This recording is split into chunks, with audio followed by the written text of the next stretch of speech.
say the color black without walking on eggshells.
You're tuned into Foolery.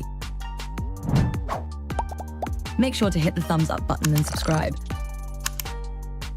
And consider donating with super chats, stickers, memberships, or you can even gift memberships to other chatters. Or use the tips link in the description to write a message for TTS that will be read on stream. Hit the like button, or you ain't black. And that's a fact. Jack. Enjoy the show.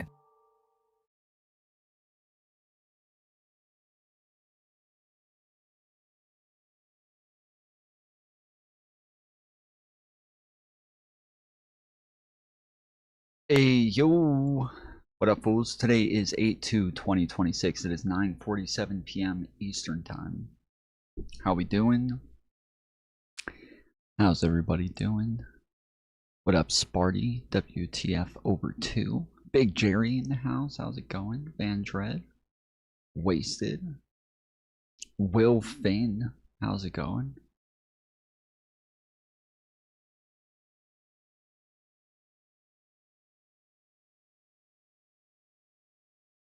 I need to get some different versions of it. I think I can add like variety for the bot where it doesn't just say welcome to the stream, but it can say like, you know, what it do, what it is. You ain't never seen a player like this. Holla at me, baby. Some shit like that. Just different things. Change it up.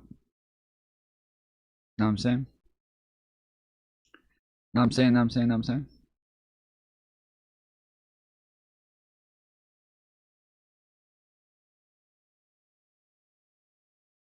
What is that from? What is that from? That's from something. No, I'm saying, no, I'm saying, no, I'm saying. What is that? That's from like a skit or something, right?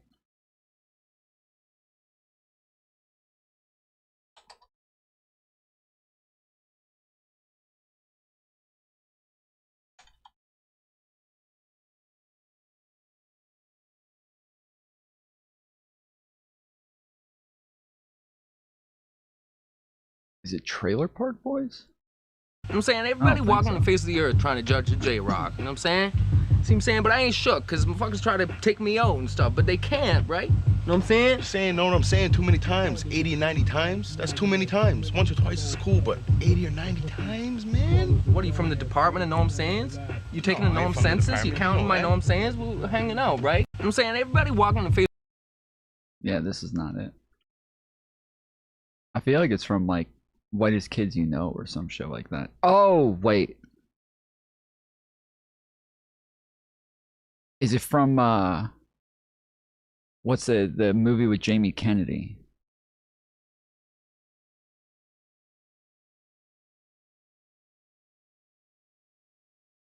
What was the movie with Jamie Kennedy again? I don't think I can unmute this. Oh, there we go.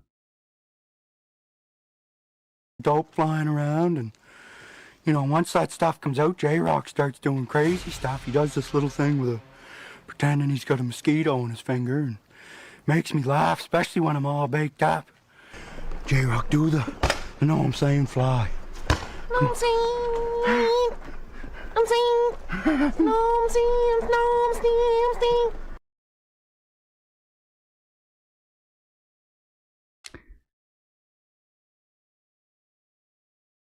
Malibu's Most Wanted.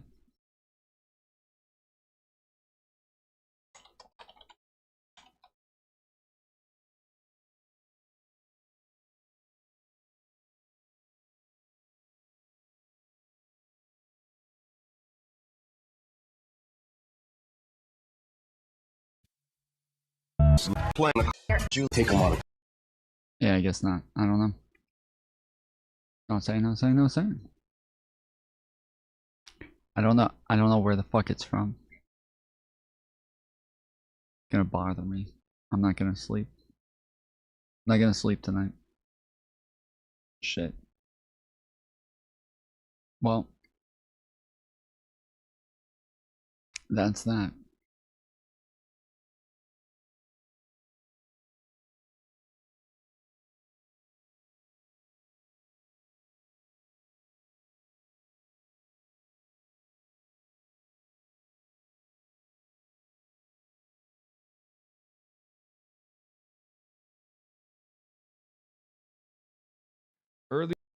Earlier, you mentioned Morocco. What do you mean Israel caused it? Israel and America Morocco. got the Moroccan government to send like 40,000 people in. Oh my goodness. Oh my goodness, he's doing it too. He's doing the Great Replacement theory just like Cenk Uygur. They're both doing it. They're acting as though the Israel and the United States are sending all of these immigrants into Spain. This is insane, dude. This is fucking wild. Into Spanish administered territory. It's not even on some conspiracy shit either. Like the New York Times is openly covering it as such. You know what I mean? The New York Times is covering it as such. Readers out of context. The New York Times reports Moroccan police urged migrants to cross into Quetta amid social media rumors of an open border, but does not attribute involvement to Israel nor the U.S.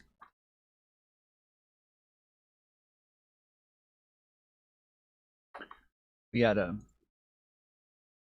save this for the upcoming video essay. Hopefully I'll be able to spend some time on.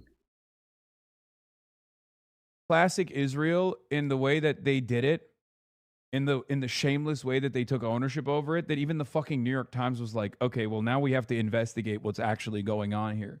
You know? How is everything Israel? I don't know, man. It's not my damn fault.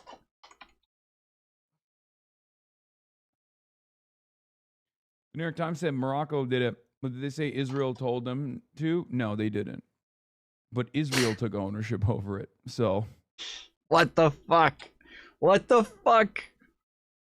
We just said that the New York Times said that Israel was behind it. That that it's even New York Times says this. It's not even on some conspiracy shit. You're saying New York Times said Israel did it? No. No. I'm skeptical that Israel and the U.S. got Morocco to do it. It seems like something Morocco did on its own. Really. Morocco has done this in the past, never to this degree. And not only that, but also they were doing it while American envoys were there. They were doing it after the American government literally signaled that they want Morocco to do it. Come on, dude. Israel also posted about it. Like Israeli envoys posted about it. Really? That's a stretch? Are we doing that? That's a stretch. We're doing that. Like, this isn't like Israel killed Charlie Kirk. That's a fucking ridiculous conspiracy, which, again, if you want to believe that, fine. I don't. But this is, there are varying degrees of engineering that takes place when it comes to foreign policy, different tools, different pawns. I don't know if Israel had much to do with this. They'll take advantage of it, but Morocco has done this before independently. I know, but never to this degree. Never to this degree, guys. America directly had an involvement here. Okay? Which is? This is yet another circumstance where Israel and America are aligned because they have the same opposition. They have the same international enemies. It has a lot to do with Spain. So what did the United States Spain's do? Relationship with Algeria. And it has a lot to do with Spain's attitude against America, against NATO, against America's actions in Iran, and also Spain's statements against Israel as well. Okay. So he just says, yeah, but the U.S. is involved as well, and then just never gives any explanation about how the U.S. is involved.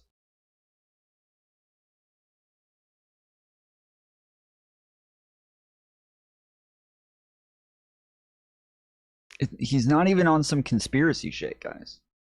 This isn't even on some conspiracy shit, though. Earlier, you mentioned the Moroccan government, Spanish administered either. Like the New York Times is open. It's not even on some conspiracy shit either. Like It's not even on some conspiracy shit either, guys. It's not even on some conspiracy shit. Willie Mac Show in the comments. Israel sent Hassan to America, and I will never forgive them for it. True. True.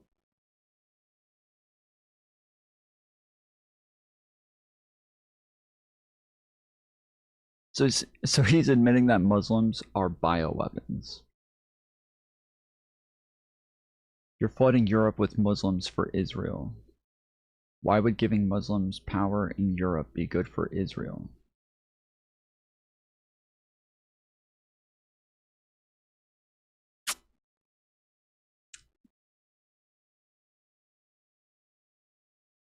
He is engaging in all the fucking right-wing conspiracy theories.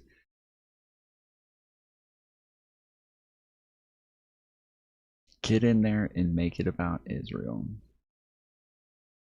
And I think that so many of these people are actual goyim, and you've been convinced that Israel is your biggest enemy while you side with other people that want to ethnically and demographically replace you in a different way, and you think that they're on their side. That's what's happening to you. And you're being played for a fucking fool, thinking that Jews are the source of all of your problems, when meanwhile, you have a dozen other ethnic groups doing the exact same fucking thing. And they're trying to make you fixate on Jews because they don't want you to think about them. That's the reason why. And until you guys... Bro, when you are getting absolutely fucking wrecked by the Roach King, it's time to pack it up. It's time to pack it up. That's that. When you are more of a dumbfuck conspiracy theorist than Asmongold, it's time to pack it up, bro. This feels like when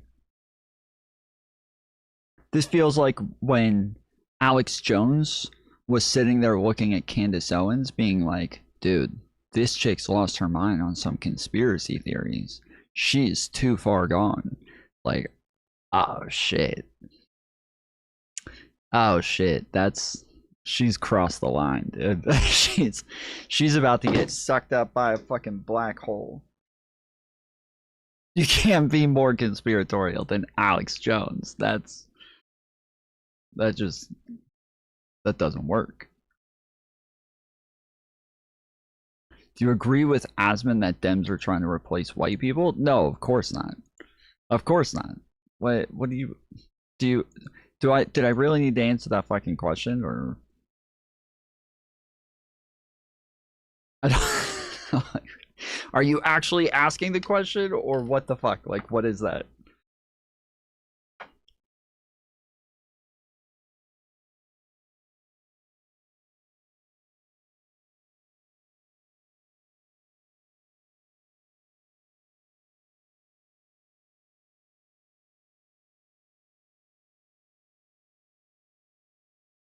Well, you sounded like it just then, so I asked. I sounded like it? While I'm talking about how dumb this guy is. As he's saying people who blame Israel for everything are stupid. Right after Hassan just blamed Israel for flooding migrants into Spain. You're saying I sounded like I agreed. While I'm making fun of Hassan and Cenk Uygur for agreeing with the Great Replacement Theory, you're saying I sounded like I agreed with Asmongold on the Great Replacement Theory.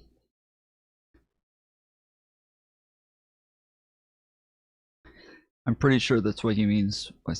I maybe, but the part we're talking about is the fact that he's saying Jews are not behind everything.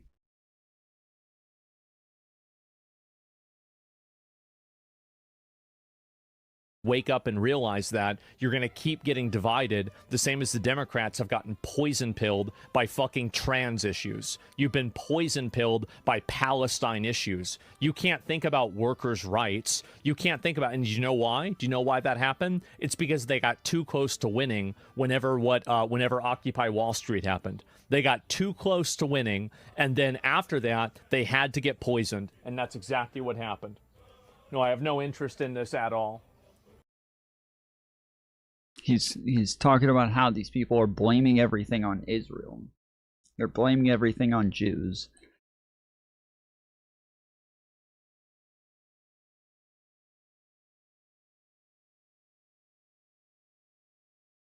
He said his Great Replacement Theory in the clip. Okay, I'm sorry. Yeah, you're probably right. I probably agree with the Great Replacement Theory, and that's probably a reasonable conclusion to come to. That's makes sense.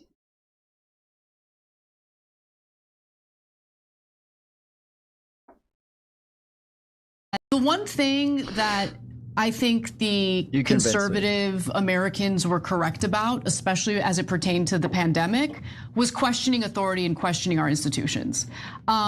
When the pandemic began, I had too much trust in our institutions. I have now switched over to having zero trust in our institutions. And when you have zero trust in our institutions, you're more likely to land at the accurate information. Yep. The one thing that I think the conservative Americans were correct about. Having zero trust in our institutions means you're more likely to come to the correct conclusion. So, like, if you believe in like Abraham Lincoln, you can't get your information from like historians and consensus, and you can't get your information from those guys. Like that's like an institution. You can't do that sort of shit. You got to do your own research, okay? You got to go dig up the fucking grave. You got to open the fucking casket and see if he looks like a big tall man with a big top hat on in a beard. And if he doesn't, then you've been lied to. You have been lied to.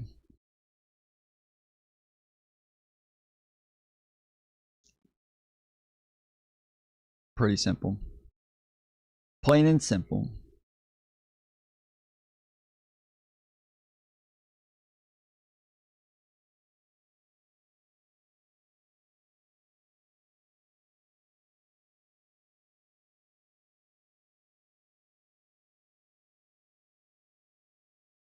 I bet he just had a regular size that. Then is it really Abraham Lincoln anymore?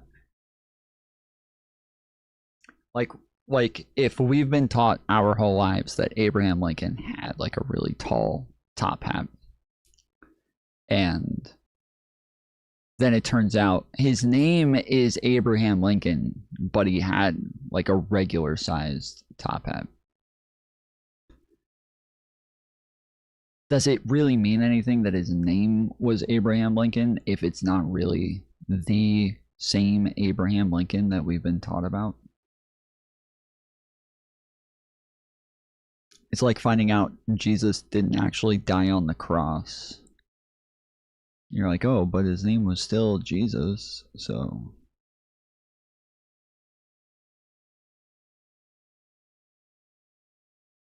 Still counts.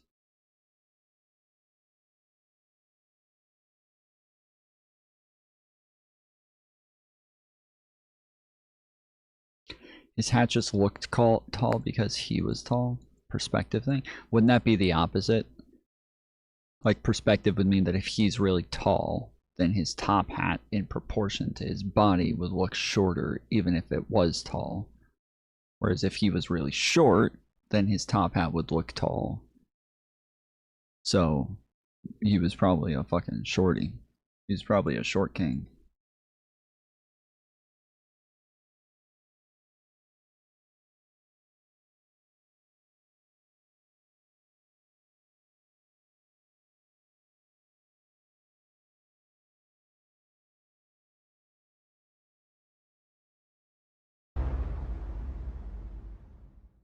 Special thanks to our sponsor, Maine First Project, fighting to put Mainers first. Check out mainefirstproject.org.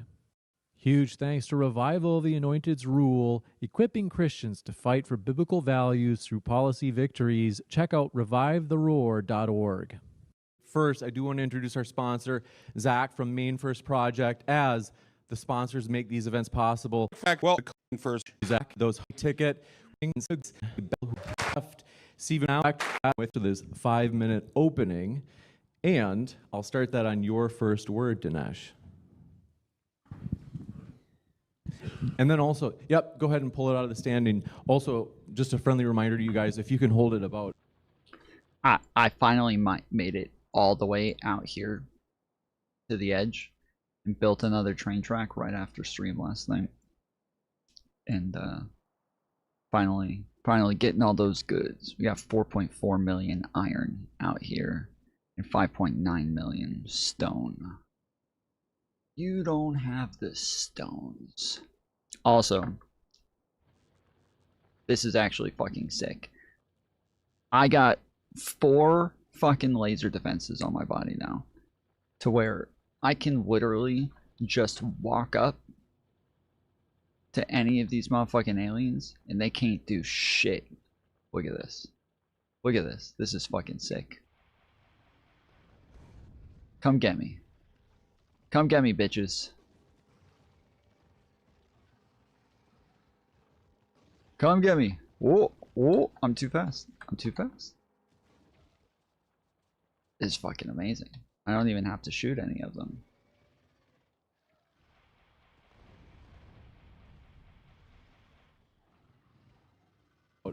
About an inch from your mouth. That's what's giving us the best audio. Thank you very much. Delighted to be here. Looking forward to this debate. Let's talk about Trump, because I want to make the argument that Trump is the pulverizer, he's the transformer, he's the bull in the china shop. He's a transformer. His great function has been to expose the rotted interior of American politics. A rotted interior aimed at ripping off the taxpayer to the benefit of a small, privileged elite. We have created a system in this country. It is of fairly ancient pedigree. It goes back to the progressive movement that started in the early 20th century. Its great villains are Woodrow Wilson, FDR, LBJ, Obama, Biden. And essentially what progressivism is, all the Democrats, it's progress, in quote marks, away from the founding. And modern progressivism has essentially built itself around targeting the white, heterosexual, Christian male. That is the enemy, and the whole system is based upon demonizing that guy, destroying. Bro, they even got the fucking Indians and the black people pushing this shit now. It's crazy. Him, blaming him for all the sins of the world, and constructing a rip-off scheme around that to benefit people who don't fit that description, like my opponent here, Destiny. Now, Trump, in some ways conscious of this and in some ways not, strides into this rotted system and breaks all the rules. He speaks like no other president, and his function has been ultimately to blow open the doors on what is really going on, expose the crooks in politics, by the way, many times in both parties, mainly on the left, but also some on the right, expose the media, expose the high-tech platforms, which have become platforms of censorship and would be now. When was this debate? It was about a week ago. There were a ton of debates on Modern Day Debates about a week ago. They did them all live. They did like a live event, and all of the debates, after doing them live, they immediately took them all down and put them into members only. And again, the only one I really cared to watch was Lonerbox versus Rob Noor. That's the only one I want to see. And it hasn't come out yet. So, kind of fucking annoying, but it is what it is. If it wasn't for Trump. And Trump has done this at great personal expense, great personal risk. He has ultimately put been rough for him. His been fucking rough for Trump, dude. Let's get some frowny faces, some crybaby faces. Let's get some 07s in chat. Just all that Donald Trump has lost in this. It's been really fucking rough for him, dude. Been really fucking rough for him. Let's all feel bad for Donald Trump. Let's all feel really bad for Donald Trump. Yeah. There you go. Jen Wick gets it. This is, oh, yeah. That guy doesn't exist. Yeah. Oh, man. Oh, the humanity. Oh, it's gotta be so hard. Making billions and billions of dollars as the president. Oh, man. Freedom on the line. He has risked his entire empire and prosperity, and more than once he has risked his life. I mean, what more can you ask of a guy? What more could you ask of him? Come on, guys. Can anybody here think of something that you could ask of Donald Trump? Like, is there anything more you could possibly ask of that guy? There's nothing that comes to mind for me. I can't think of a single thing that I could possibly ask of Donald Trump. Gen X tip $10. I'm just doing it cause wasted didn't wasted is dope AF and snick.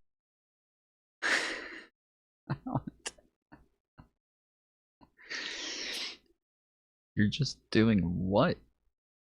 Oh, I'm in top chat.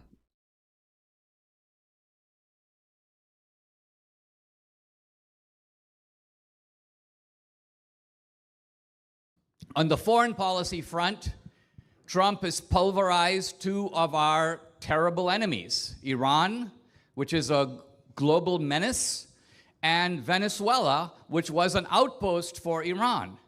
Trump has done this cautiously. He's done it in his traditional Trumpian style.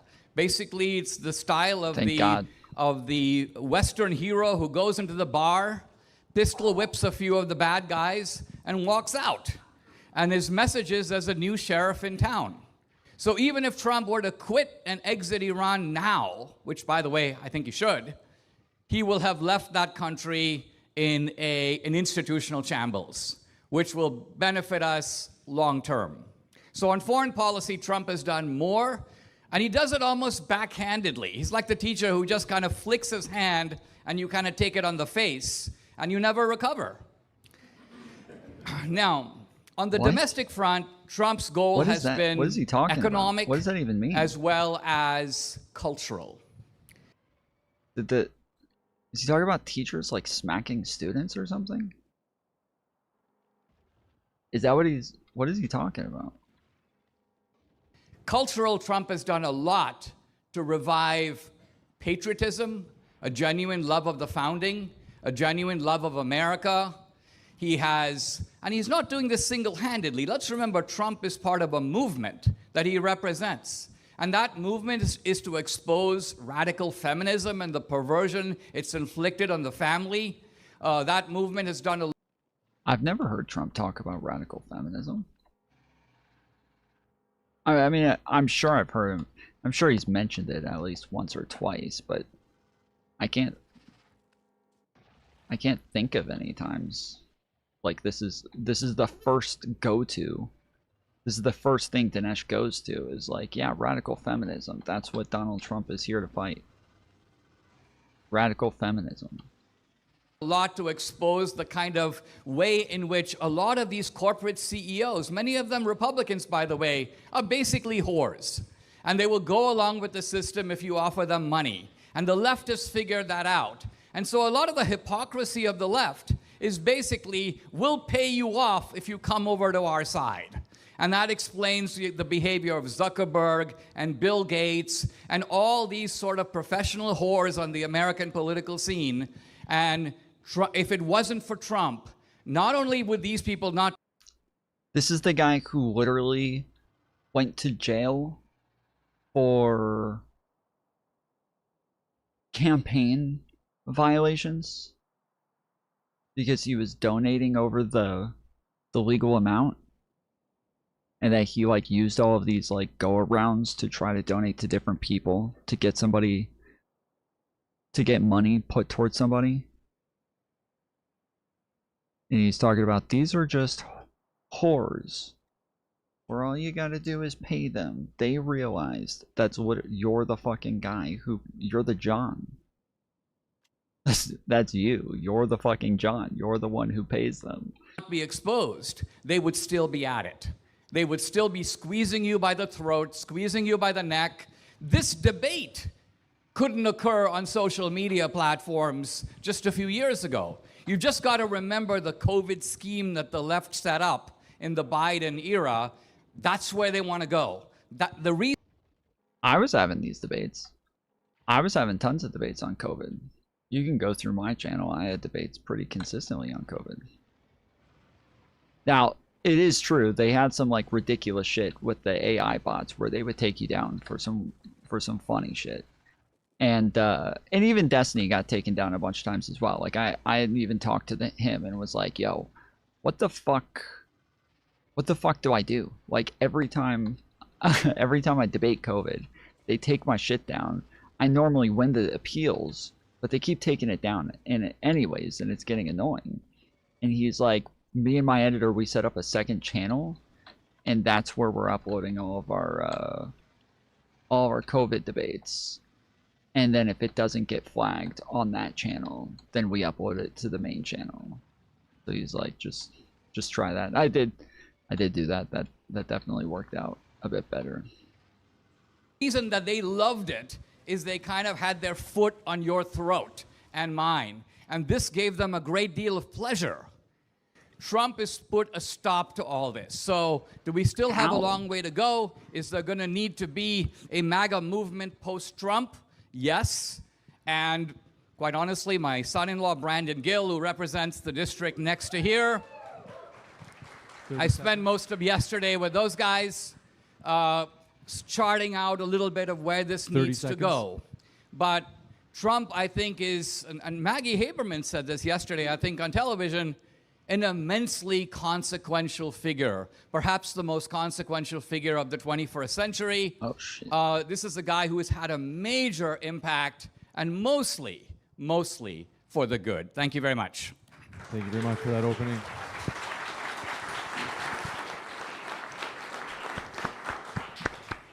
All right, we're ready for you, Stephen, for your opening as well. I've got the timer set for you.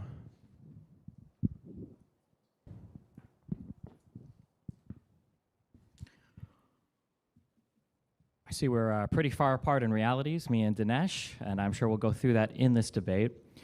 I thought a little bit about, do I think Trump is a good president or a bad president?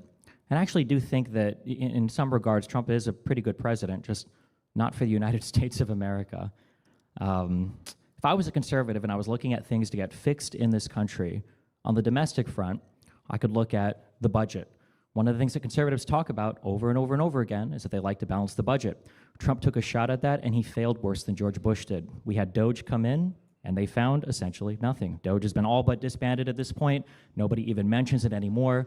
Elon initially came in promising to save $2 trillion, which is more than we even spend on our discretionary budget. And in the end, he ended up saving virtually nothing, I guess, save for whatever he was talking about on Twitter, stuff that had already been found by the prior governments. We have our massive illegal immigration problem, where supposedly 20, 30, $40 million illegal immigrants came in, or 20, 30, 40 million illegal immigrants came into the country. I was about to say, what are $40 million illegal immigrants? That I didn't realize we got the fucking expensive ones. Hell yeah. The fucking Democrats did a good job. They got the fucking good ones, dude. And so far we have maybe 3 million deported, if you believe the administration's numbers. We have an ICE that is more unpopular than it has been since its inception. We have massive funding going to an organization that is not showing results for all of the money that they're getting, and now you have an American populace that is more ready to defund and disband ICE than they have been at any point in American history. You have historic unpopularity of the United States across the world. On the foreign front, we have handled the Iran situation disastrously. Iran is poised to become to emerge as the strongest power in the Middle East, which is in some ways tragically and hilariously unfathomable just a few years ago. You had a Donald Trump who was criticizing us sending some amount of money to Iran in the form of the JCPOA in exchange for them not getting nuclear weapons, to a Donald Trump today who is poised to allow Iran to earn more money in a day than they would have earned throughout the entirety of Obama's nuclear deal that he had set up with that country. You have, you've got Russia and Ukraine, where absolutely no progress has been made. You've got allies all across Europe that no longer have faith in the United States as an empire, as a trading partner, as just a beacon of rationality and democracy anymore. I'm not entirely sure if you're looking at the actual factual accounting of things, what you can see in the United States where you feel like Donald Trump has actually served any end that you care about. I do think that if you are an enemy to the United States, if you're China, I think that you like the way that Donald Trump has approached world politics, because it gives you, you can laugh about it, but they're looking at Taiwan. They're looking at Taiwan over there, and they see how Donald Trump has treated Ukraine. They see how Donald Trump has treated now, I guess, Israel. It looks like he's not too fond of them, and I'm sure that they're gearing up to do whatever it is they want to do in Taiwan, maybe repeat what they did in Hong Kong. You look at Russia, and you see that Donald Trump has all but abandoned Europe, and the support to Ukraine has been lackluster at best, and it has given Putin a lot of room to navigate and maneuver through his European, I guess. I told you guys that when I debated Rob Noor, I did an in-person debate with Rob Noor. And if you guys remember American Nacho, he used to be a streamer. He used to come on my channel back in the day, and he was this like anti-Trump Republican at the time. And he was a bit more like rational. Like, he was somebody that I somewhat respected. I felt like he came to like really bad ideas, but I felt like he was at least honest about it. And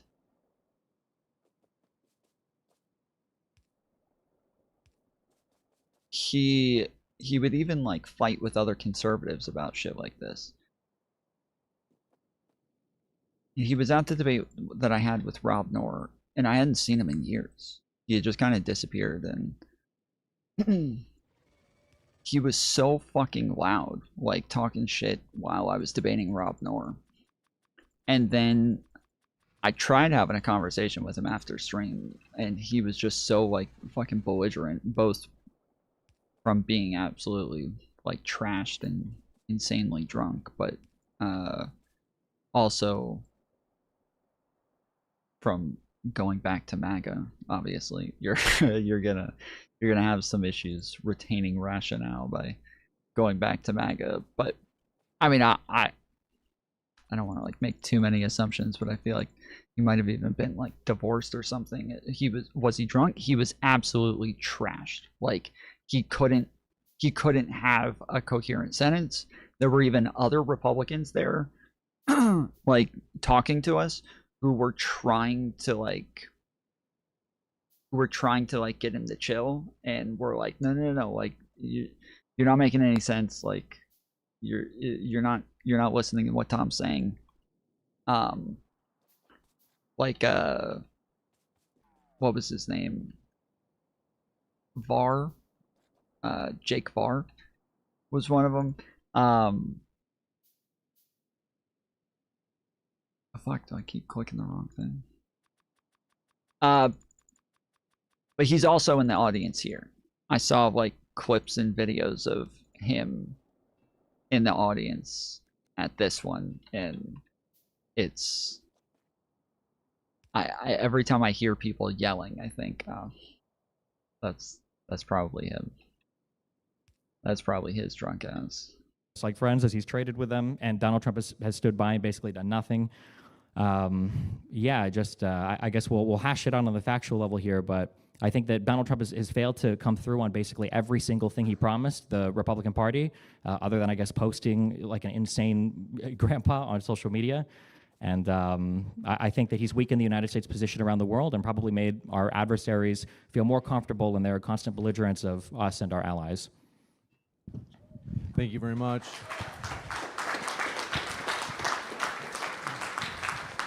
I mean, the title of the debate is just like pro-Trump or against Trump. It says pro or con Trump. So I was just thinking, like, Dinesh sounded like he prepared an opening statement. Destiny didn't sound like he prepared an opening statement. And yeah, you don't really need to prep an opening statement for a debate this fucking easy. Like, this is the easiest shit in the world.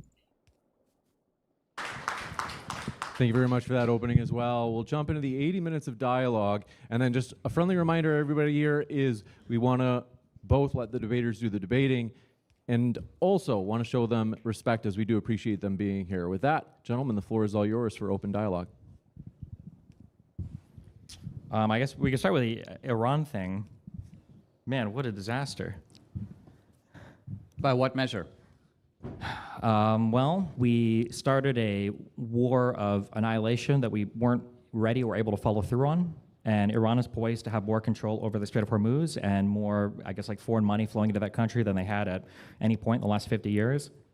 Didn't Iran have control over the Strait of Hormuz before? No, not in the way that it does now. Who controlled the Strait of Hormuz? It was an open route that anybody could ship oil through. Well, anyone could pass through, but who controlled it? It was an open trading It was open. route. It was controlled by Iran from the beginning. It's controlled by Iran. It was international waters. What the fuck are you talking about? International. Now, the real issue is this. There are 3 or 4 major powers in the Middle East. Hold on. When you say controlled by... Well, why are you interrupting me? Let me you say say my controlled piece. by. What do you mean by controlled by? Well, what I'm saying is you have a narrow strait that is basically sitting in the backyard of Iran. So as a practical matter, the country that happens to have that proximity is going to exercise a large degree of control. That's a simple fact. Now, if you annoy Iran, you blow up its facilities, you destroy its navy, you pulverize its air force, you reduce it to rubble, they're going to cling to the Strait of Hormuz and go, yeah, we got a hold of this. So I understand that Iran is grabbing a hold of the Strait of Hormuz and it's panic because that's all they have left. But you're making it sound like they're somehow stronger than they were before. I'm saying that the opposite is true. Egypt and Saudi Arabia and Jordan, look at a little country like UAE, which was essentially a kind of fly compared to Iran. UAE is stronger than Iran right now. Iran doesn't dare attack the United Arab Emirates. UAE can pulverize Iran. So the truth of it is... Didn't Iran bomb the UAE during all of this? When they were first bombing all of the neighboring countries like Oman and Saudi Arabia. Yes, what I thought. Yeah, that's exactly. They're attacking the fucking Gulf allies. What the fuck? They wouldn't dare do the thing that they're currently doing. The combined force of the United States and Israel has leveled Iran to the ground. Now, in a country of 90 million that's rather large, it's not easy to overthrow the regime without going in there, going door to door, grabbing every mullah and pulling him out. The Iranian people, frankly, have to do that, and I hope they do. I would encourage them to do it. I would give money to send a million rifles into Iran to arm the Iranian people against the government. But I support the Reagan doctrine, which is that people should fight for their own freedom. It's not our job to liberate Iran. It's our job to protect our own interests, America first, and Trump is doing that. In what way do you think Iran is controlling the strait now than is it in the same way they had before, or do you think that it's more than it had before?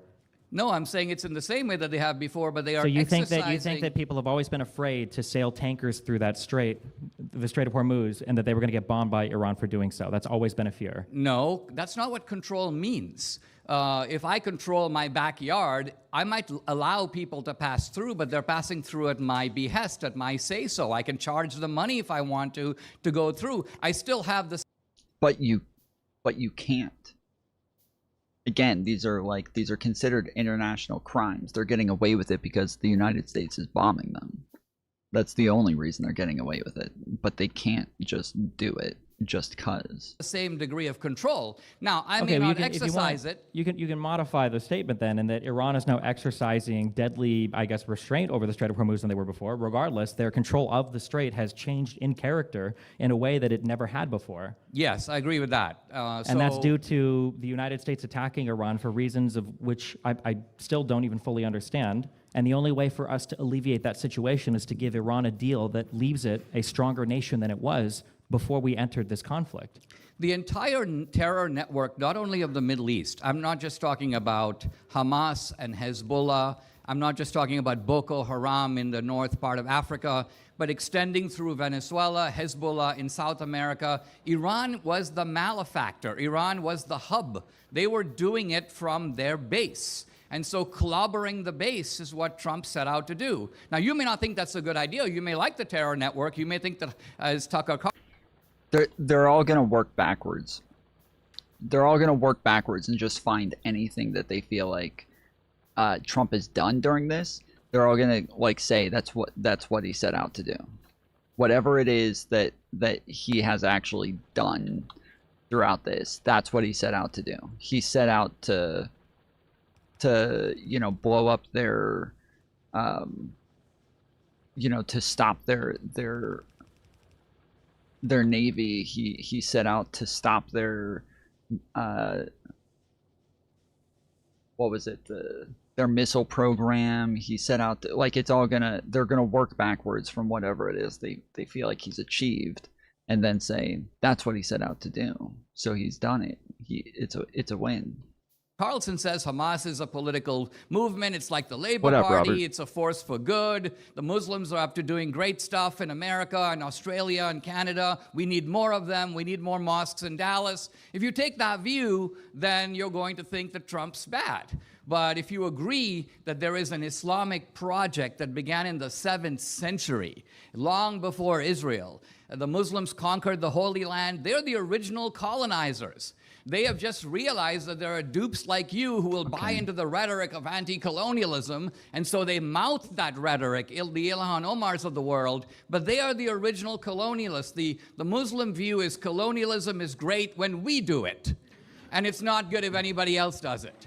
And the reason they don't like Israel is really simple, because Israel is a force that is stopping them from colonizing the entire Middle East. That's why Israel is the little Satan. And yet Israel is the country that is the most opposed to the deals that Trump is trying to cut now with Iran. Why? The reason why is because Israel is opposed to those very same terror networks that you claim that we've somehow magically defunded by attacking Iran. But we haven't. Israel understands that Hezbollah is poised to become more funded and more powerful and more capable than ever, because Iran is now going to be taxing the Strait of Hormuz. Iran has shown the entire world that it could withstand attacks from the United States and Israel combined, something something that used to be done only in theory or in rumor before, and now has been demonstrated in actuality. And Iran is going to have relationships with the rest of the world, and sanctions relief that Donald Trump was floating the idea. I don't know where we're at in any terms of deal with them. Donald Trump famously can never seem to finalize any deal. But now Iran is actually poised to be free of sanctions for the first time in my lifetime. And to try to sell this as some massive win, when conservatives have been changing the definition of what a win would be. Initially, we were going to be there for 2 weeks. Then it was just going to be a month. Then it was going to be before Congress could do a declaration of war. Then it was going to be, I guess, shortly after that, that we were going to have like some ceasefire. We've had like 30 ceasefires with Iran and with Hamas and everybody else. And I'm just so curious, if Iran is set up to be such a failed state after our attacks on them, why is Israel so opposed to the types of deals that Trump is trying to cut with Iran? Because Israel's interests in America sometimes diverge. Israel feels existentially threatened in the region, as we are not. Israel has the goal of, and I think they set in their minds after October 7th, we are going to completely remake the... I named this train station 30 ceasefires.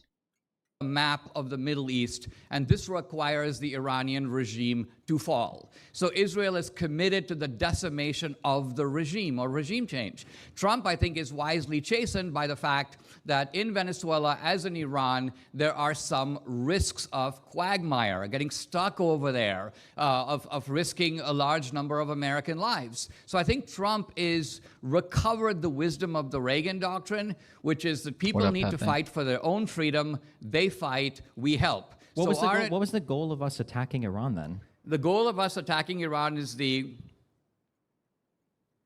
goal of taking the #1 global menace. And let's remember that the menace of Iran is not the same as, say, the menace of Russia. Russia is basically a Machiavellian great power. They want to increase their scope of influence. Everybody does. China does, Russia does, India does, Brazil does. But Iran has this added factor.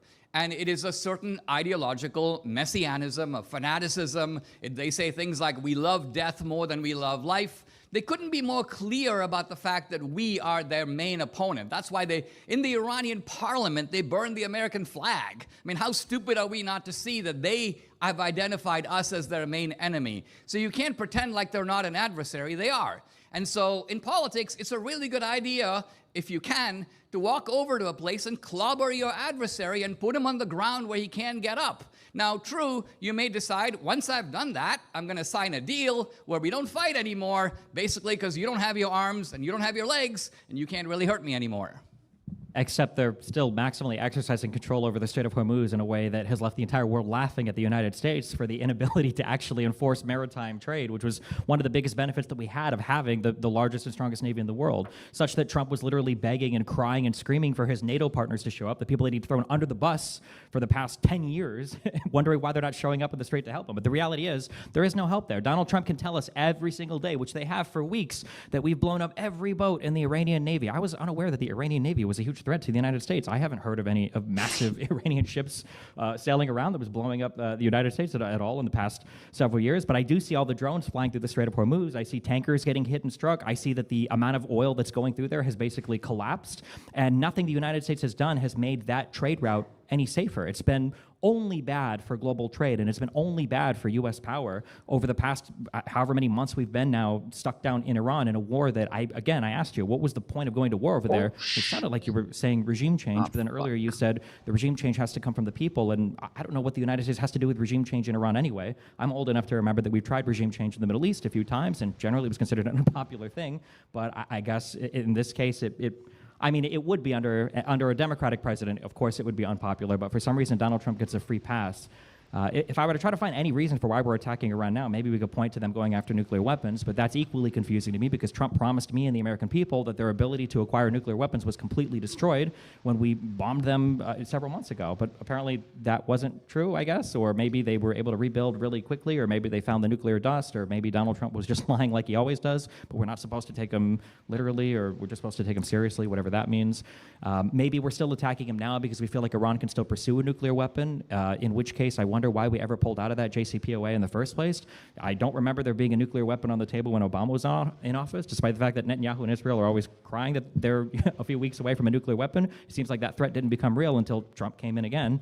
I just, when I look at the state of the Middle East, I think a more reasonable story of what happened is Donald Trump found that he was able to go into Venezuela, he could bully a smaller country, he could abduct a world leader, and for the most part, he got away with it. And he looked at Iran and he foolishly thought that he could do the exact same thing. He tried it, he failed miserably, and now we've shown Iran, and Iran has shown the entire world, that they can actually apply an immense amount of pain to the entire world global oil economy with very, very, very cheap weapons. And because the United States doesn't have any diplomatic response on the table, because Donald Trump is not a man that can do diplomacy, and because we don't have a good military response on the table, because we didn't have clear goals set out at the beginning of this, and because we didn't even help or participate in the war between Ukraine and Russia, so we don't even know how to do drone warfare, we're left using Patriot interceptors, for 5. Like, I feel like didn't Dinesh say at the beginning that he's not saying that he's in favor of the war? Am I crazy? Like, I feel like that we let these people say shit like that at the beginning so that they can feel like they're able to, have this plausible deniability there. They're able to distance themselves from the war while still defending Trump.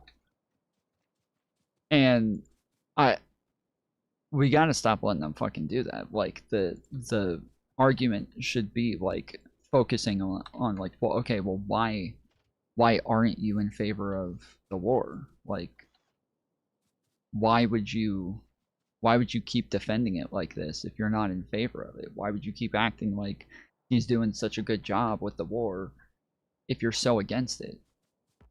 $5 million a piece to try to intercept $50,000 Shahid drones while all these tankers are just parked at the beginning of the strait wondering if they're ever going to be able to come out or not. Number one, I'm a little older than you are, and if we put a little bit of perspective on all of this, we see that by and large, regime change in the world has a great and glorious history. Most of the time, it works out for the better.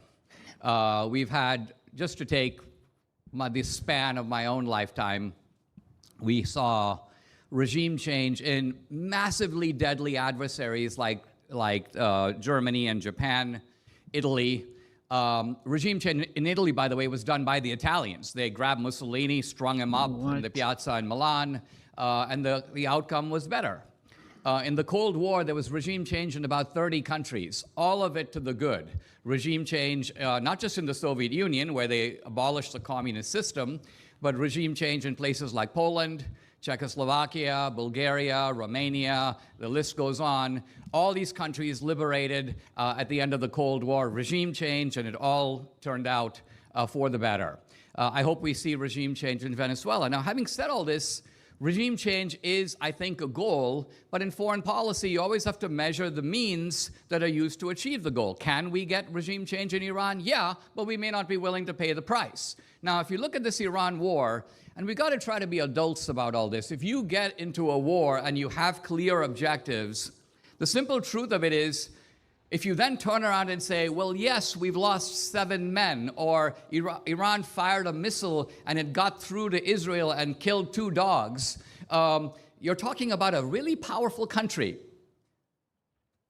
If you had to specify in advance, you would expect that there would be enormous casualties in Middle Eastern countries, in Israel, that Iran would be hitting American targets on a daily basis.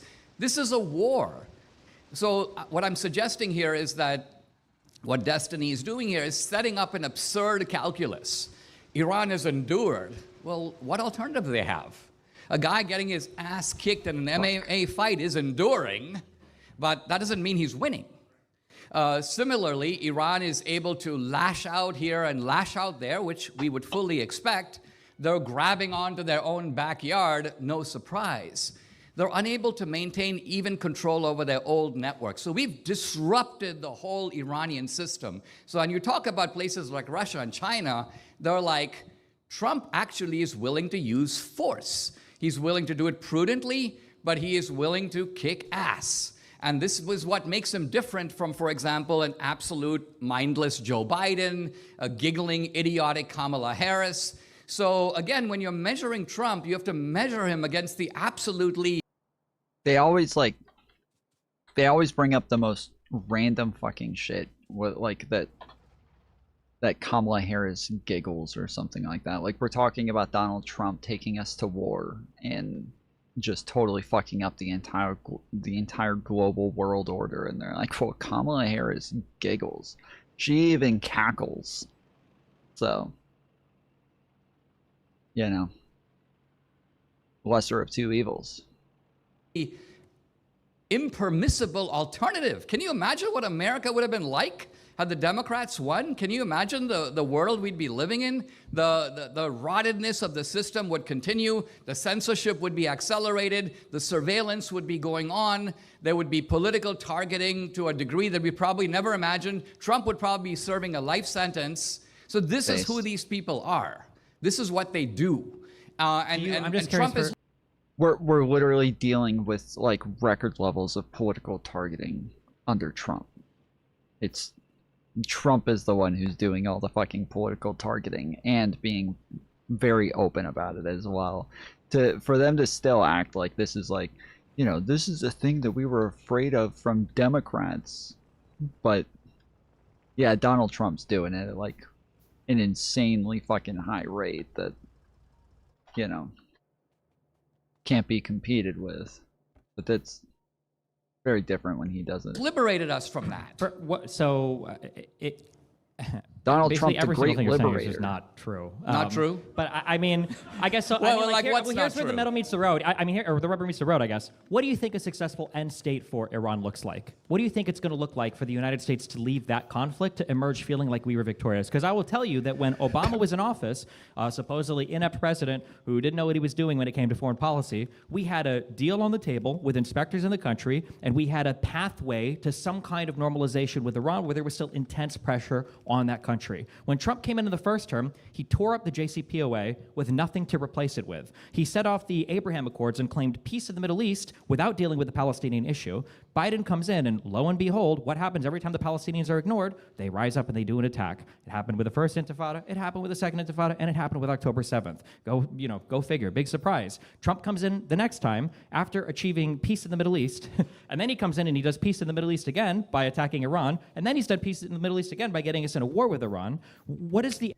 Donald Trump is the best at getting peace in the Middle East. He's gotten peace in the Middle East like 50 times. Like, how can you even deny it at this point when he's done it so many times? He's so fucking good at it, dude. The end state here look like? Because all I see is Trump making bad decisions, the bad decisions playing out in literally the most obvious manner possible, and then not knowing how we're going to come out of the bad position better than we were before, and conservatives somehow trying to pretend like it was a win every single step of the way. So so I'll ask, what is a positive resolution where you would look at our exit from Iran and go, that was a really good idea that we attacked that? You know, this is our second time debating, and what frustrates me in debating you is that I think you have the wrong self-conception that you are somehow presenting facts. And you will use terms like, this is positive, or this is progress, or for example, you start off with an almost devotional premise, which is that Obama was trying to stop Iran from getting a nuclear weapon. My premise is the opposite. Obama was trying to help Iran to get a nuclear weapon while publicly professing the opposite to his domestic political audience. Why couldn't they do that in 8 years then? That was Obama's goal. Why didn't they do that in 8 years then? That's super simple. Why didn't they do it? Why didn't it happen in 8 years then when Obama was president? Because Iran is on a pathway to getting a nuclear weapon, and they were much closer. Basically, to get a nuclear weapon, you need a certain number of things. First of all, you need the knowledge. They've got it. Second of all, you need the resources. You said that Obama was helping them get a nuclear weapon. He was in office for 8 years. Where's their nuclear weapon when he was in office? Well, it was just not true. I agree with what you said earlier. The argument has always been that Iran, like North Korea, is on an inexorable path to get nuclear weapons. Do you deny that the Iranians have the desire to get nuclear weapons? They absolutely did after Trump. Well, this is a massive fucking pivot.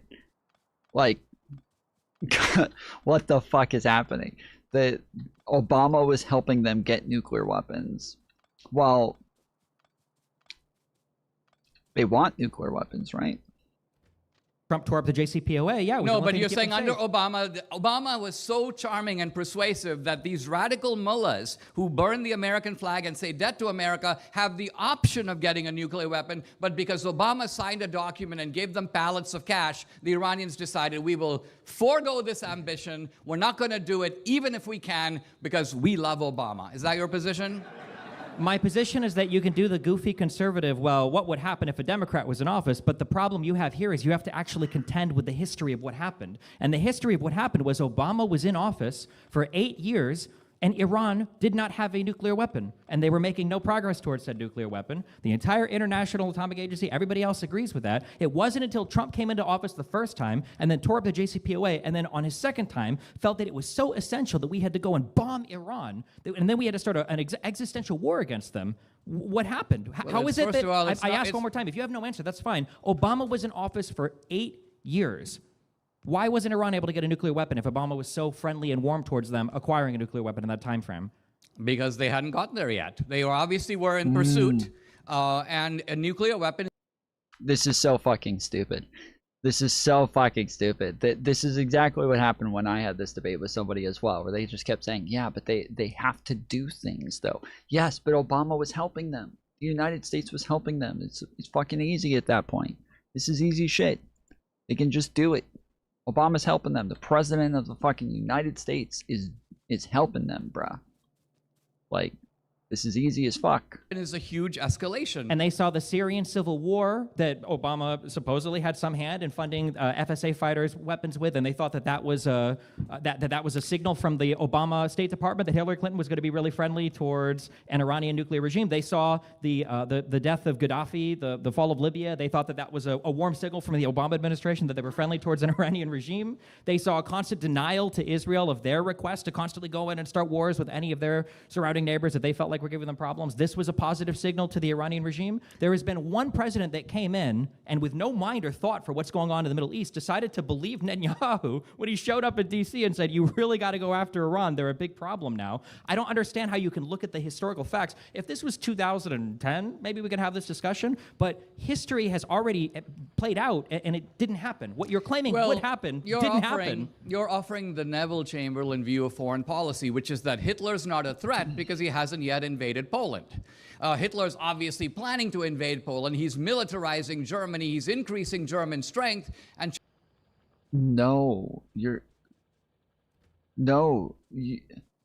Obama's gone. Obama's not. We're not saying Obama's hasn't done this yet. Obama's not in office anymore, bro. He's not there. He's gone. It's over. There's no thing to happen. What are you talking about? This is so fucking annoying, dude. These people are so delusional. Chamberlain is like, hey, Link, things must be going amazing because it hasn't happened yet until it happens. And then, of course, the whole calculus changes. Obama was promoting as best as he could radical Islam in the Middle East. The best case in point has to do with Egypt. Obama put pressure on America's own ally, Mubarak, got him out of power. This was all under the great guise of the Arab Spring. And then internally, Obama pushed for the Muslim Brotherhood. Think of it, Mohammed Morsi, a member of the Muslim Brotherhood, takes over Egypt. So an American ally is now turned into an American adversary with Obama's deliberate conniving and participation. So this was an utterly bad guy trying to take America down a notch and trying to help Iran and other American adversaries. By the way, not Egypt because I'm helping, saying... when he came into power, the first thing he did was... This one is named American Adversaries. He sent a letter to the Israeli prime minister telling him that he was going to respect. Wow. Again, you can laugh, but history has demonstrated that your position is wrong. Egypt is still History and has remained a demonstrated. strong History ally. doesn't speak. Egypt You and I was a interpret strong history. ally to the United. Oh, I'm sorry. What were the Egyptian attacks on Israel or the United States since 2011? Exactly. Well, So history has demonstrated that you're incorrect. Mohammed we have continued to remain strong partners with Egypt. Israel is still a partner with Egypt. The idea that the Muslim Brotherhood came in and started some huge uprising to destroy U.S. interests or things, we still have control of the Suez Canal. You know how earlier you said, well, Iran's always controlled the Strait of Hormuz, even though you knew you were being disingenuous. Notice how Egypt didn't shut down the Suez and we could still do open trade and everything through there. So you're trying to do like a counterfactual word, but the history is already there. Yeah, the history is already there. History's proven you incorrect. History has not proven me incorrect. Mohammed Morsi was deposed by the Egyptian military, which took over the country and has ruled it ever since and restored the American alliance. So that's the fact. What Obama tried to do was undone, but not by us. It was undone by the Egyptians themselves. They realized that Obama was taking them down the Muslim Brotherhood path. They got rid of Morsi, and the situation was reversed. You obviously don't know that. It sounds to me like a government sounds like a government was just functioning as a government does. Sometimes leaders come in that we don't like, and then other times leaders come in we do like. But regardless of anything that you're fantasizing Obama did, the Egyptian alliance, or the Egyptian partnership with the United States and with Israel, remained as it was. Nothing bad happened. Iran didn't get any crazy nuclear. Bro, one of the names that this game gave a train stop is White Luigi. Seems a little strange. Nuclear weapons under Obama, despite everybody saying it would happen. Nothing bad happened. Egypt didn't stop working with the United States or with Israel. Nothing bad happened. Yet Donald Trump comes in, and now I'm to be told, after we've lost more soldiers now in this, whatever war we're in with Iran than we ever did in the Biden-Afghanistan pullout, another horrible deal that was negotiated by Donald Trump, by the way. For some reason, I'm being told that this... I'm leaving that one in. I'm leaving that one. That one's all right. Is a good war because they were going to get nuclear weapons under a Democrat, even though it wasn't happening under the Democrats ever. Like, the history just does not support your set of facts here. Which is why I will ask a final time, what is a good solution at the end of the Iranian conflict, whatever you want to call this? What is a win to you? Because right now I see it to where Iran is going to emerge from this conflict more powerful than they ever were, because they're going to have more sanctions relief than they could have ever gotten in the past, and because they might even have some amount of like toll control over the oil that goes through the Strait of Hormuz. These are things that Iran would have fantasized about prior to Trump coming into office a second time. But so I'm curious, what do you think is a successful emergence of that conflict where we feel like we've won? Well, I think the success is already here now, and that is a massive redistribution of power to Iran. You remind me of the scene in The Republic where Socrates is making arguments and Thrasymachus starts laughing, and Socrates is like, laughing, Thrasymachus? Is this a new form of argumentation I'm not familiar with? Well, what's going on here is that, by and large, Trump has the view, right or wrong, that there are sort of good Muslim regimes and bad ones. The good Muslim regimes, by and large, want to build up. They want to be on the frontier of technology. They want coffee shops. They maybe want a Trump hotel. They want commerce. They want AI. They want robotics. And this is Saudi Arabia. This is UAE. This is Jordan. And Trump's idea is, I'm going to mobilize the good Muslims against the bad ones. Who are the bad ones? Iran, Al-Qaeda. Who's been mobilized? So hold on. The U.S. is fighting this alone. You think Saudi Arabian fighter planes are helping us control the Strait of Hormuz? You think we're getting out of Dubai, we're getting ships and drone defense systems? Why? Maybe we should have worked with Ukraine. I don't know. Maybe they could have actually helped us here. But, you know. First of all, we did mobilize. Trump did help mobilize Saudi Arabia against Yemen, but how did that go for 3 or 4 years? Nothing came positively from that. Give Dinesh a chance to finish. Yes, sir. In politics, and by and large, this is the difference between someone who's just talking about it and somebody who's doing it. In politics, you got to ask, what do I want out of Saudi Arabia? Saudi Arabia is sitting on almost infinite oil reserves. Do we really need Bedouins from the desert in white robes to go attack Iran? No. We actually want a Saudi commitment to go into the frontier of technology, to invest giant amounts of money in the United States. If Trump gets that out of Saudi Arabia, he's gotten what he could get out of Saudi Arabia. Now, Egypt doesn't have a bunch of oil. But what Trump wants to do is basically create a pro-American, pro-Western regime or system in the Middle East. That's what he's doing. And the way you do it, again, coming back to the Western film, is you go into the bar. There are a lot of good guys in the bar who just want to drink. And there are a lot of bad guys in the bar who are part of this, gang. You want to pistol whip the bad guys. And then someone goes, well, how's the bar any better off? Well, it's better off because the people who are drinking are actually smiling and the bad guys are all on the floor or their bodies are being carried out of the bar. Things are better. So to then say, well, they're still alive. Well, you didn't set out to kill them all. What you set out is to knock them on their back, and that's been accomplished. So yes, is there a need to get out? Is there a need for Trump to focus on the midterm? I agree completely. I said in my podcast 6 weeks ago, I do think it's time to start packing it up, declare victory, get out. So the reason why there's no specific answer there is because you can I just give gave no you answer. a specific answer. The bad guys at the bar is a aren't dead? redistribution of the fundamental architecture of power in the because in Saudi the Middle East. Arabia and the Gulf states, famously and historically known for hating the United States, these are already our trading partners and our allies. If these people were so adversarial against us, what are we even talking about when Bush talks about the axis of evil of Syria, Iraq, and Iran? Like, do you think that the whole Middle East is just poised against the United States, but somehow the petrodollar exists and we all trade with each other and we benefit from the oil markets and everything? Like nothing you're saying makes any sense. You're not listening The reality to me. is, I am listening. You're not but listening, I don't know what bar Destiny. fights have to do with the fact that history has demonstrated that your position is incorrect over and over again. And You didn't listen, Destiny. You pistol whip the bad guys. You don't have to kill all the bad guys. What's confusing about that? You want all the bad guys pistol whipped. And that's stupid. You're a fucking idiot, Destiny. the fact that Iran is poised to emerge a leader now in the Middle East in a way that they never were before, which is why Israel, the people who kind of goaded Trump into attacking Iran in the first place, are the ones that are most against any type of deal that we're trying to make with them. Because Israel recognizes that a stronger Iran means a stronger Hezbollah, it means a stronger Houthis, and it means a stronger Hamas. And that's what we're poised to see, because that's what Trump has given us, because he had no plan coming into this in the first place. Your favorite word is poised. And by poised, what you mean is something is about to happen that hasn't happened that you want to pretend is real. So Iran is poised to become stronger than it ever was. Ridiculous statement.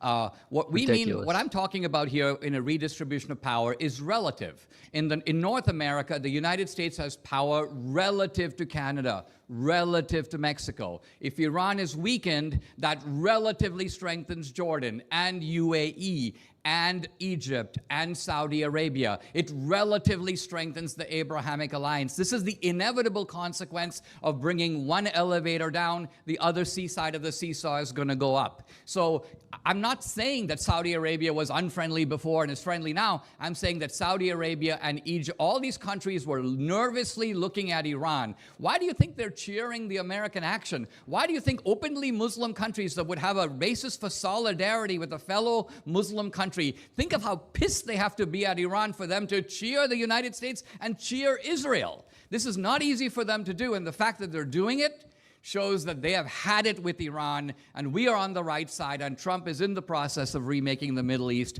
just as he set out to do. We could continue on foreign policy, but it might be a good chance, given that it's almost a half hour that we've covered this. We could also transition into the economy. But I do want to give, if Stephen, if you feel like you have, yeah, I mean, my thoughts are clear. I think history has not favored whatever weird version of Iranian favoritism you believe the Democrats are showing, and I think that the future will show that Iran is going to emerge from this much stronger than they were before. I mean, insofar as I guess like economic stuff, it's still kind of foreign policy-ish, but like the trade agreements that I remember we argued about this last time. We were supposed to have 100 deals in 100 days, and I said we had 0 deals. And I think now we're technically at -1 deals because now Iran is trying to attack the USMCA, which was the only trade deal he could even maybe take credit for because he's trying to destroy our trading relationship now with Canada and Mexico. But I'm sure you're going to tell me how actually we've somehow magically gotten trade deals with all these other countries around the world, but when we haven't. So yeah, go for it. Let me focus, if I may, shifting the ground a little bit here, just because I want to stay on the fundamental issue. It seems to me, okay, Iran is the fundamental issue on the foreign policy front. Seems to me the fundamental issue domestically is immigration. And here, the fundamental issue domestically is still Donald Trump. The fundamental issue, foreign policy, Donald Trump. Fundamental issue domestically, Donald Trump. It's I think he's a little confused here. Trump has a giant accomplishment that, not surprisingly, has gone unmentioned, and at least on your side, and that is he has sealed the border. This is a huge deal because huge.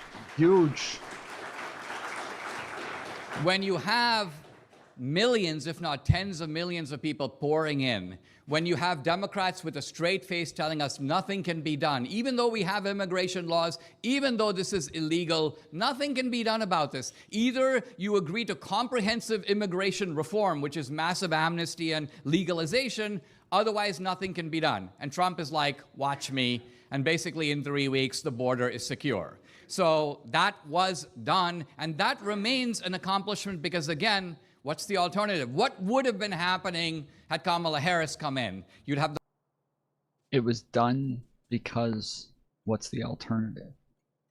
the Biden policy continue. You'd have the same lies surrounding the whole thing.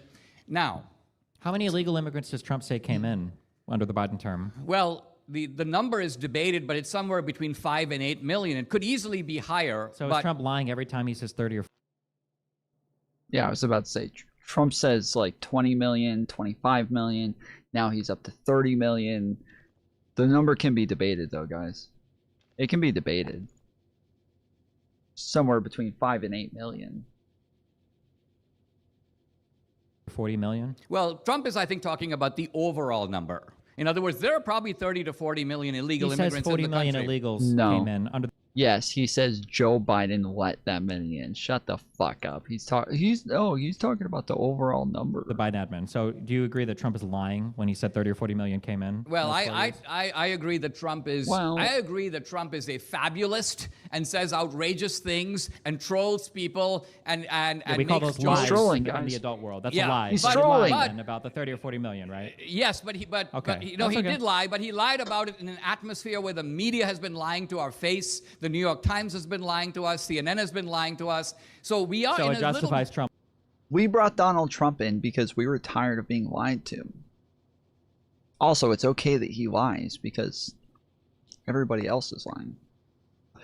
Lying, even though he's supposed to drain the swamp, he just became the swamp. No, Trump is the thing about Trump is he's a manifest, over-the-top exaggerator. Even his own.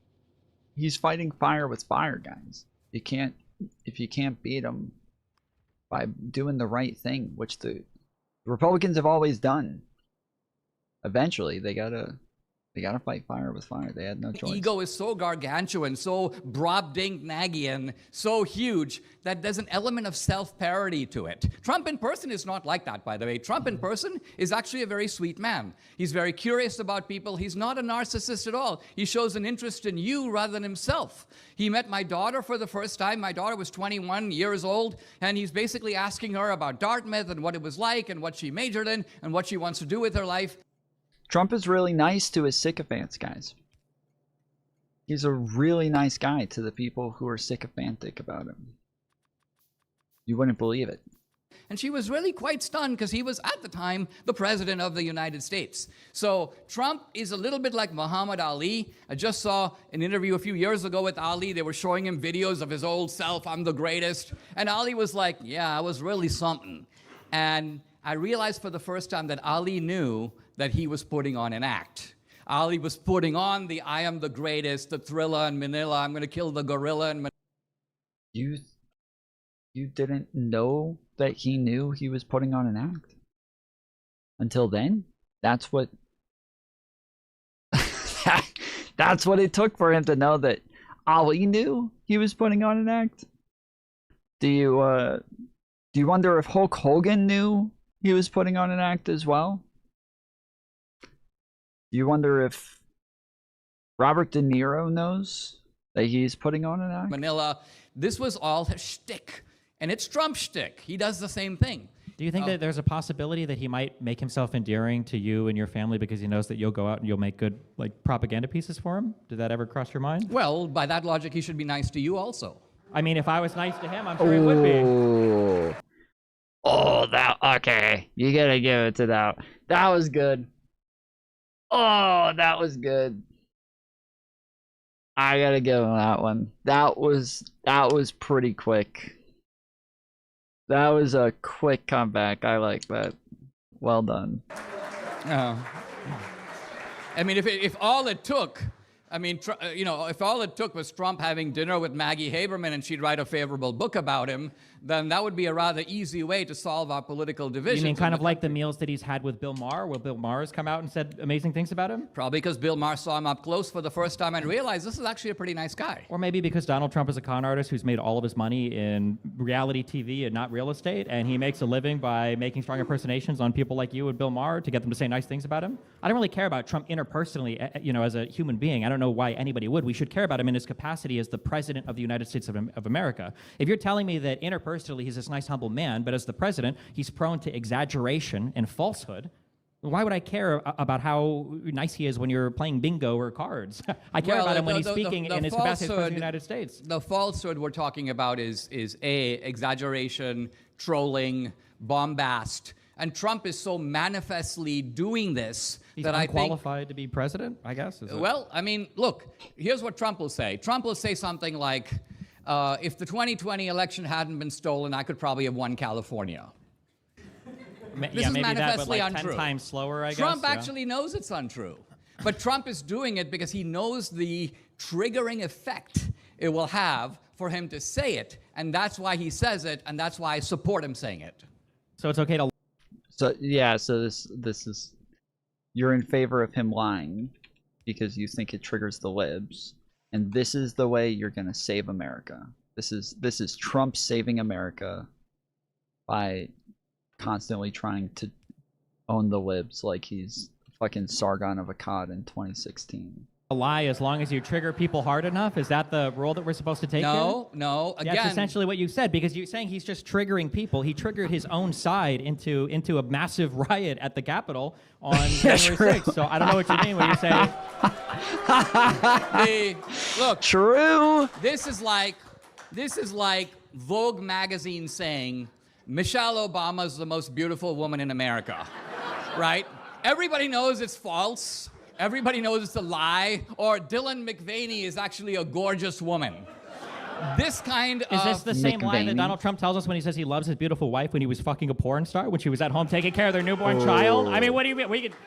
Like, come on. Donald Trump is not a beacon of morality. No one says that Trump hasn't been a playboy in his earlier days, but... Such a playboy that he had to pay her for sex? Yikes. Well, we can... A lot of this stuff is claims and counterclaims, and we also live in a system, unfortunately, where even juries have become untrustworthy in a polarized environment. Yeah. A case in point... Yeah, just the ones who go against Trump. That's... those fucking juries. Point is the January 6th defendants. Most of those guys went before absolutely one-sided juries. 11 out of 12 Democrats, not a jury of their peers. Again, should they have broken into the Capitol? No. But were they over-prosecuted, over-punished? People actually took their lives over this incident, committed suicide. The Biden administration did that to them. And it did that to them, really why? Because many of those people were white, male, Christian, and conservative. I think it was probably because the white Christian president went after those people for being white Christians. Oh man, it's fucking crazy. How that's such a reasonable answer. The white Christian president hates fucking white Christians, dude. He was so done with them. Because that's why they were treated that way. I think it was probably because they were rioting at the Capitol with an attempt to overturn the results of the last election. I think it's probably more likely what was going on there. How were they going to overturn those results? Tell me. By preventing the certification of the vote. Couldn't they meet tomorrow and do it? I don't know how long they could have prevented it for. Are you actually suggesting that these guys who went into the Capitol would occupy the Capitol, and then when the police showed up and the military showed up, they would nevertheless hold the Capitol and prevent the transition of power? I mean...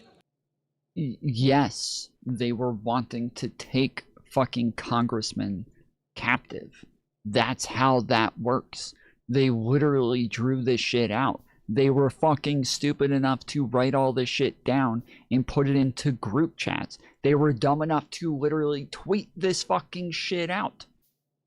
Yes. This is not like he's saying, oh, you think this is what they wanted to. It's not that we think that's what they wanted. It's that they literally said that's what they want to do. They said it very publicly many times. You have, I mean, what you're telling me just sounds like into another this one of fanciful cocoon Yeah. of subverting the government, overthrowing the election. The thing is, you repeat this bullshit to yourself for years, and then you come to believe it. It's Those kind of people funny, who went actually, there when you were put it that way, screaming at their representatives to do something to investigate the facts of the matter, which they never did. Yeah, the facts of the matter were investigated. They and were Donald not. Trump and Sidney Powell and rubbish. Giuliani, yeah, I agree, were rubbish. They lost every single court case they brought. Not They a had single court case looked at absolutely- them. Name one court case that absolutely looked at the nothing. merits. What do you mean? If you Did a single court case actually investigate? Why would they look at the merits if they don't have standing? Why the fuck would you ever look at the merits of a case that doesn't have standing? Why aren't any of the people who have standing bringing court cases? This is they ask these questions like so confidently, like it's some sort of fucking gotcha, without ever thinking, why didn't we ever have somebody who was capable of bringing a court case on the merits? The factual question. First of all, over half of them did yes. Number No. one. Number two, if you can't make standing on a case, why should somebody even hear the merits? There you go. So I'll tell you why. There you go. Because what the There you courts go. did, and courts are Can understandably. you explain what is Well, let me standing? answer. No, explain what standing is and what merits are for the Certainly. audience. I guess. Tell so us. standing means you have to have a legitimate position to bring a case. So right? how Hold do you on. have a case Well, with the merits can I and no answer? standing? Well, just to be You sure he asked gets me a it. question. Yeah, I'm answering. curious. How do you have a case that has merits and nobody with standing can bring the Just case? to be sure. Oh, Just to okay. be sure. Do you feel like you got enough time to answer that one? Well, let me just. I'm gonna. Here's the thing about standing. The truth about standing is every citizen has a stake in the election. And so you would think that any citizen who brought a case on this matter, you'd be like, okay, let's look at it, right? There were a lot of, by the way, suggestive reasons. It's not as if this just came out of nowhere. The windows boarded up, stopping 5 places, stopped the count within a few seconds of each other. Think about this. Supposedly each state is conducting their own count. And yet they all stop the count at the same time. And to this day, you don't know, and I don't know, and he doesn't know who gave the order. That's not true. None of this even happened. Who gave the order? The idea that all the states stopped counting at the same They time. all is not stopped even counting true. within a few seconds of each other. No, they literally. That's not true. Okay. They're literally So at different why is time it the zones case for- then for that polls Trump was close at leading? different days. None of this is true, but okay. There's a reason why you guys can't point to any court documents, any filings, anything that demonstrates the truthfulness of anything. It's why the only guys that defend this idea are the crazy My Pillow dude who sells pillows for $14.88 No. on his website, Mike Lindell. Yeah, we can watch the video. We can watch. There's hours of footage of Sidney Powell lying to people, lying to these committees that are listening to them talk about all the fake votes. We can see the State Farm Arena footage where she says, "We don't know where the boxes came from. They were literally counting them. They put them under the table and then they brought them back out." The full video footage exists. There's a reason why they can't even make standing on these cases. You are right. There were a lot of people that would have had standing to bring these types of cases, but none of the cases had good merits, and the judges knew that people like you, who had nice interactions with Trump, would be doing propaganda for him. Even the ones that were thrown out on standing, the judges addressed the merits of those cases. If you'd read a single one of those decisions, you would have actually seen that. They had the ability to make all of this evidence public. Sidney Powell, Giuliani, where is it? Where is all of the investigation? Where's all of the public evidence for all of the Tina Peters people they had digging through these machines in the background? Notice that there is not a scintilla of positive evidence that there was a single vote that was actually changed or rigged or anything improper happened anywhere. Why did they lose on every single court case, even when there were judges that were looking over this that were Trump-nominated, Trump-appointed judges? Yeah, so the judges were scared to get into it Oh because, my God. hold on, because a judge, by and large, is in the judicial lane, and they don't want to second-guess an election process. It's too complicated. They've never done it before. Remember And hold Bush on, v. why don't you Gore? let me What finish? about Bush? Yeah, I was about to say, what do you mean they've never done it before? They did it in Bush v. Gore. They've done it numerous fucking times. Shut the fuck up. Shut the fuck up. Bush v. Gore was like one of the most drastic decisions to an election ever. And that is like similar to what it was that Trump was asking for. Hold on. What are you talking about? Let me give you the big picture here that I think will convince reasonable people that something fishy happened in a big way. I'm not talking about 10 guys from a nursing home. So Obama got 65 million votes in 2008. He got between 65 and 68 million votes in 2008 and 2012, his two elections. Hillary got about the same number of votes, about 65 million votes. Kamala Harris, years later, with a demographic shift in the country, got close to 75 million votes. Now, Joe Biden in the middle. Joe Biden. Joe, what's my middle name? During COVID, when even conservative states decided to send out mail-in ballots all over the place, yes, there were more people who voted because you didn't have any reason for people to sit out. They didn't have any excuse that time. Normally, I mean, we've talked about this a billion times. Like, there's the most common reasons for people to not vote on, like, when it comes time, is that they planned on voting and then they just got busy that day, or just didn't feel like getting up, or, you know, they were in the middle of a fucking epic Factorio game and they were like, yeah, I'd rather fucking finish getting my train track set up than get up right now, and kept putting it off until eventually they're like, oh shit, it's 3 o'clock in the morning, I fucking missed the election. So when they send a ballot to your house 3 weeks ahead of time and you're able to just go ahead and fill it out and send it back, you don't have any way to avoid it, and so way more people were able to vote. Pretty fucking easy. Biden gets 81 million votes, which means that 15 million more votes than Obama mysteriously showed up for Biden, and promptly 6 million of them at a minimum vanished even after the 2020 election.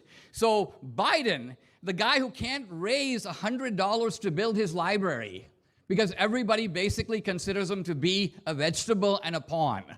This Biden is evidently the most popular figure in U.S. history, surpassing Obama and every other Democrat. How many votes did Trump get in that election? Which election? The one that Biden got the most votes. 2020, yeah. Trump got about 65 million. Okay. Oh, that's crazy. So in the past, the Republicans, when you're talking about like Obama and Hillary, and you're talking about Kamala Harris, you're talking about, like, generally in my lifetime, Republicans have rarely, one time in my lifetime, has a Republican ever won the popular vote. One time. And these Democrats are just absolutely slaughtering them regularly. But it's always like there's always more votes, you know, generally more and more votes because there's more people. And so it's about the same proportionality. And then in an election like this, where you're saying how crazy it is that it jumped from 65 million for Obama and about 65 million for Hillary to 81 million for Joe Biden, yet Donald Trump got, I think it was 77 million for Donald Trump. He also set, so like these are now the two highest, number one and number two for the people with the most votes ever. It's number one and number two. And you're saying, well, it's crazy that Joe Biden, who's going to believe that Joe Biden could get the record amount of votes? Well, you know, how could it possibly jump from such a much lower number to this much higher number? The Donald Trump's jumped as well. Both of them jumped. So, like, you got to explain his as well. If you're gonna say that we can't explain Joe Biden's jumping that high, well, then how the fuck do you explain Donald Trump's jumping that high? His is way more of an anomaly than Joe Biden's. How is it the case that under Donald Trump's presidency, where he is in control of everything, somehow he is able to rig it so that Biden gets more votes, or Biden is able to rig it while Trump is president, but then when Biden is in office, how is it that he's not able to rig it so that Kamala Harris, his vice president, wins the next election? Well, I'll give you two answers to that question. The first one, you already know, but you're pretending not to remember. COVID. COVID gave the Democrats a chance to change. Who was the president during COVID? But it doesn't matter Who was the president during COVID? Who makes the rules of elections? The states do. Where was all the rigging? The rigging all occurred in Fulton County. It occurred in Phoenix, Arizona. And they couldn't rig it again in in 2024? Philadelphia.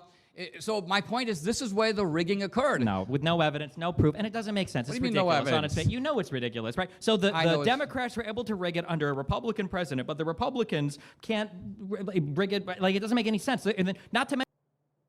Okay, we gotta name this one now. 82 million votes. Boom. Got him. Let's go. Mention the fact that the crazy story that you're telling, there's no facts or there's no proof for Democrat- literally any of it.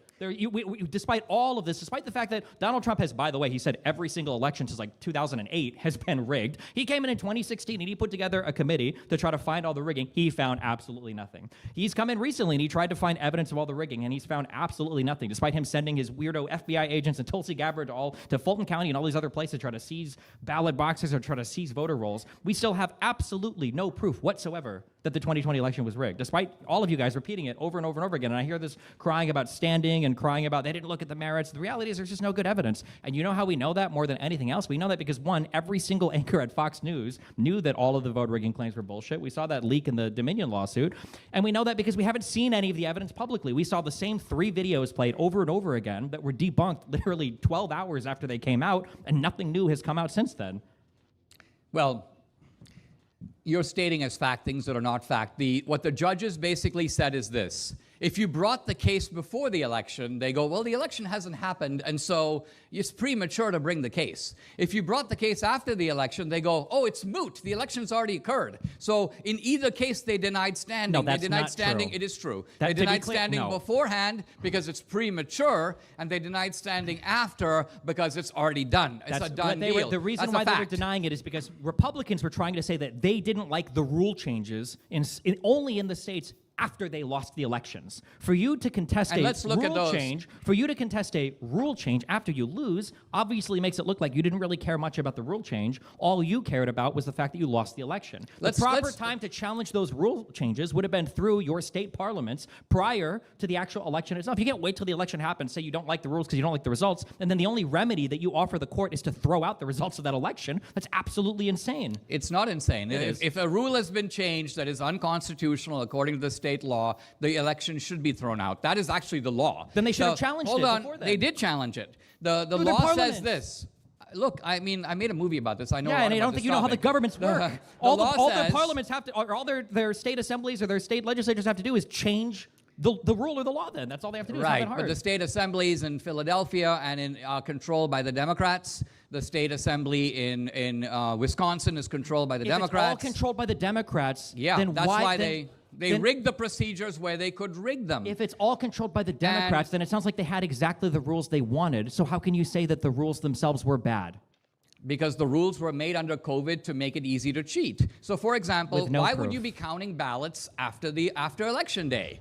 Answer, it gives you more chance to cheat. In fact, it gives you more chance to know what the margin is and how many cheating votes need to be supplied. That is a very suspicious rule to make. Why would Democrats oppose cleaning up voter rolls? Because they know the voter rolls are completely padded with fake names. If you today, let's say you live in Texas and you move to Louisiana tomorrow, every government agency will know about it. The DMV will know, the tax authorities will know, the people in the new state will know, they'll be sending you bills.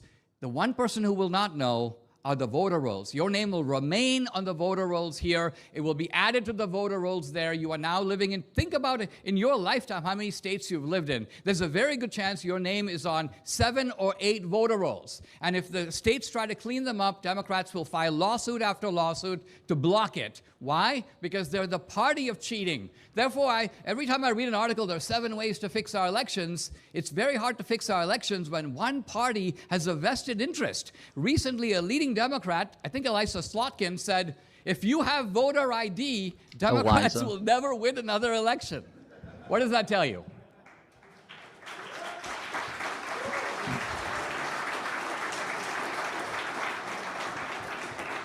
I hope that one day conservatives can come back to reality. These are all really wonderful stories, but again, like history just disagrees with you. Like you can spin all the stories you want, but the reality is that Donald Trump controls the government more than he ever has before. Where is the voter fraud evidence?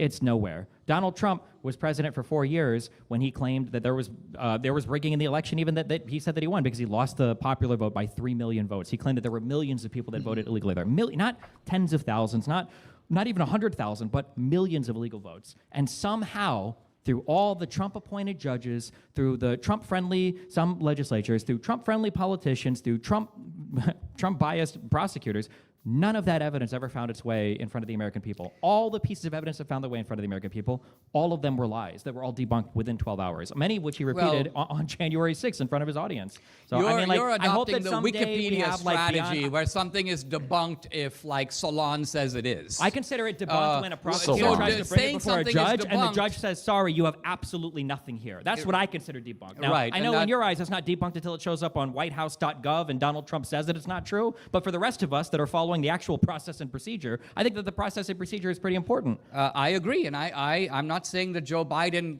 I mean, this was an election legally stolen, okay? And so Trump exited the White House because he realized that the theft was successful. Even that phrase, if it was legally stolen, then why would you challenge it in court?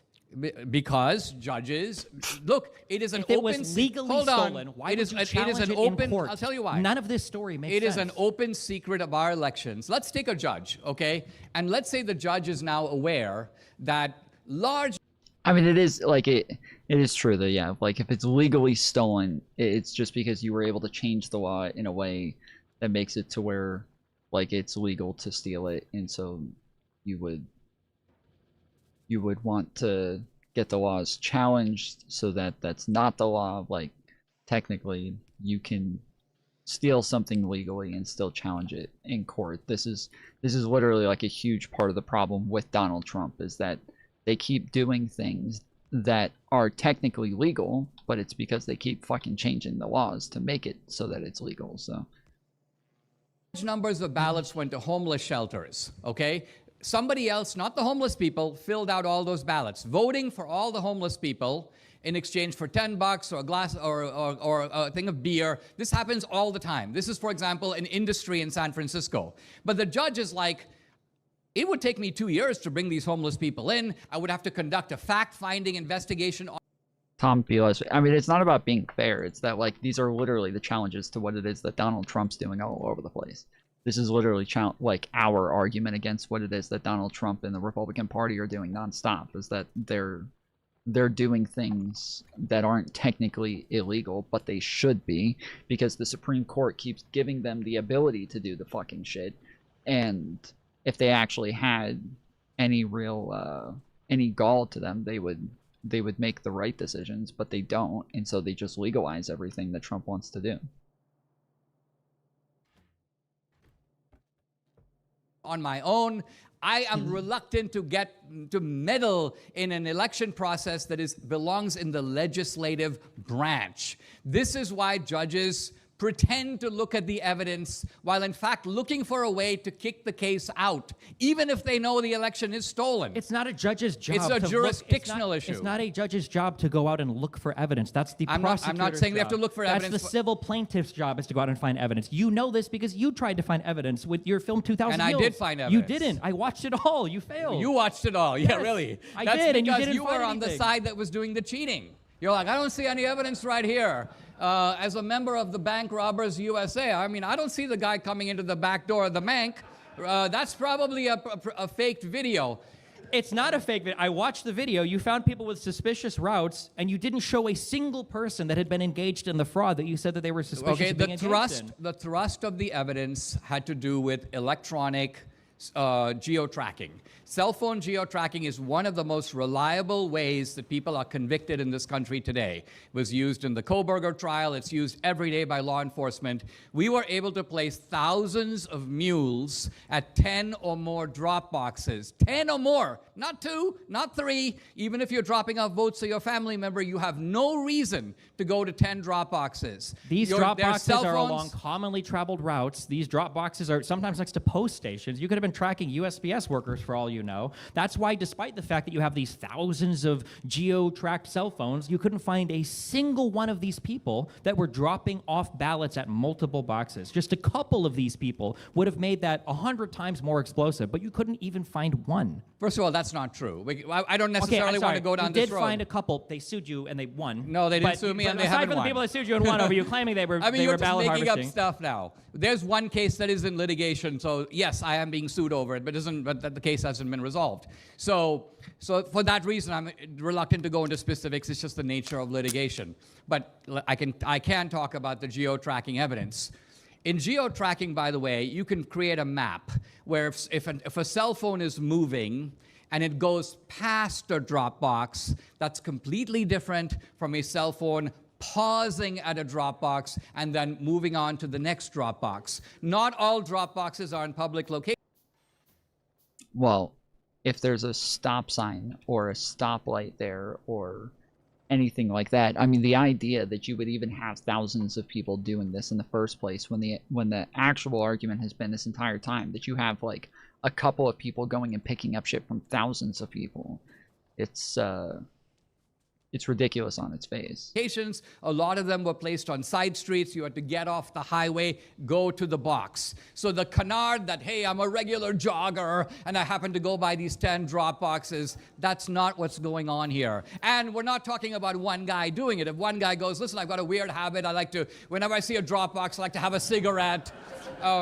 We're talking about 2,000 mules. 2,000 mules. And Where this is is the not video convincing. footage? Where's the evidence. video footage of them?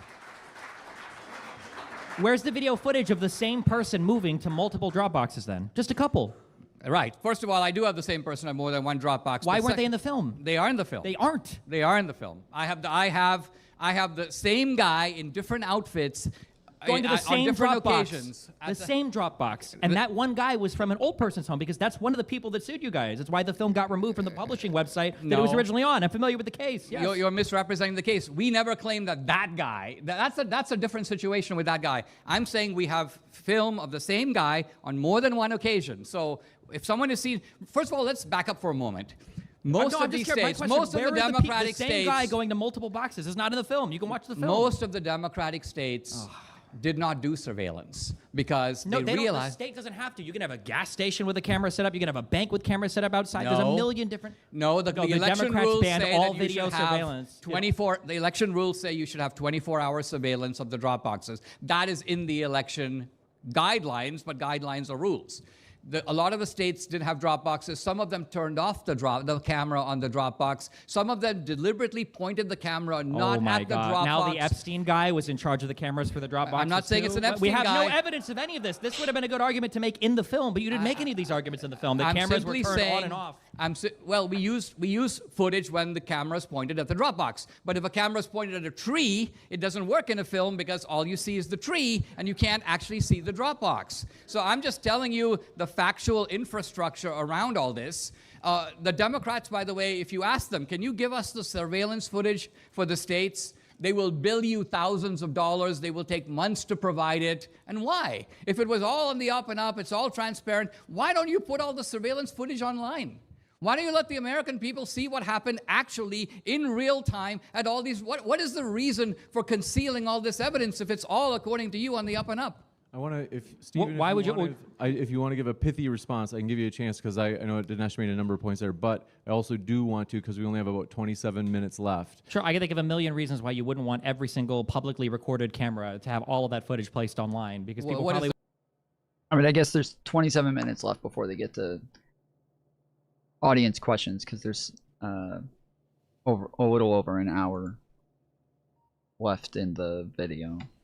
You don't want to feel like you're being tracked or stalked by people that are looking to try to find them in public cameras. But we have public cameras now, and what I'm saying is voting is a public act. In some ways, it's a very private act. Nobody should know what your vote is. It's a private act if it's behind a curtain at a voting facility. The whole point of having See, all the safeguards of When voting. you're trying to hold on, I want to follow that comparison. You realize like halfway through that was a ridiculous comparison, right? The idea of the closed curtain is the same thing as writing in your mail-in ballot. It's a private vote. Nobody has a right to know. It's who not you're voting true. for. Let me put it this way. Let me prove to you why what you're saying is idiotic. Okay. If I go to vote at let's say the post office, so if I go to a school where they're conducting votes, right, and they hand me my ballot, and I go inside the little cubicle, and then I come rushing out.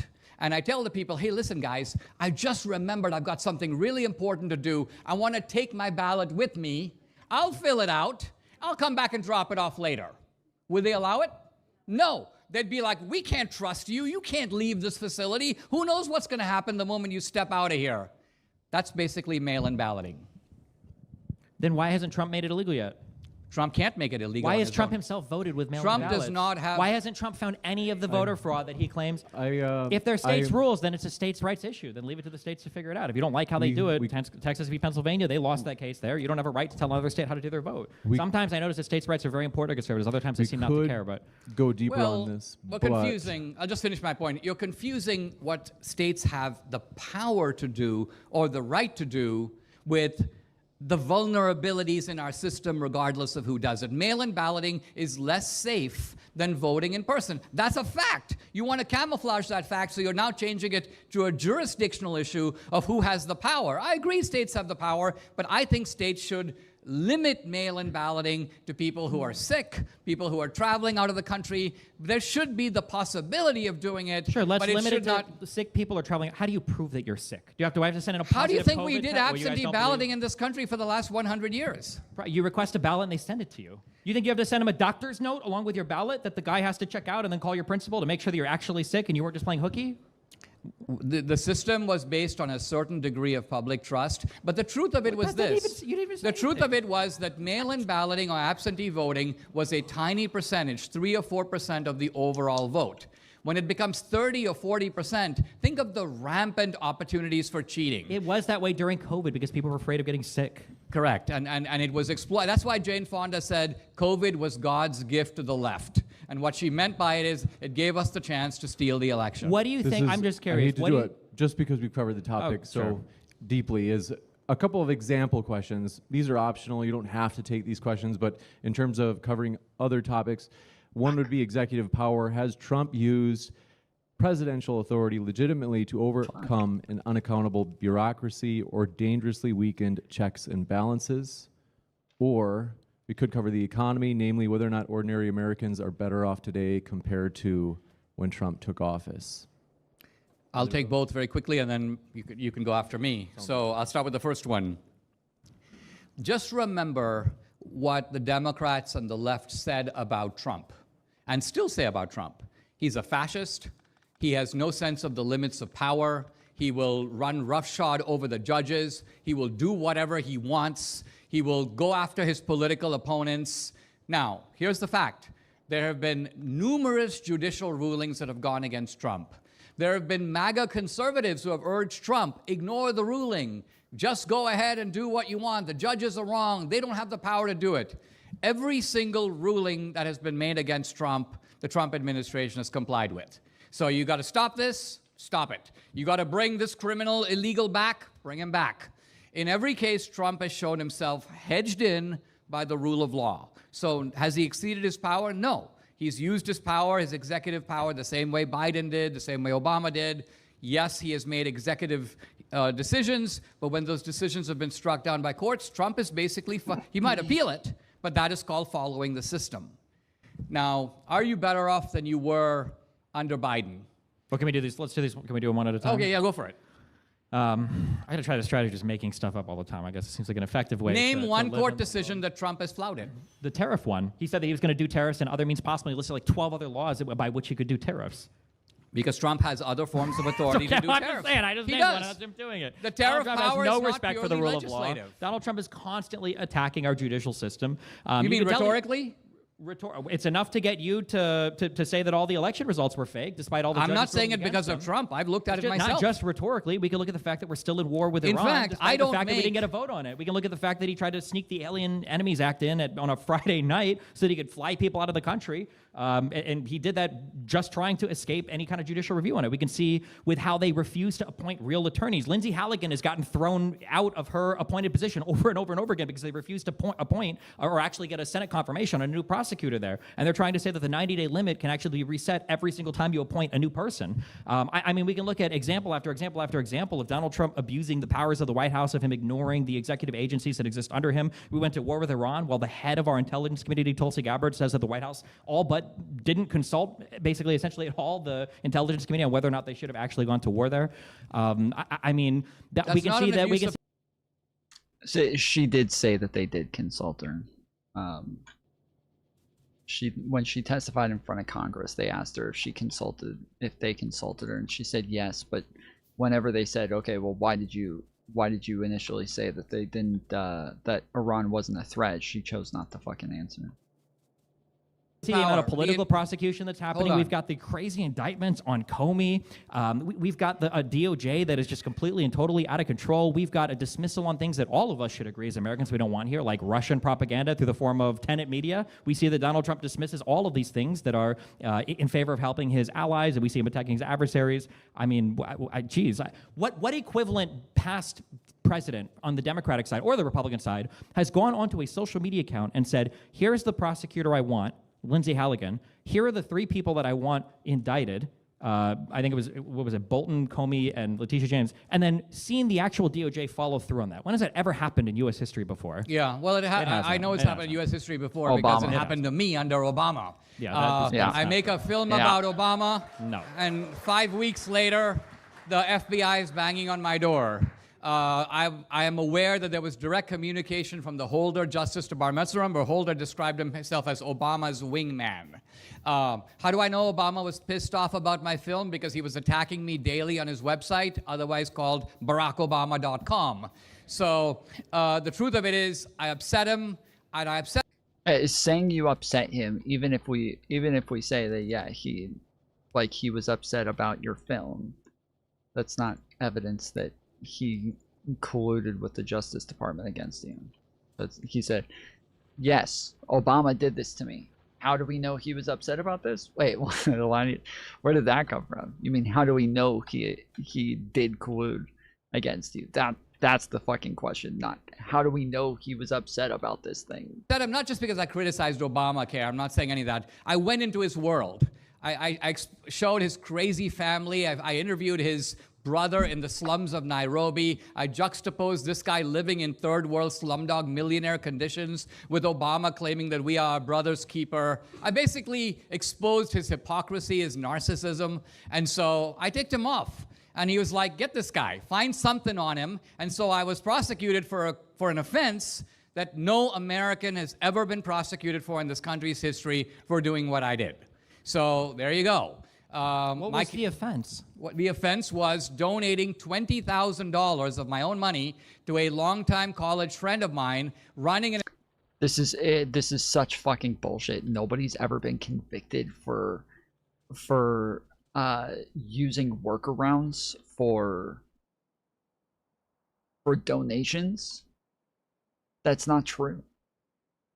That's such fucking bullshit. Nobody's ever been convicted for that. No shot. An election in which she had no chance because I was guilty that I couldn't do more to help her campaign. I felt bad. Now, the campaign finance laws exist for a reason, usually to punish quid pro quo. Had I given her the money and said, if you're elected, I want to be a judge, or I have a business and I'm courting a tax break, people have been prosecuted rightly for that. But no American in the country's history, a first-time offender, for giving 20 grand of their own money. Think about it. People like Soros give millions through PACs. So normally it's you get a fine, you get a warning. But the government, I sat down across from the lawyers of the SDNY.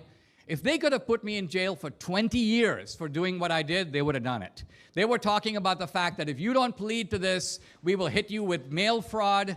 And this is what they mean by mail fraud, putting a check in the mail. We'll hit you with bank fraud. And here's what they mean by bank fraud. Taking my own 20 grand out of my own bank account. That's the bank fraud. Was that really the bank fraud, or was it the fact that you were trying to conceal the extra $10,000 you donated by passing it through to family friends? No, you passed it through to wasn't two other people. concealing The it. reason why it was going to be a mail fraud or wire fraud is because you were sending them checks. You were lying about what the checks were for because you knew that you were breaking the law, and you had another couple donate $10,000 on your behalf. Right. I had two people that I knew. I told them open. Every other time he tells this story, he says he didn't know it was illegal. Every other fucking time he tells this story, he always says he didn't even know it was illegal. He said, but like when you read the fucking court papers, it's obvious he knew it was fucking illegal. He's such a lying piece of shit, dude.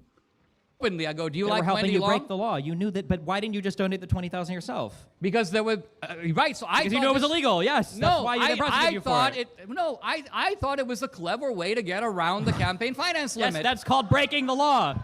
I admit That's it. like if I go to Walmart, if I put a Kit Kat bar in my pocket, that's a clever way of getting candy bars without paying for it. Yes. Right. And do you think that somebody who takes candy bars without paying for it, now, the person who takes candy bars without paying for it is taking somebody else's money. We're talking about giving my own money, right? So we're now talking about me giving away too much of my own money. I mean, you should have seen when I went to the confinement center with hardened criminals. They're like, what'd you do, man?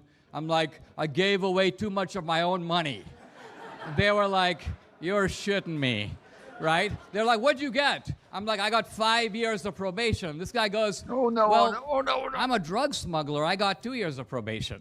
In Damn, other words, he should have waited to do it until Trump was in office, and then Trump could have just pardoned him like he seems to do with all of his True. criminal friends. Regardless, you can sit here and make Well, jokes what I'm about it. If you saying don't is, like do the you- law, that's do- fine. But there was a campaign finance law that Yes. limits you to $5,000 for an individual contribution, $10,000 for couples. Correct. And you tried to get around that law. Now, as for a quid pro quo, you don't necessarily have to allege that. But the allegation was that the group of friends that you were hanging out in, you mentioned that film about Obama, one of the people that was hanging out in that group of friends that was friends with the politician running that you had managed to illegally donate through a roundabout way, an extra $10,000 to, that person that was in that group of people was one of the primary funders of that film that you made about Obama. Now, I'm not saying that That's Obama went because after Wendy you and because I of the have friends primary in funding common. of the film or We whatever. came out But of I'm saying you very darkness clearly and together. openly broke a law that you knew was a law. You saying here that you were trying to cleverly I'm get around not it saying- demonstrates the mens rea, the criminal intent to get around a law that you knew existed, and you knew this because you'd served on like I think it was it was like the campaign finance board or whatever for that either that same friend or a prior election, so you knew what these laws were. So I mean, you could try to pretend that All right. like it was a whatever thing, but I'm I mean, not like, you knew you were saying- breaking the law. You got prosecuted for it. give Dinesh a chance to I respond, knew and I then- was trying to get around the law, and I was willing to take any punishment. See, with justice, it's not just a matter of did you do it. If you were speeding, you knew you. Yeah, but he said he's the first person to ever get prosecuted for this, and that's bullshit. He's acting like because he didn't know and because he was unaware that this is the first time somebody would be prosecuted for something like this, which is total bullshit. And now he's like, okay, yeah, I knew it was against the law. Okay, so shut the fuck up. Maybe You were speeding, true. But the issue is, A, is the punishment proportionate to the offense? And B, do other people who do the same thing get roughly the same penalty? My whole case was based on selective prosecution, political targeting, and excessive punishment. The same with January 6th. I know a guy who was in the Capitol for 10 minutes. He didn't touch one thing. He stayed within the ropes. And they were trying to go after him on a terrorism charge, and the guy hanged himself. Now, is that considered a proportionate penalty? What's the guy's name so we can look it up to see if that's all he did afterwards? His name is Matt. Do you guys remember his name? Every single time you Oh, guys Matt, give one of his these name people- is Matthew Parna. Look him Okay, up. well, look him up, because every time you guys give one of these people, he was there for 10 minutes, he didn't do anything. I look him up, and they're like the most deranged people that were No. at the Capitol. They're hanging Look from him the up. rafters, they're running Look him around up right now. screaming, they're attacking people. Yeah, we'll look him up. Yeah, look him up. And then if we go back to Trump. What was his Look name? him up, but they're like the most... Do you guys remember his name? Every single time you Oh, guys give one of his these name people- is Matthew Parna. Look him up. Okay, well, look Matthew Parnell? Is that what he said?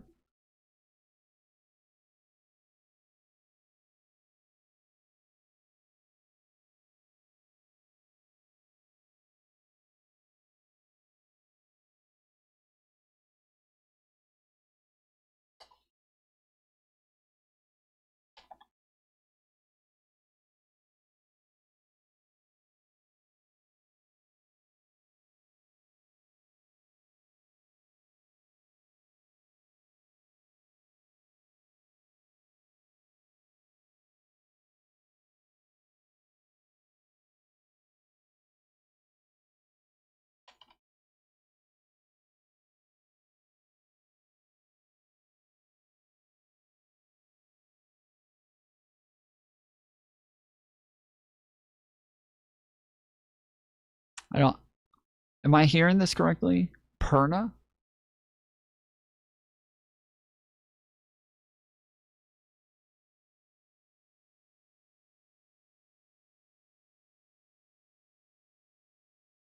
Bro, is that his fucking picture?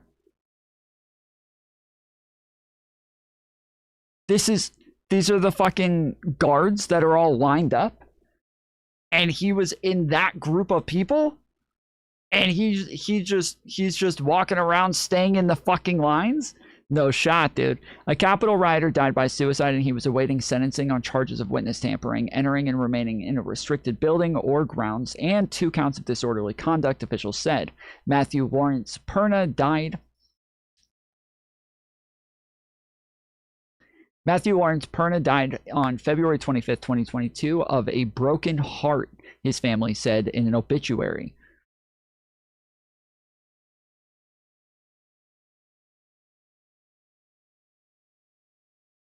He disappointed himself. He was that disappointed himself for being a terrorist.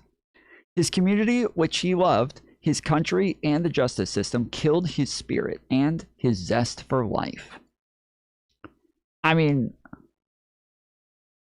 if he knew he was innocent, why did he kill himself? Isn't that... He should have been confident that he was going to win the case, right? Mercer County Coroner's Office confirmed the Pittsburgh Post-Gazette that Perna, 37, of Sharpsville, Pennsylvania, died by suicide. NBC News has reached out to the coroner for comment. One of Perna's lawyers, J. Gerald Graham, confirmed his death by suicide.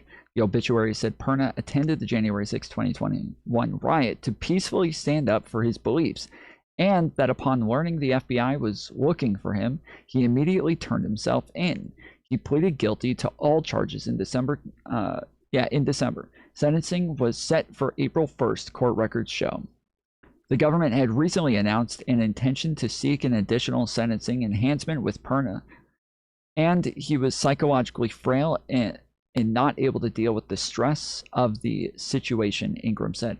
He can be part of like an angry, violent mob that's breaking into the Capitol, chanting "Hang Mike Pence" and "Let's, kill Pelosi, kill AOC," all these things, right?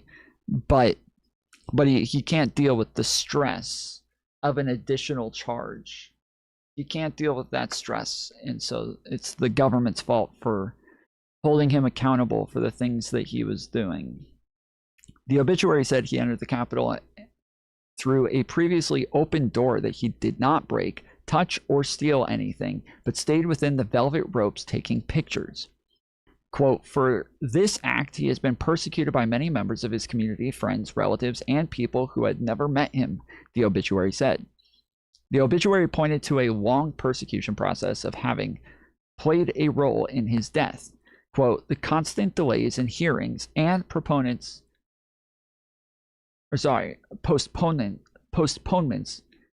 constant delays in hearings and postponements.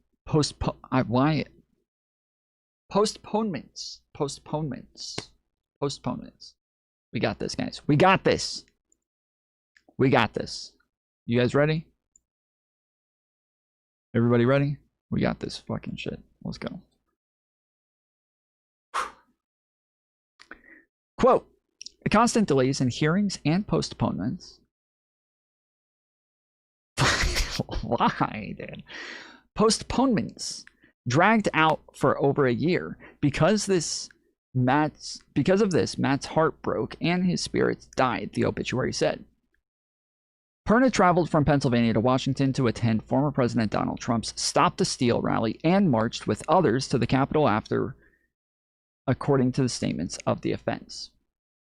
He told police that when he reached the top of the steps on the building's west side, he was surprised to find the door open. What? The door was just sitting there open? To his surprise, everybody was rushing towards the Capitol. There were tens of thousands of people in front of him. And then as they all kept rushing and he's going up the stairs, somehow the people didn't stop, and he thought they must be transporting through the walls because we're running out of space between me and the walls, and so they're probably just transporting through the fucking walls. Maybe there's a portal at the top of the steps that all these people are funneling through the portal. Maybe there's a black hole that's sucking everybody else in and shooting them out into another dimension. But could it be that the doors are open? We're all charging towards walls right now. We're all charging towards a dead end. We're all charging towards something where it doesn't go anywhere. So it couldn't be that people were going inside through open doors that they broke open. Could it be that? There's no way he could have expected something like that. He was surprised to find the doors open. He claimed he was pushed into the building by a crowd that gathered behind him. He was pushed in. He didn't want to go. He didn't want to go. Still images of video from inside the building showed Perna wearing a red hoodie embezzled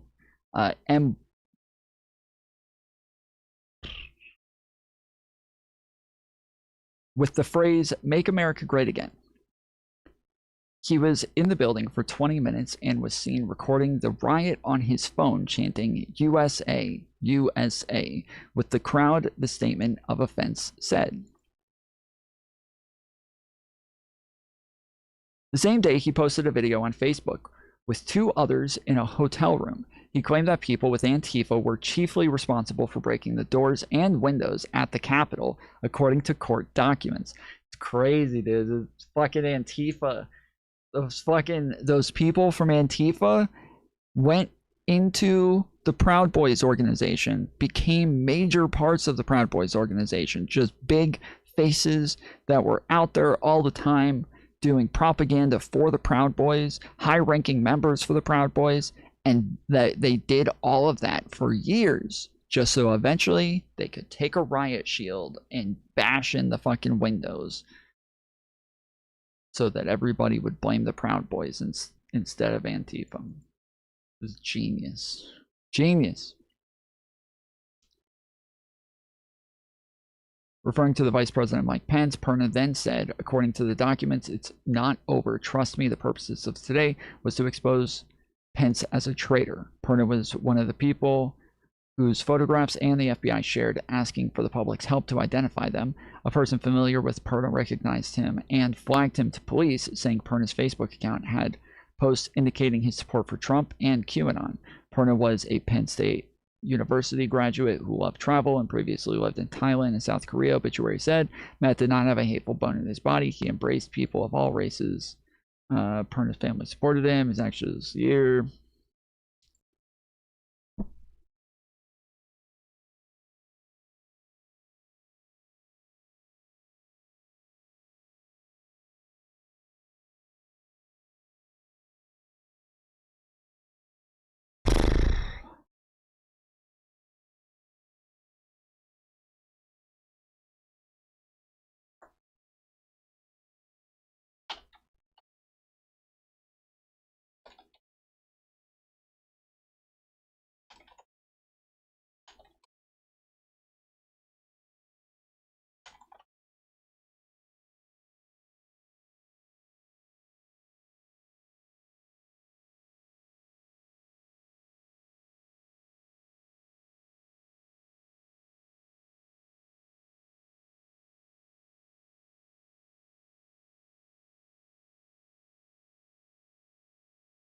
Okay, so this is him, I believe, in the red hoodie here.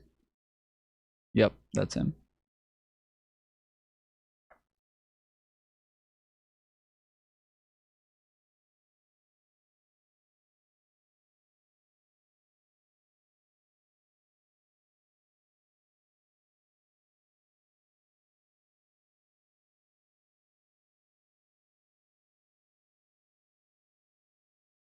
Just the same clip over and over? Looks like it is. Okay.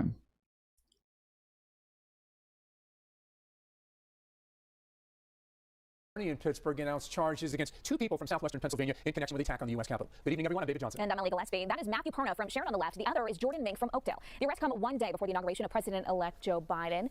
And this is a live picture from Washington now, and security there is tight. We're going to bring in Channel 11's Liz Kelmer live on the breaking news desk tonight. Liz. face found Dale of him. You see him here. He's accused of disorderly conduct after agents found videos of him at the Capitol. Now, social media also helped to lead them to Jordan Mink of Oakdale, facing more serious charges after documents say he used a bat to smash a window. You can see that here at the Capitol, and then steal things inside. Now, the FBI tells me they continue to investigate the chaos there while looking ahead to tomorrow, saying they are not aware of any significant threats here in our region. We have a number of investigations here, and there are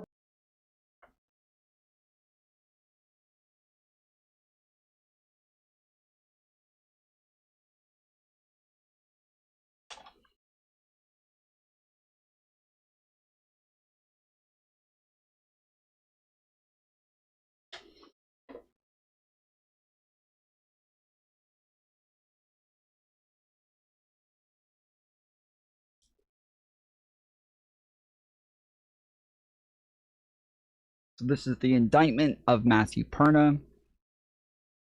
Perna's participation in the January 6, 2021 Capitol riot.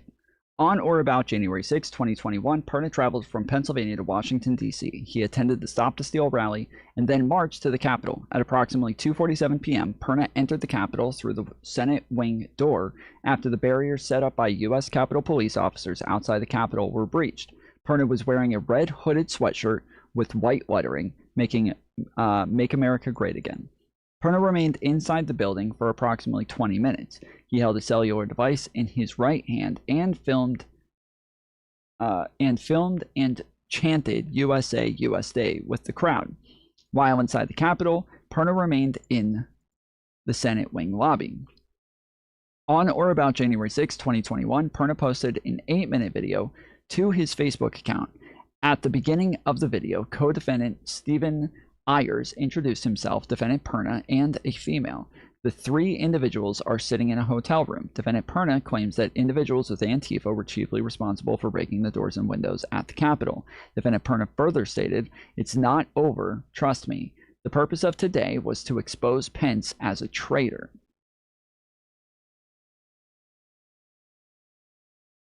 The defendant knew at the time he entered the U.S. Capitol building that he did not have permission to enter the building, and the defendant did so with the intent to impede, disrupt, or disturb the orderly conduct of session of Congress.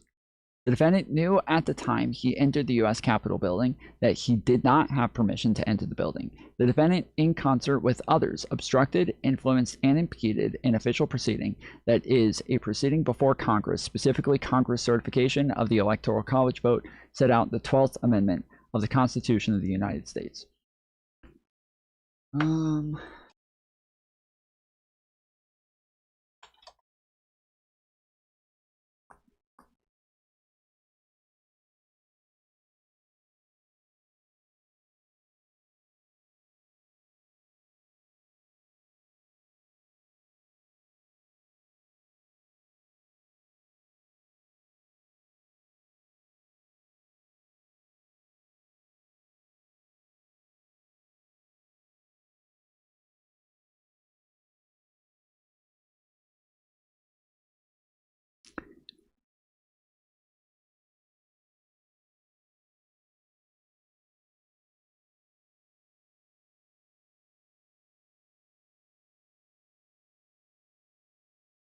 Her nephew, Matthew Perna, was at the Capitol that day. She said he was not violent, but his attorney told him to plead guilty to several charges shortly after the government added a terrorism enhancement charge.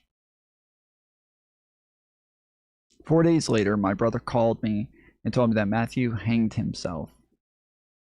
Perna since then. So I'm trying to find where they added the terrorism enhancement charge, or if they just threatened to add a terrorism enhancement charge, but they would not add it, or they would drop it if he pled guilty, or what.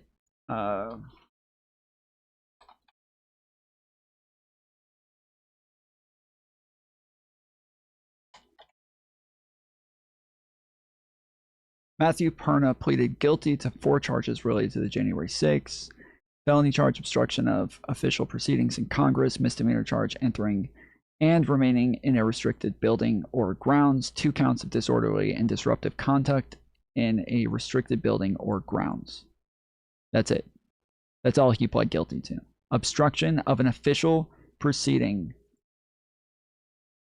in Congress. That's the felony charge. And then he had 2 misdemeanor charges of remaining in the building and disorderly and disruptive conduct.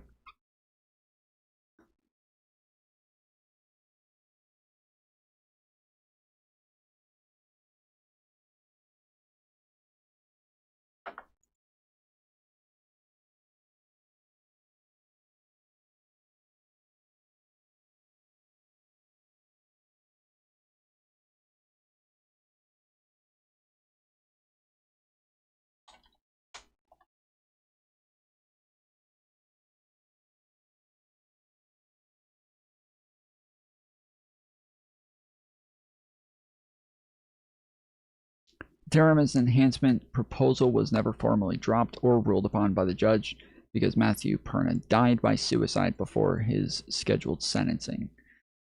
Okay, so it sounds like he pled guilty to those charges first, and then they wanted to bring the terrorism enhancement charge. Post-plea action after the plea pleaded December of 2021. Prosecutors raised the possibility of seeking a domestic terrorism sentencing enhancement impact on sentencing guidelines. Perna initially pleaded guilty, expecting a recommendation of 6 to 12 months in prison. The addition of the terrorism enhancement would have spiked the sentencing guidelines to 7 to 12 years. Abrupt end, the consideration of this enhancement caused consecutive delays in the final sentencing date because he passed away on February 25th, 2022. So, just to be clear, the way that Dinesh is explaining this might be true. Like, generally, it might be true. It doesn't matter, though. This isn't, like, totally unfair. We hear people all the time talking about, like, all they did is go inside the Capitol and walk around, and now they're getting charged with terrorism. That's so fucked up. It's not. That's not fucked up. And every single MAGA person who ever comes on here, they always do this thing where they're like, so what? They just go inside and walk around and now they're supposedly some fucking terrorists? And it's like, yes, obviously. No duh. Like, and I always give them the same hypothetical. If let's say there's a protest outside of a bank. All these people are really upset with some bank CEO. They're all standing outside protesting. And while they're standing outside protesting, they see a couple of cars pull up and jump out in like masks and guns and shit like that. And they go running inside the bank. And it's pretty obvious they're going to rob the bank. Okay? And while they're running inside the bank to rob the bank, all of the protesters decide to run inside the bank with them. But none of those protesters do anything to actually help them rob the bank except for being inside the bank. Do you think they should just get charged with trespassing?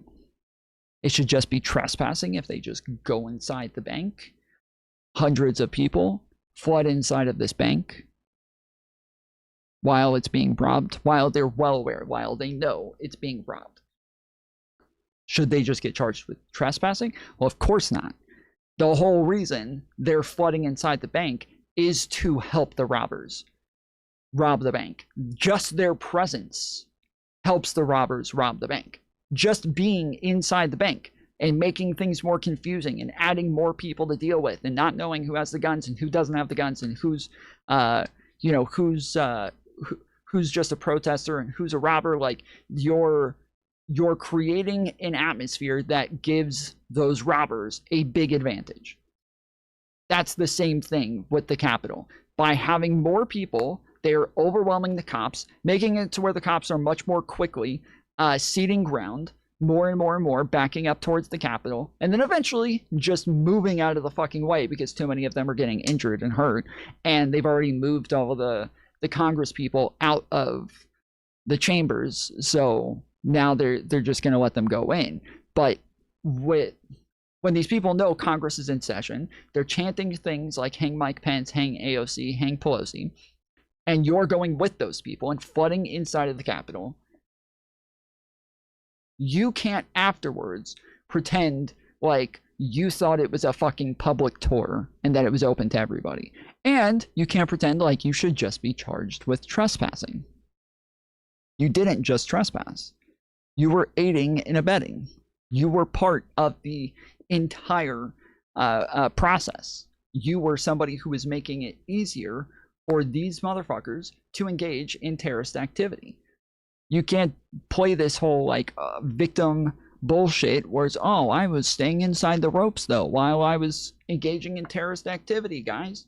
I stayed inside the ropes while I was being a fucking terrorist. So can't I just be considered a trespasser? All right, give me just a second. I'm gonna run to the restroom. Give me 2 minutes.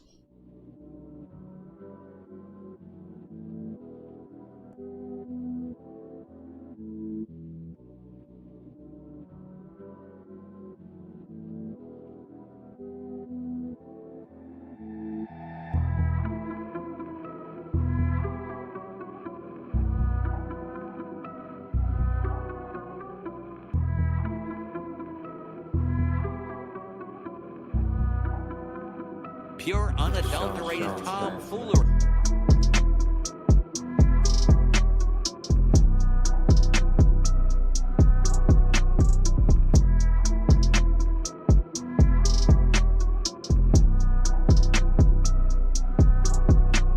Is Tom fucking retarded or something? Tom is honestly one of the most brain-dead fuckers that covers all this shit, okay? Just stick your fucking nose out of it, Tom, you retard. Tom fucking retard. Tom fucking retard. Tom, stop it. Tom. I don't know what it is. Okay, Tom. He's Yeah, it's, Tom. he's obvious. That's a You are descriptive assuming. Tom. No, hold on, chill.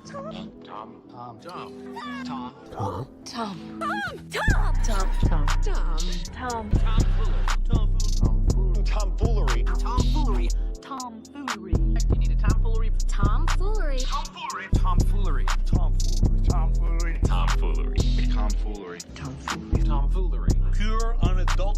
Pure, unadulterated tomfoolery.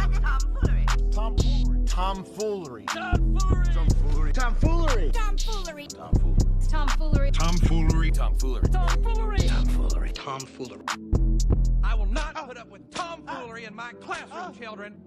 Tom fucking retard. Fucking Tom fucking retard. Fucking Tom. Foolery.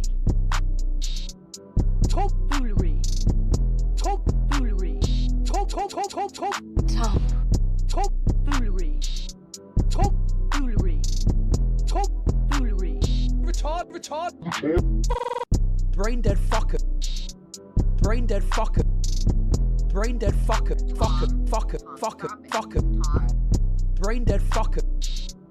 Brain dead fucker. Brain dead fucker. Fucker. This isn't funny. No more tomfoolery. Tom, stop it. Tom. I don't know what it is. Okay, Tom. He's Tom. obvious. That's a You are descriptive assuming. Tom. No, hold on, chill. Tom is fair. Tom is fair. Tom is fair. Tom is fair. All right. Get back into Look it. him up, because every time you guys give one of these people, he was there for 10 minutes, he didn't do anything. I look him up, and they're like the most deranged people that were at the Capitol. They're hanging Look from him the up. Raptors, they're running Look him around up right now. screaming, they're attacking people. Yeah, we'll look him up. Yeah, look him up. And then if we go back to Trump's executive use of power, anything else you guys want to cover on that topic? Otherwise, we could go to that last question on ordinary Americans. I mean, Trump seems to not understand the function and the role of government. It seems like he doesn't even use all of his executive agencies. He just runs everything out of the White House. So, I mean, we've never seen a president operate so free from his Congress and free from his own executive agencies before. But I'm kind of inclined, if you want to respond, Dinesh, we can. Otherwise, we might move into that question of whether or not ordinary Americans are better off compared to when Trump took office. Yeah, why don't you go first, and I'll go after you. yeah, I mean, the economy has been, I think, largely buoyed by a lot of the AI and tech stuff, at least insofar as like our 401ks are concerned. So if you have any investment there, you see that number go up. But in terms of the affordability for things around the United States, I don't think Trump has done much to help us at all. I think the whole Iranian war thing has led to an increase in what energy prices would be otherwise. I think that even for this AI tech industry, the White House has shown that it's woefully incompetent when it comes to actually regulating or giving guidelines to that environment for how they should work. We just recently saw this huge turmoil turmoil where they're selectively telling certain companies that they can't publish new models or not. Obviously, our relationships with our foreign trading partners, everything, are completely in shambles. So, all of the increase in the cost of lumber and everything else has led to an increase in housing prices. We've had to do bailouts for our farmers because of the stupid game we're playing with soybeans and everything between us and Venezuela and China. I mean, it's been a disaster in almost every single measurable way. But I'm sure you're about to tell me why all of that is not true, and there's a good Trump economy right around the corner. Well, I mean, it's striking to me that when the question is very direct and personal, like, are you better off? This was the Reagan question. Are you better off than you were 4 years ago? It is peculiar to answer that question by saying things like, well, our trade deals are out of whack. It's more reasonable to answer this way. Under Biden and Harris, I didn't really have normal free speech rights, which means that on the normal platforms where you get to speak, you would be crushed. And it's not just me. Any ordinary American, millions of people were deplatformed, and the deplatforming was the start of it. Once they deplatform you, leftist sedition hunters and other people would call your employer and try to get you fired. They would try to ruin you in public. They would try to destroy your reputation in your neighborhood. And your crime was something like, I'm representing Trump, or I posted something on Twitter. And this was enough. So this gives you an idea of the deranged people that were in our government and allied with our government who were doing this to us. If you go down just a simple, basic list of the Bill of Rights, you didn't have the right to free speech. You didn't have the right to free assembly.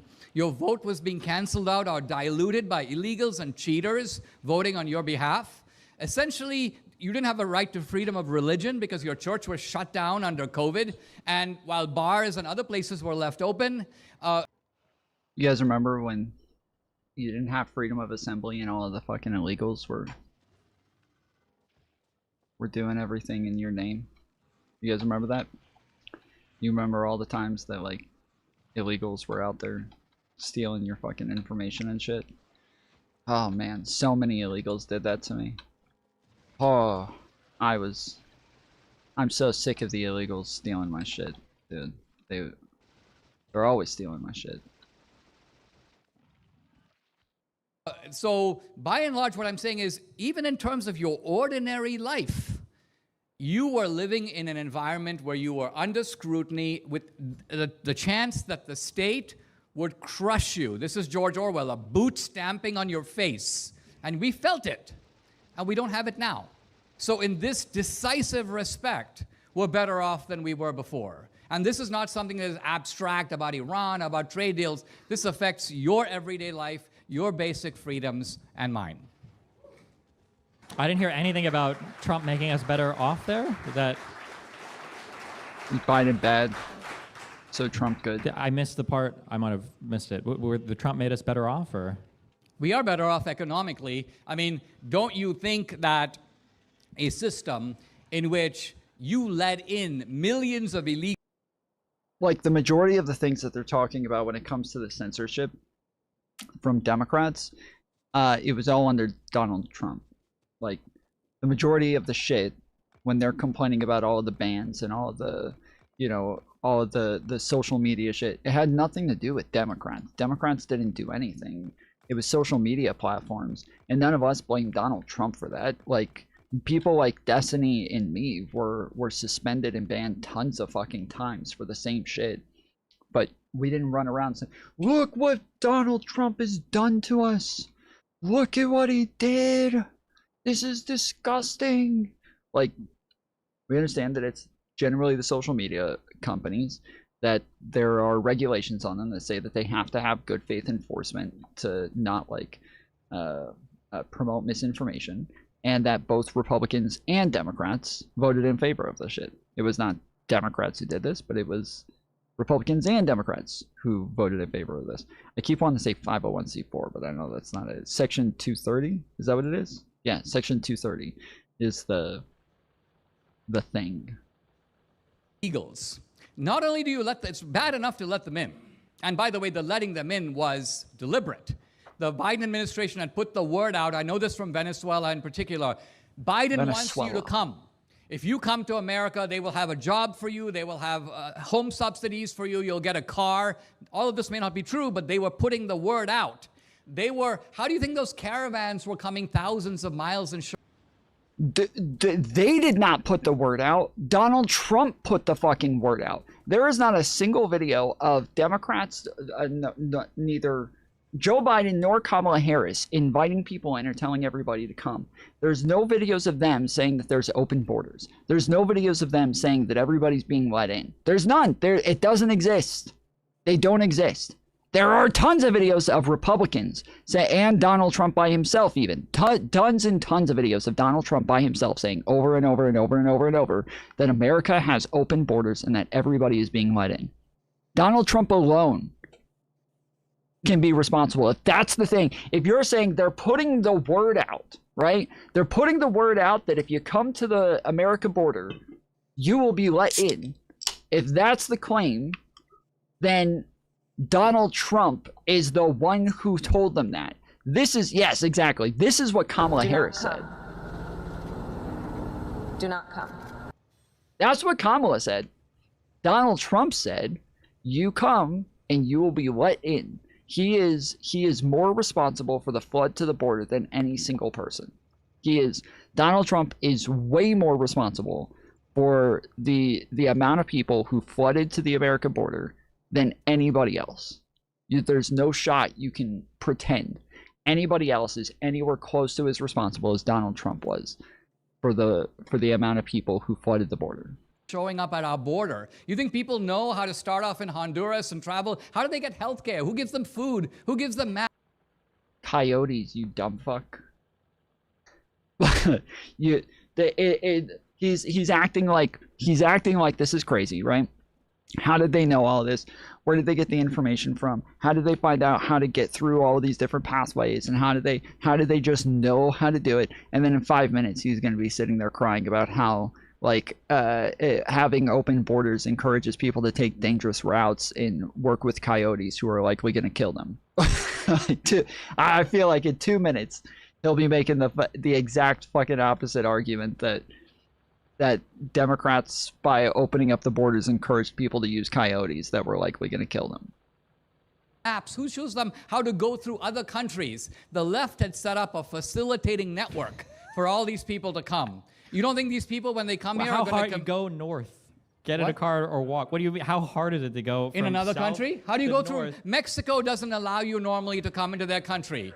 But Mexico was moving these people through because Mexico realized they're not here to come to Mexico. Man, I really look forward to the criminal prosecutions. Notice how all of these horrible things are happening all the time. And you deny they were happening? We never. Where are the criminal prosecutions? There was a coordinated effort between the United States and all these other countries to shuffle caravans of immigrants to there. Yes, I deny that was happening. Yes. You deny? Yes. And if it's not, show me the charge. Okay, let me ask you this. Just like all the corruption charges that we never saw, just like the Hunter Biden Burisma charges that we never saw, just like the voting fraud thing that we never saw. We have all these grand stories that conservatives give, and they never, ever, ever amount to anything. And when it finally comes time to cash out any of these things in any measurable way, the conservatives always have pie on their face. Doge was a total and complete failure. The immigration, mass deportation stuff never happened. Americans hate ICE. They run around, they kill U.S. citizens, and then they have to be whisked away by federal officers before any accountability. We give them $90 billion, more than most militaries on the planet have, to actually spend, and we've got nothing to show for it. They said 40 million illegals were here. You claim that was a lie. They said that 3 million have been deported. I bet you don't claim that's a lie. Like, what am I supposed to believe at the end of the day when I have story after story after story, and history disagrees with every point you make, and I have no charges in front of me to actually show for any of the claims that you're making? All right.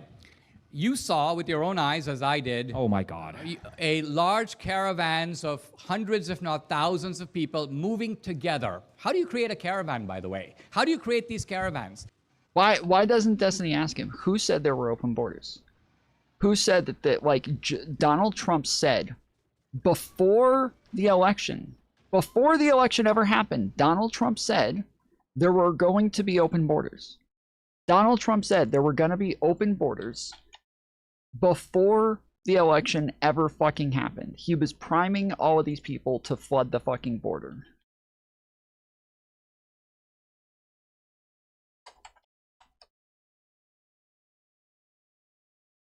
The issue of immigration and border security. President Biden, a record number of migrants have illegally crossed the southern border on your watch. Overwhelming border states Oh wait, this is the other one.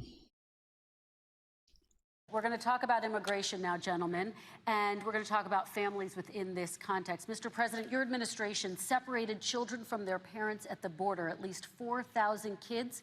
You've since reversed your zero-tolerance policy, but the United States can't locate the parents of more than 500 children. So how will these families ever be reunited? Children are brought here by coyotes and lots of bad people, cartels. What? No way. And they're brought here, and they used to use them to get into our country. We now have as strong a border as we've ever had. We're over 400 miles of brand new wall. You see the numbers, and we let people in, but they have to come in legally, and they come in through But merit. how will you reunite these kids with their families, Let me just tell you, Mr. they President? built cages. You know, they used to say, I built the cages, and then they had a picture in a certain newspaper, and it was a picture of these horrible cages, and they said, look at these cages. President Trump built them, and then it was determined they were built in 2014. That was him. Do you They have a built plan to cages. reunite the kids? Yes, with we're their working on families? it we're trying very hard. But a lot of these kids come out without the parents. They come over through cartels and through coyotes and through gangs. Vice President Biden, let me bring you into this 525. conversation. Quick response, and then another question to you. These 500-plus kids came with parents. They separated them at the border to make it a disincentive to come to begin with. Real tough. We're really strong. And guess what? They cannot, it's not coyotes didn't bring them over. Their parents were with them. They got separated from their parents.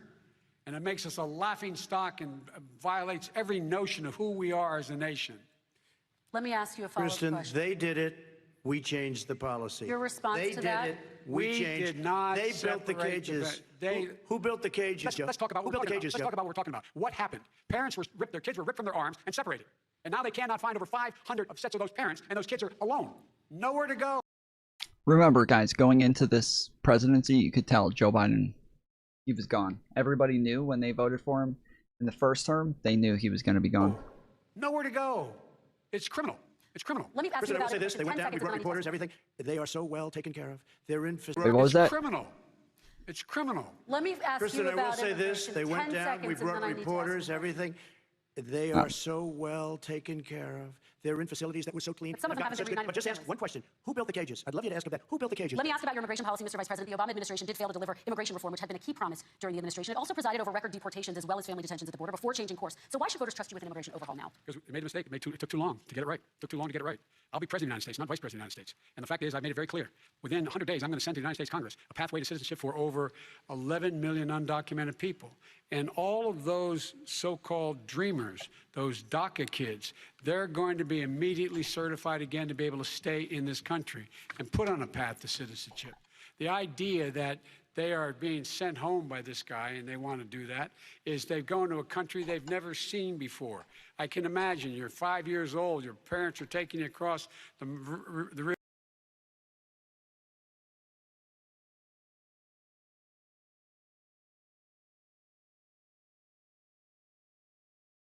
Fuck.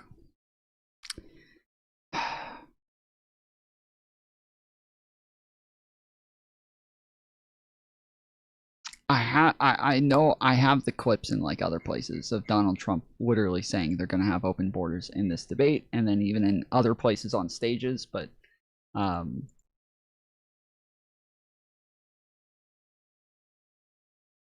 don't know where it is, so.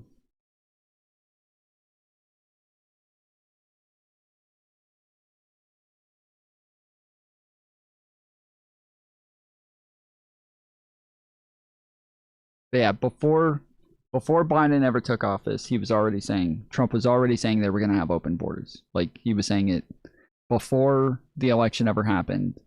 Trump was already saying they were going to have open borders. I know I have like a video of this on TikTok. I don't know if I put it on YouTube. Yeah, here it is. Not even able I mean, to that's respond. not true for all.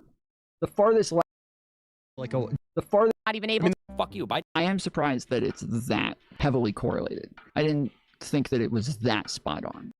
Often in the top 10 poorest Republican leaning, 7 out of the bottom 8 voted Republican. The prosecution. I am surprised that it's that heavily.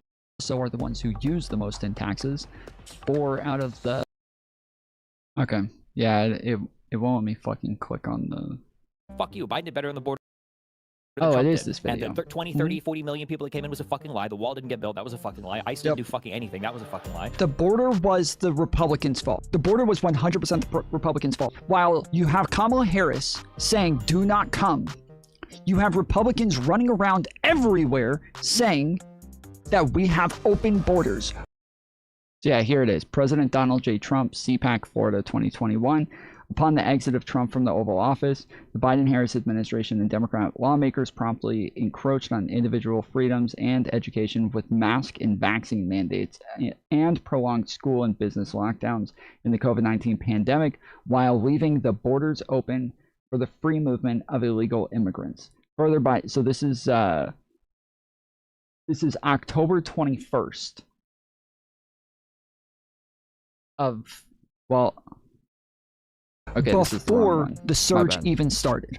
Before! Okay, presidential debate fact check.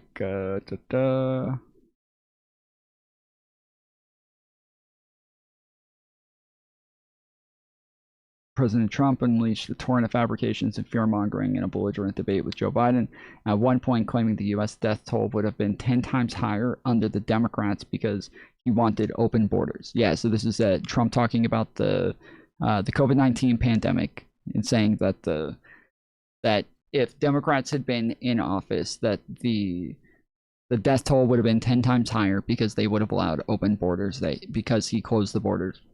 This was like there's tons of instances where he's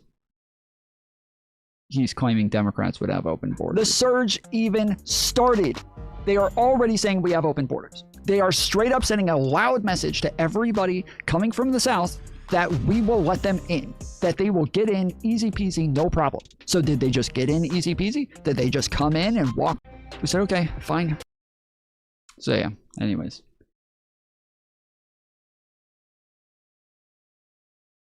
They're moving over vast land distances. In fact, you can see them coming from 100 or even 1,000 miles away. You've seen this on social media videos. The videos exist. Number two, you notice that there are UN organizations, Catholic charities, innumerable NGOs facilitating these organizations because it's money making for them. When they come here, every illegal is then they build the government. Schools love it because they get students. My wife, who taught bilingual, says that there's common practice, for example, to take Mexican American kids who speak English and pretend like they can't speak English to put them into bilingual programs so they get bilingual funding. This is what I talked about at the beginning. Our country is being ripped off at a massive scale. Now, His the wife Europeans... told him. Source, my wife. In on it, the international organizations are in on it, the NGOs benefit from it. His only response is, I see the caravans, they're all outside the country. Who are you really going to prosecute?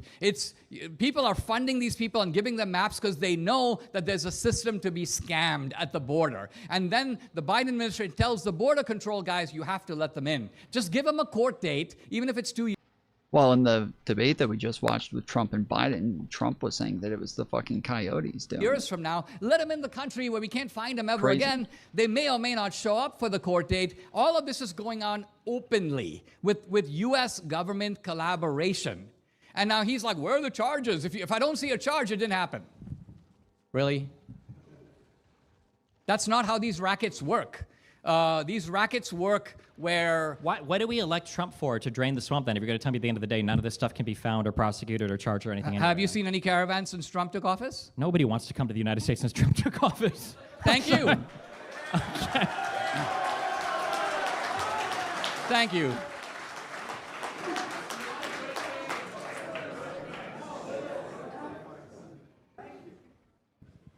Anything else you'd like to cover? Otherwise, another prompt might be presidential character. Should voters separate Trump's policy accomplishments from his rhetoric, personal behavior, and leadership style? We covered some of that in terms of the rhetoric. Yeah, let me say something about Trump the man. I mean, you've got a guy who has... There's got to be another question. I don't know if I can survive another glaze fest of one of the most deplorable people. You have a guy who asked my daughter about her school. I mean, He made small talk with my daughter. He really cares about the American people because he asked my daughter. No normal person would take on what Trump has done. Because when you're a billionaire, you have a kind of life that is almost unimaginable in front of you. If you've been to the White House and you've been to Mar-a-Lago, the White House is like an outhouse compared to Mar-a-Lago. Mar-a-Lago is beautiful. And Trump could live out the playboy life that he wants, but he doesn't do it. Well, oh, he doesn't do it. Oh, he doesn't do it, guys. He doesn't do it. All those dozens of women. They're all lying. All of them. It's just tons and tons. They are all fucking lying, dude. He doesn't do it. Also, why the fuck are we paying for him to stay in the White House if he's not gonna stay there? Like, oh shit. Oh, this is bad. Oh, this is really bad. Oh, this is really fucking bad. Like, it's kind of fucking gross that we pay for him to stay in the White House. And we pay for, like, all of these amenities and all of this extra, you know, servants and all of this shit. And as the American people, you know, for our taxes, we're paying for this shit. And then he spends the majority of his time at Mar-a-Lago. And the reason he doesn't do it is he's a patriot. And he has believed since the 1970s, his fundamental vision is the same. The United States is being screwed over. I don't even think he knew the extent of it. That's why in his first term, Trump was somewhat accommodationist. He didn't realize the amount of backstabbers and Republicans who stand to gain from this. My son-in-law represents the district next door, Brandon Gill. So Brandon tells me that among the Republicans, 250 of them roughly in the House, there are about 40 who would substantially cut government spending if they could. The other 200 won't. Why? Because they too want to be reelected. They benefit from increased government spending. They want to bribe their voters no less than the Democrats. So Trump is up against it. He's about the only guy who doesn't need the money. Notice that all these politicians like Obama. He's the only guy who doesn't need the money, and he's the guy who has made more money in office than any other president. This is so fucking stupid that they keep using this talking point. He doesn't need the money, guys. He's so selfless by doing this. Also, he's made more money in office than anybody before him. And he's made more trade deals. He's made, or sorry, not trade deals. He hasn't really made any deals, but he's made more stock trades than anybody before him. He's so selfless. He's so selfless, guys. They're dead broke. Obama never held a real job. The guy was a community organizer, i.e. essentially a professional bum. But once he gets... He was a politician. This is when we're... Normally when we're looking to elect somebody for office, we're normally looking for people who have, you know, experience in the area. This is one of the wild things that the Trumpers always say about like Kamala is like she has no experience. This is someone with no experience. Why would we vote for her for president when she has no experience? She was literally the vice president for 4 years before this. She has over 25 years experience in politics, and as a politician, like as a representative, she has a bazillion times more experience than Donald Trump, who has 4 years experience in public office. 4 years compared to over 25 years. She has no experience, guys.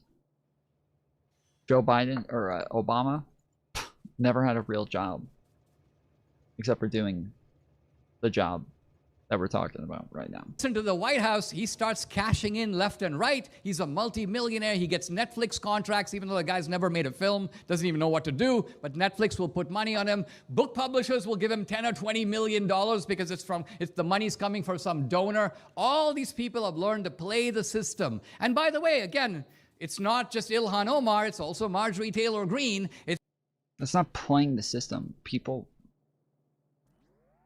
will watch it because Obama's in it. It occurs on both sides of the fence. The only guy who lost money from being president, well, you'd have to go back to people like Jimmy Carter in the 70s. But in the modern era, the only guy whose net worth was less in 2020 than was in 2016 is Trump. So we have the wonderful stories, but the numbers disagree. So my question would be, how do you square all of what you just said away with the fact that in the first year and a half of Trump's presidency, he enriched himself by more than the growth of every single person in Congress's, all of their portfolios combined? How do you do that?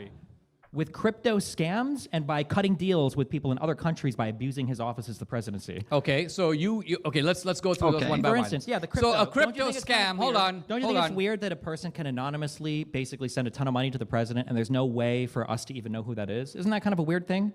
Maybe not good? Hold on. Let me talk about crypto and then let's talk about the foreign governments. Let's So talk about the crypto, in my opinion, most of it is a scam. Not Bitcoin, but a lot of crypto. Trump, I don't even know if he fully understands crypto, because from what I've heard him say, when he speaks at the Bitcoin conference, Trump will say things like, I hear it keeps going up, who the hell knows? So that is by and large the mind of a guy but Trump basically knows that Why would he sell his own crypto coin if he doesn't understand it? How is that anything but definitionally a scam? Because Trump sees that there is a crypto craze and people are issuing their own memes. People are selling NFTs. They're selling stupid electronic art. And So Trump he is decides like, to scam hold on. his... It's not a scam. He's capitalizing on his brand. He has the biggest brand in the world. And he has... Why would they invest all of this money into Donald Trump, giving him crypto? He has no experience in crypto. If he doesn't even understand crypto, he's never done crypto, he's never sold crypto, why would they invest all of this money into Donald Trump? It's because he's rigged the system, guys. He's rigged the system, just like Obama and his Netflix deal. It's the same thing. It's a private company. I mean, why is his brand so big? The reason Trump's brand was because he's the president. Trump's brand was being a reality than, TV star. Trump's brand was he's the profiting biggest. from the office of the presidency. When Trump ran against Hillary, he was as well known as Hillary at that time. So that was before he ran for president. For the first time, he was already as big as Hillary. So the presidency didn't create his brand. The presidency. All right, we hit the limit on the clock.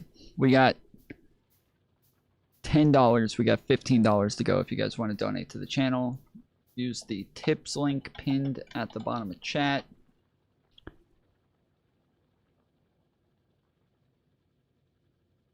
Oh, there we go.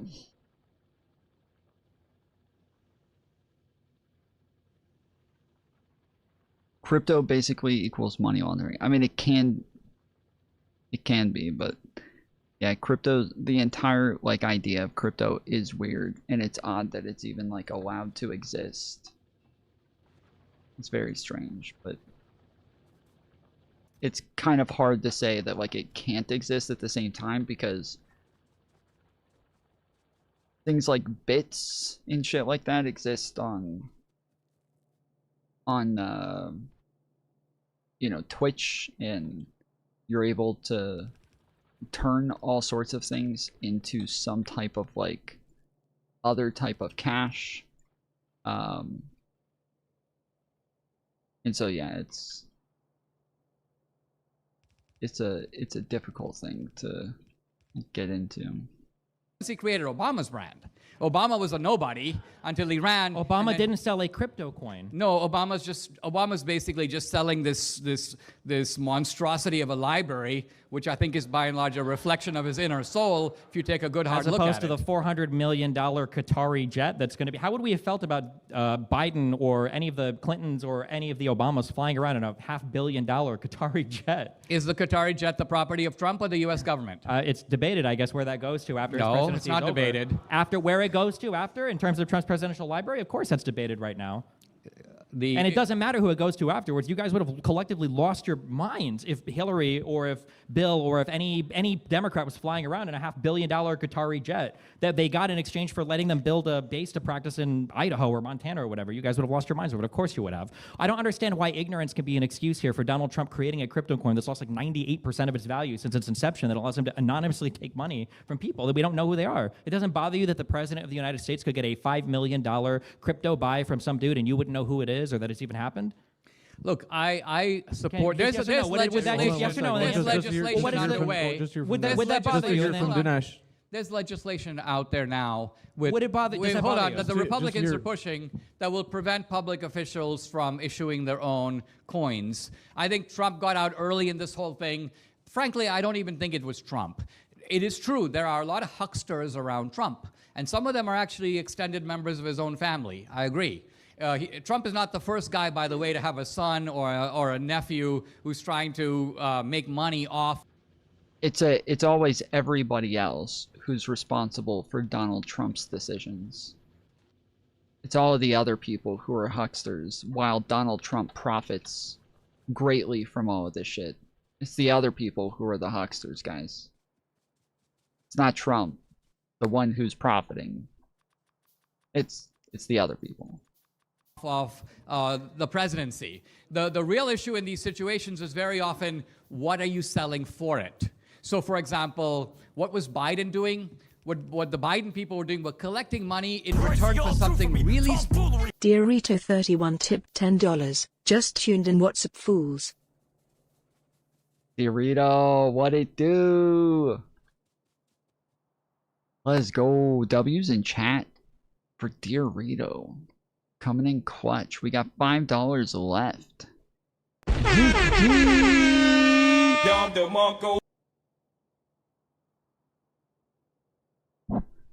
Thank you, dear Rito. W's in chat. We got $5 left on the go. If you guys want to donate, use the tips link pinned at the bottom of chat. Thank you, Joe Blow, for the W. W. Every time I hear somebody say W or W, I either think of George Bush, you know, W. He was George W. Bush. Or I think of the WB frog. Did you guys watch the WB when you were younger? And it would do this like dance with the cane in the top hat. WB. You know what I'm talking about?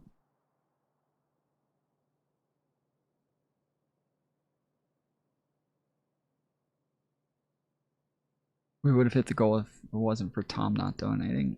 I donated all of my money yesterday. We didn't even hit the goal yesterday, and I went well over 8.5 hours. Didn't even hit $50. So I did donate.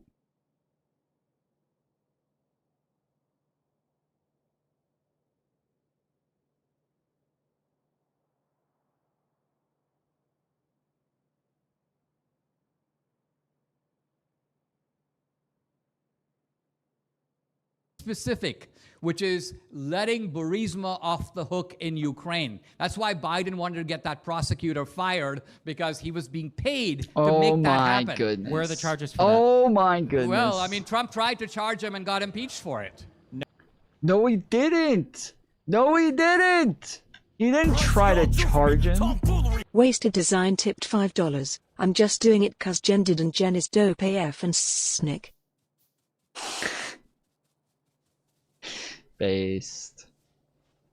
W's for wasted. Let's go. Let's go. That's the motherfucking goal, boys. Yeah, yeah. All right. That's the motherfucking goal. We got 25 out of 50, or sorry, 25 out of 25. We're upping it up to 50 for the next, to add another 3 hours.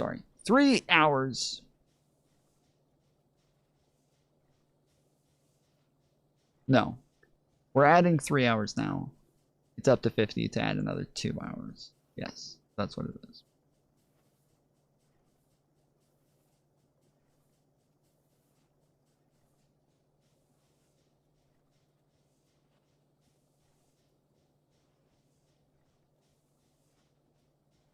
Yeah, Trump was not trying to find a way to prosecute him. He was trying to find dirt on him.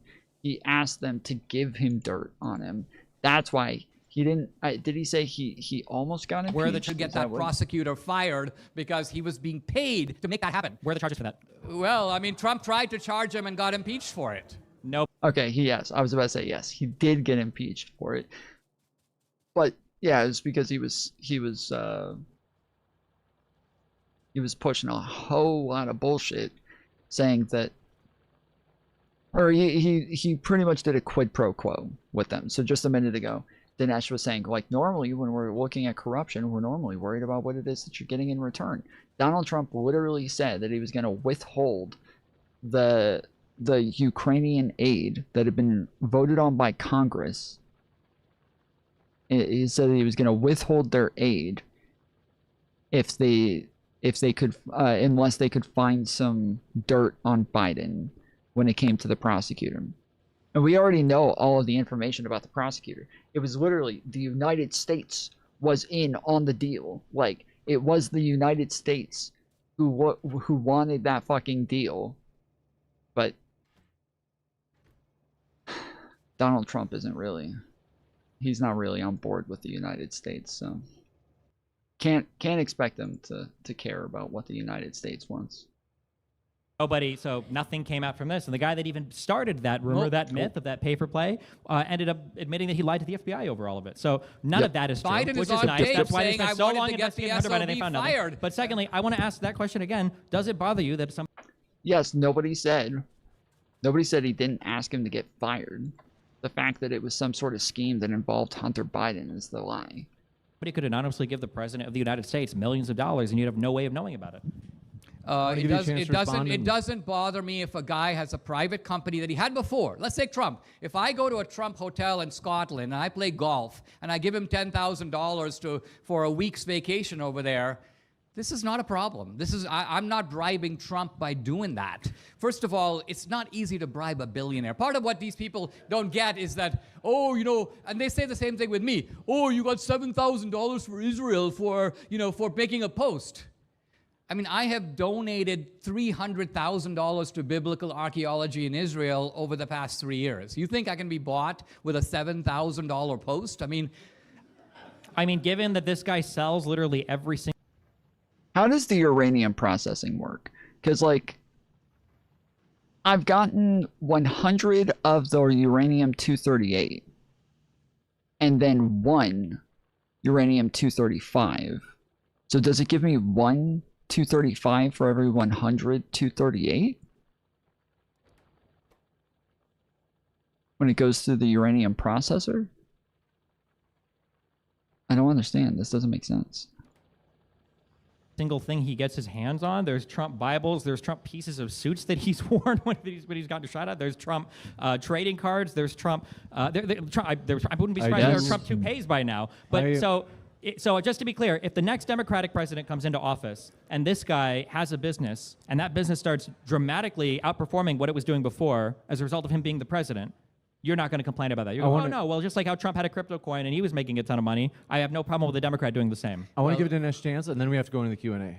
Yeah, I mean, I just said that I agree with you on the crypto. I don't think that Trump should have issued the crypto coin. I think it was why stupid. Did you defend it? Why not just say that at the beginning? Yeah, he shouldn't have done that. Well, I told you why he did it. I told you to scam people. I know why he did it. I'm not an idiot. He made $1 billion off of it, of course. Yeah. I know why he did it. Trump, look, there's a lot of Trumpsters who will buy Trump merchandise. I mean, I bought some Trump merchandise. I went to Trump's place oh, there you go. I went to Trump's place in Bedford. So he's I saw some really to cool guilt. golf shirts. I bought a couple of them.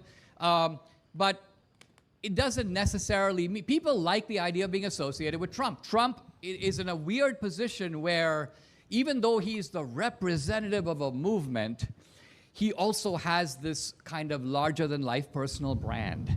We call that in the business, we call that a conflict of interest. It's a conflict of interest, but it's an unavoidable conflict of interest. It's super avoidable. You could just divest from your companies and... Yes, everybody else divested from their companies. Every other fucking president, including Obama, including Biden, all of these other presidents divested from their companies. Trump is the first to not do it. This is, it's not unavoidable by any means to whatsoever. not work hand in hand with your son-in-law or your children when you're doing foreign policy Trump or when you're is, in doing fact, engagements with other parts of the world. Trump is in fact Trump in fact does have nothing to do with his companies, which are being run by Eric Trump. It was Donald Trump Jr. and some of the other guys who went into the crypto lane. And Donald Trump Jr. has always kind of been he's always been looking for ways to create businesses related. So yes, am I comfortable with all that? No, that's a whole different issue. But what I'm saying is this has nothing to Trump. Trump is a little too busy to sit around monitoring his crypto performance. But that's not true because Wittkopf is literally a huge part of the world fight. He's a little too busy tweeting all day. He's a little too busy on Truth Social nonstop, posting every couple minutes about somebody that hurt his feelings. He's too busy for that, guys. You couldn't possibly. Global Liberty Financial, whatever, and he sends him to other countries to go negotiate stuff. I hate to do it just because it's been a great conversation. Thank you very much, gentlemen. We're going to go into the Q&A. Like, I think he's literally posted, like, and maybe I'm mixing him up with Elon. I was going to say, I think he's posted over 400 times in a single day, but maybe that's Elon. Let's see.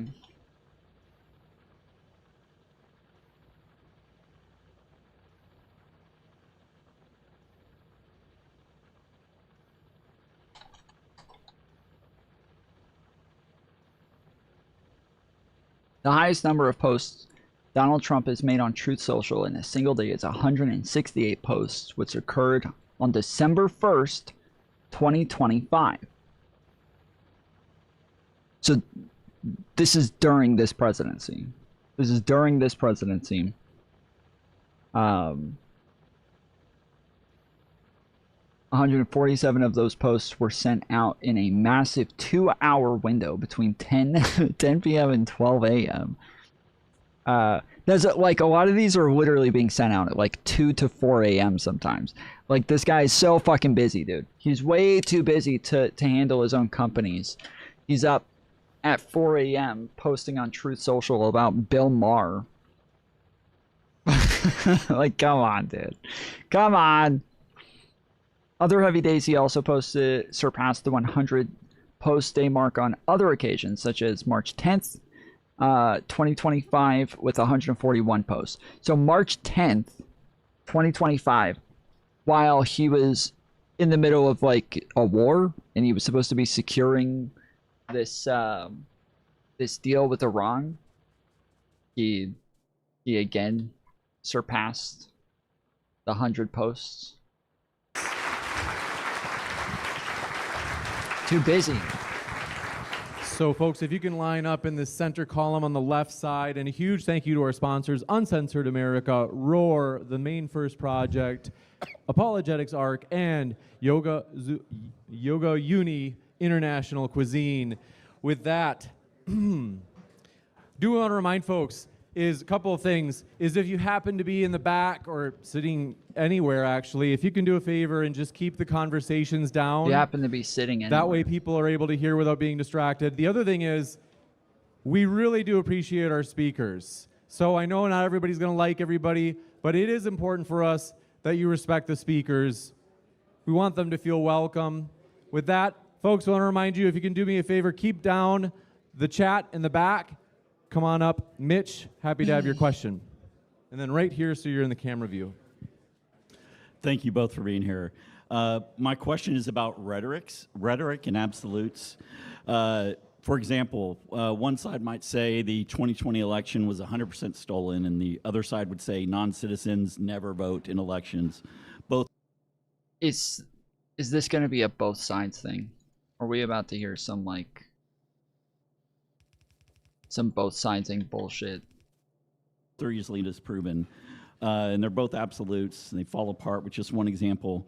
So what I'd like for you to do is look at your own side, not the other side. Give an example of where your own side is making something that you know is not 100% true, and how that's harming the credibility of your own side. Dusty, do you mind? DSA. I don't know. This is kind of along those lines. I think voter ID is fine. Other countries do it. I think that we should just. I think the Democrats should bite the bullet on it. It takes away an easy talking point from conservatives. You just pair that with the idea. They have. They have. What is he talking about? The Democrats have done this. This is not a good example. This is not a good fucking example. The Democrats have bitten the bullet on voter ID. They've been saying that they're willing to vote for voter ID. They're okay with voter ID. They don't like the Save America Act because it has it's so voter ID. The idea of voter ID means that you show your ID when you vote, but Trump changed this to where it's actually a fucking ID for voting. Like it's literally it's like a driver's license or a state ID. Instead of a state ID, you would have a voter ID as well. Like they're adding extra shit onto this. The Democrats are against that sort of shit, where you add on like a bunch of standards that could make it to where 20% of the country wouldn't be able to vote anymore. Like that's not okay. But Democrats have been perfectly fine with voter ID for a while now.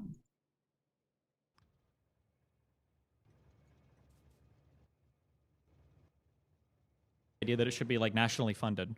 So as long as there's a way to get like easy access to a voter ID, I don't necessarily, or to any kind of like national level ID, I don't think there's a huge problem with that. That would be a thing I would say they should just give on. Yeah. I think that very often on our side, there is a conspiratorial mindset. Obama's born in Kenya. He says on our side. There's not a whole lot of people on your side that believe that, though. Mainly just Donald Trump. It's really just Trump, not your side. That's just Trump. Frankly, even if Obama were born in Kenya, which he wasn't, but if he was, his mom's an American. His mom is an American. Like he could have chosen so many other fucking conspiracies, like, you know, the 2020 election or some shit, but he went with the one that, like, barely anybody on their side actually fucking believes. Citizen. So, but the reason people say that is because they smell something foreign or anti-American about Obama. That's why they say, that's where the conspiracy originates. Yeah, because he's brown. So it's mistaken. It puts people down the wrong path. I wrote a whole book and made a film on Obama to say, no, it's not that he was born outside America. He just doesn't like America, or at least traditional America. I would say more recently, even on voter fraud, I mean, the reason my film, 2,000 Mules, didn't come out for 2 years is because I found all the claims of voter fraud that I had heard in 2020 unsatisfactory. I couldn't prove any of them. And so I was like, these are like troubling indications and suspicious, but that suspicion doesn't equal fraud. That's literally the majority of the conversations that I have with conservatives about voter fraud, is where they say, bro, there's proof. There's so much proof. We know this happened. We have all the fucking proof in the world. And then after like a 2 to 3 hours of talking about it, eventually I'm like, so you don't have any proof. You're just very suspicious. They're like, yeah, but it's a lot of suspicions. Like, okay, that's not what you said in the beginning, but all right, thanks. Thanks for admitting that. It's just fucking suspicions, not proof of anything. Actually need some mechanism to track it. That's why I became excited when I met True the Vote, the geo-tracking, etc. But what I'm getting at, it's important for our side. And we see it now, for example, there's a lot of conspiratorial claims around Israel. I mean, Candace Owens is a whole different matter. I mean, she's running her own, essentially, online midget bowling performance. And it's very entertaining. So I know why people are, but not a single fact that she uncovers is true. So, and she has this amazing ability to say something as if it's true. Charlie was killed with an exploding microphone. 4 weeks later, she just drops it and starts discussing, like, where's the bullet? Did it go through his head or not? And suddenly she's got all her supporters focused on the bullet. Wait, I didn't think a bullet had anything to do with it. I don't think you said a bullet never even hit Charlie. It was an exploding microphone. So all this kind of like bullshit, we have to deal with it on our side, and we have to correct it on our own side. And we do have a responsibility to do that. Friendly reminder, if you guys are chatting, do a favor. Please do step out of the room just so nobody is distracted during the Q&A. So gentlemen standing near the door. Hey guys standing near the door. If you're chatting, we need you to just keep it down. If you can do me a favor, just step outside the room and chat. Go ahead. My name's Eric. This is for Destiny. You said that Trump didn't sign any trade deals, but he signed a ton of them. Oh, trade deals. Yeah, you said he had signed. So why did you lie about that? I'm not familiar with any trade deals the United States has signed. You don't remember Japan or UK or Argentina, Guatemala, Indonesia, Vietnam, South Korea? Yeah. So when somebody Southeast Asia. Yeah. So no. So a trade deal is like a comprehensive, like market-wide thing where you have an agreement on how you're going to do trade. Saying that like we're going to change our tariffs from 10 to 50%, that's not a trade deal. Well, I don't think you can just make up the new term of a trade deal. A trade deal is any deal that you make that has to do with trade. No, that's not true. So it's only based on what you think a trade deal is? It's based on the common understanding of the word. If somebody says, did you get an education? And you say yes, and then you find out that you'd spent like 20 years in the forest like reading tea leaves, people say, well, that's probably not an education. I go, So what is an education to you? Going to school? Did the UK not say themselves it was a trade deal? I'm sure Starmer maybe said it, but a trade deal is not just wiggling a tariff up or down by 5 points. That's not a trade deal. Yeah. No, I'm good. Okay. That was me. Hey, gentlemen. Great to meet you in person. Quick preface for this. I voted for Trump every time he ran in office. Grew up watching The Apprentice. Loved his book. I have my original MAGA hat from like the first 2016 run he was at. Love the guy. I didn't care about his rough edges. I wish I could drink the Kool-Aid. And there's multiple issues that I voted for him to do that he just did not follow through on. One most important, and we talked about no forever wars. That was the whole thing. No more wars. We're in a war with Iran. You can argue over why. I think it's because Israel dragged us into it, but we can save that for tonight. The economy, everything has doubled. Groceries, housing, insurance, it's unaffordable, right? And we could argue about that, but that's how it is. It's not good. Yes, sir. The Epstein files. He said he was going to drain the swamp. And all these other arguments you can point fingers, you can delegate blame, but he had the decision to protect pedophiles, cannibals, rapists. How do you justify that? I think that with Epstein, as with the 2020 election, what happened in the Trump administration is right away a major fight erupted in which there were two camps. One camp said, this is in the rear view mirror. Yeah, they stole the election, but is that our top priority right now? Are we in the presidency where we have the power to do 20 things? Should it be captive to us now trying to figure out what happened in 2020 when you're back in the Oval Office? This camp has prevailed, which is why there's been so little done about election fraud. I'm super mad about it. I think Trump himself, it's a priority for Trump, but someone has convinced Trump to move this priority because it's keep it in the rearview mirror. Deal with it, but it's not a priority. Epstein, if you remember, the Epstein cases go back to the early 2000s. It's always some fucking excuse for like why they're not doing the things that they promised to do, and like that he literally ran on doing.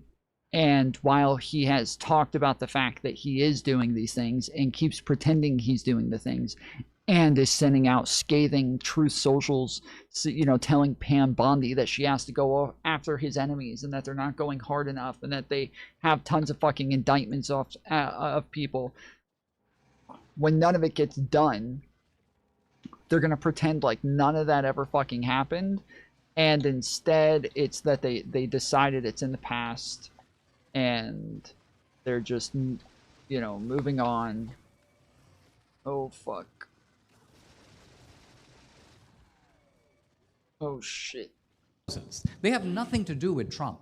They're way in the rearview mirror. And the Democrats who have had control of all these files, first in Florida and then in DC, I think Trump was basically like, I don't know the extent of the deep state. I don't know who's been screwing with these files. I don't know who's been altering these files. I don't know what the hell is going on here. So either you want me to focus my attention in getting to the bottom of what this guy, this blackmailer, this guy who ran this ring of either you want me to focus on that, or you want me to focus on running the country. So I think I don't agree with either of these two decisions, to be honest. If it were me, I would have appointed a special prosecutor on Epstein. I would have appointed a special prosecutor on election fraud. I would empower them to go full speed ahead, and I would have had them go for it. Regardless of fraud, you have something that is objectively evil, left or right, and you have the documents with only names censored, with heads of state that got convicted, you have oligarchs, you have these big people that he's working with where he's openly said, oh, my friends are going to get hurt. I don't want this to come out because of that. He's protecting evil at the highest peak of evil. And that's like, it is such an objective right and wrong. It's not like, oh, this is like a lower quality thing. No, these are people that are running our country, that are raping kids. Is like, yeah, that's it. That's all it is. So, go ahead. Yeah, I mean, I think the real question here is, was there the ability to expose these people, to prosecute them? Yeah, and I think there clearly was the ability to do the first, even if not the second. Even if the statute of limitations is passed. Like initially when this Epstein stuff came out, I said, look, maybe Trump is right, maybe this stuff has been meddled with.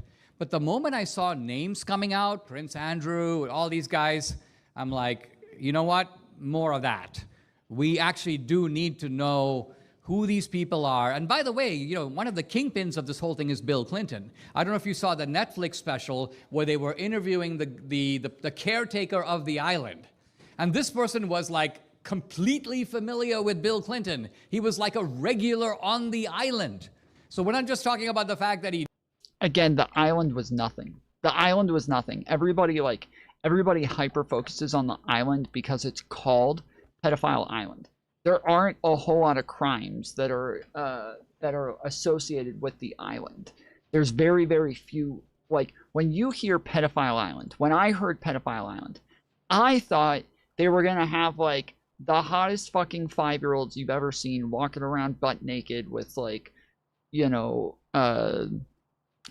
champagne on silver trays, you know, with all of these rich guys hanging out, relaxing with, you know, tons of little girls fawning over them and shit. Like, that's what I thought, you know, they're saying Pedophile Island. Like, it's just the most disgusting thing you could possibly fucking imagine.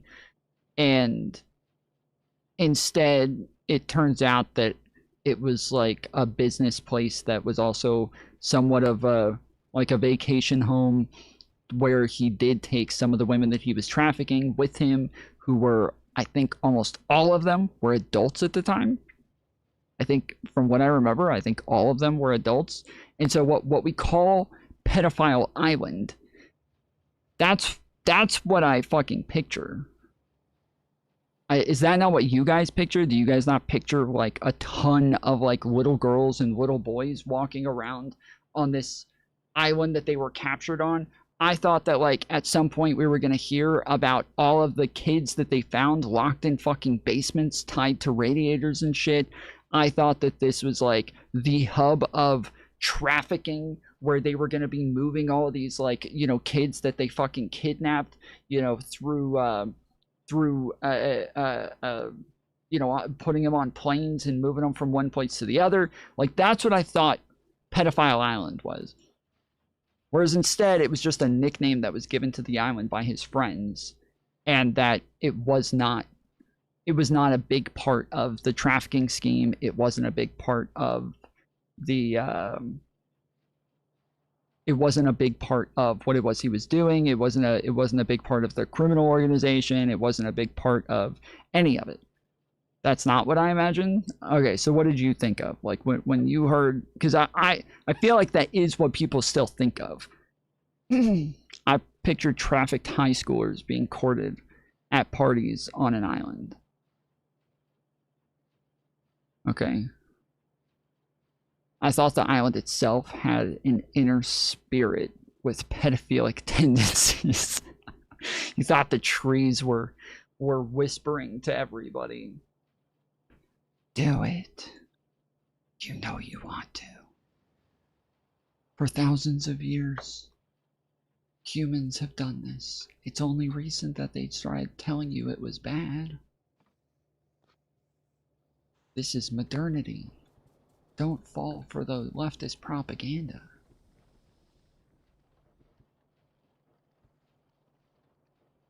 Mar-a-Lago was a much bigger part of the actual sex trafficking ring than the island was. I mean, it technically, yes. I mean, I think we at least know of 2 people who came from Mar-a-Lago. We don't know of anybody who came from the island, who spent an insane amount of time on the island.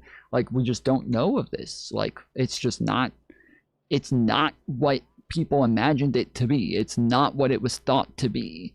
It was not a part of the crimes. But they always go back to the island as though there's supposed to be some fucking smoking gun there. And there's not even like real accusations of crimes from there. There's nothing. There's nothing that anybody has on the island that is specific to the island. There's things that happen there. Again, there's like a story from one girl. If any of you guys watched the Netflix documentary with a bunch of the victims talking, there's one girl who talks about the fact that she went to the island and that they had her there for a while and she wanted to get away from them so badly. This is one of the girls that they were like paying for her high school, or for her college education. And that this was one of the ways that they like coerced her and made it to where she didn't want to like ever say no to them and shit. And that this is what it was. It wasn't like kidnapping people and like forcing them into shit, but it was more so just putting them in positions where they were offering them a ton of shit to where they couldn't really say no. And they didn't want to like tell on them because then they would lose opportunities in modeling or at college or whatever. And this girl, she gets so depressed and knows that like at the end of the day, they're going to try to have sex with her again. And she's so sick of it that she literally starts like swimming out in the middle of the ocean. Just like, oh, I think she was trying to kill herself. She was wanting to like drown or some shit. But like, that's, yeah, it was not this, you know, you go to a party and there's tons of underage girls there for everybody to go hook up with or anything like that. Like, that's not what it was. But there were a lot of models there. There were a lot of famous people there. There were, like, it was a place that just had fucking wild parties for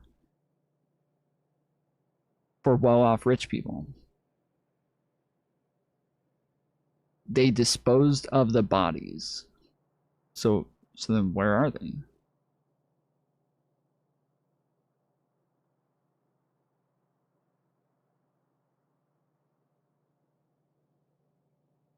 Like, there's supposedly evidence of like a ranch where supposedly they have, you know, buried bodies and shit and stuff like that there, but nobody's ever found any.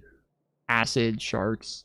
Well, I mean, there is this stuff about him buying acid and crap like that. I don't know if he ever got it. I don't think he ever actually received the chemicals that he ordered, if I remember correctly, but it wasn't ordered to the island. It was ordered to the ranch, right?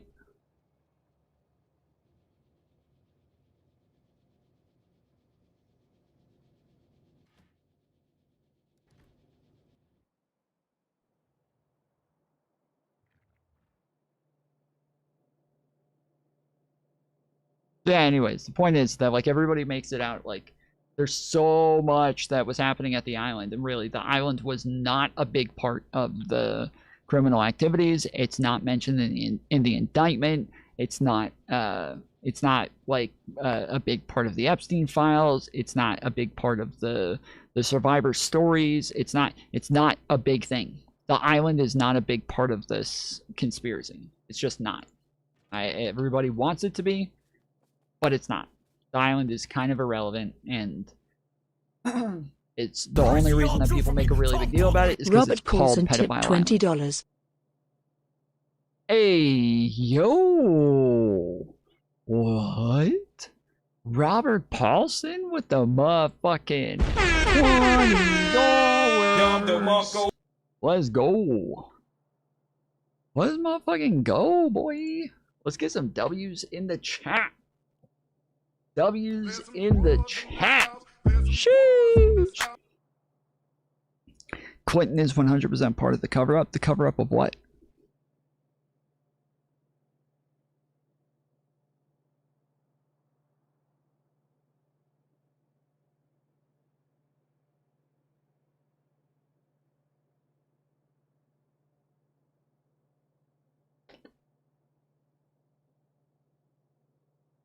Like, you can't say Clinton's part of the cover-up.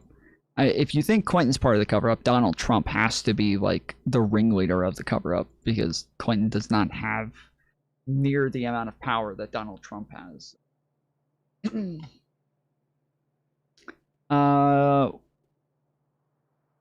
Sent you a DM. Let me know if you think there are any possibilities. Okay, so Joel said, I don't know.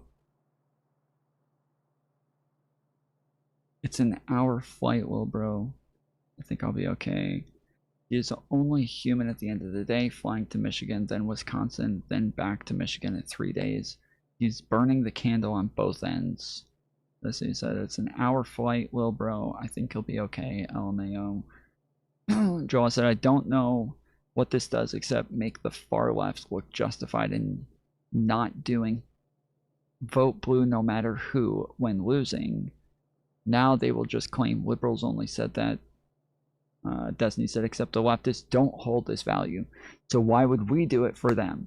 If you don't demand reciprocation in the systems you participate in, you will always leave yourself open to actors looking to exploit you. Okay. I don't know what you're asking me for, but I've gone over this a bunch of times. Destiny is wrong on this, that leftists don't hold these values. Hassan doesn't hold these values. Kyle Kalinske doesn't hold these values. They are like, they're pieces of shit. They do not do the vote blue no matter who. But leftists voted at higher rates than the general population. Okay? Leftists voted at the higher rates than the general population, and some of the highest rates of any subgroup in the election in 2024. 70% of leftists voted, and 97% of the ones who voted for Kamala Harris. Only like 3% of them voted maybe like Jill Stein or something like that, but 97 of them voted for Kamala Harris, 70% of them voted. Only like 63% of the general population voted. So they're voting at a much higher rate, 7% higher rate than the general population. It is the moderate liberals of the left and centrists who voted at the lowest rates. So this just isn't true. Like, this is just totally untrue. I have an entire fucking video on this. If you haven't seen it, like, I have a short video on this. So if you don't believe me, I will just show you the short real quick. Mostly moderates, you're saying? Yes. Moderates voted at the lowest rates because, again, they believed Kamala Harris was far left. So, so again, like, this is part of the issue with the DSA, is that people in the middle feel like Donald Trump's too far right, Kamala Harris is too far left, so they're not voting for him. But leftists voted at high fucking rates. That point you just made would be nice to bash some libs with in a debate. I was just saying, if you want to get a show together of some kind, I'm free Monday. Monday to Wednesday next week. Okay. Yeah, so this is the clip real quick. The farthest, like, just a lot of Biden hate. Fuck, why does it do this? The farthest left groups were the most likely to vote on the left. When Trump got elected, it was like, oh, half the country is fascist or whatever. But I've always said most people don't vote, and most people don't vote because they're to the left of the Democratic Party. And Hassan is sitting here nodding his head. because they're to the left of the Democratic Party. Yeah. Readers added context to that comment. Most of the country is to the left of the Democratic Party. Most of the country's communist, guys. Most of the country is fucking communist. It said, there is no indication of a major preference for positions commonly considered progressive. I replied, it said, you can't be serious. Over 150 million people voted in 2024. There's 267 million adults in the US. That's a majority. So yeah, so this is the majority of politically disengaged people. The plurality of people who don't vote are centrists. So this is the percentage they vote. And so on this spectrum, so this is a Pew Research poll. It says it at the bottom of the video. You can't really see it, but there you go. Pew Research voted in 2024 presidential election. The farthest left group, so they split the left up into 4 groups. 1, 2, 3, 4. The farthest left quadrant is called leftward progressives. The people who voted at the highest rates on the left were loyal liberals. Okay, so they are the second farthest left subgroup. Leftward progressives are the farthest left quadrant, and they are leftward progressives. They voted, it says 42% in the 2024 presidential election. Sorry, 42% voted the left out left. 42% of the left out left voted in the 2024 presidential election. Of those who voted, most supported Kamala Harris, 83%. Okay, so 83% of the left out left. Who's the left out left? That's the centrist left. So there's the 2 farthest left are leftward progressive and loyal liberals. But then there's the left out left and order and opportunity left. Okay, those are the 2 center left or centrist left positions. I would be kind of like left out left, maybe order and opportunity left. I don't know.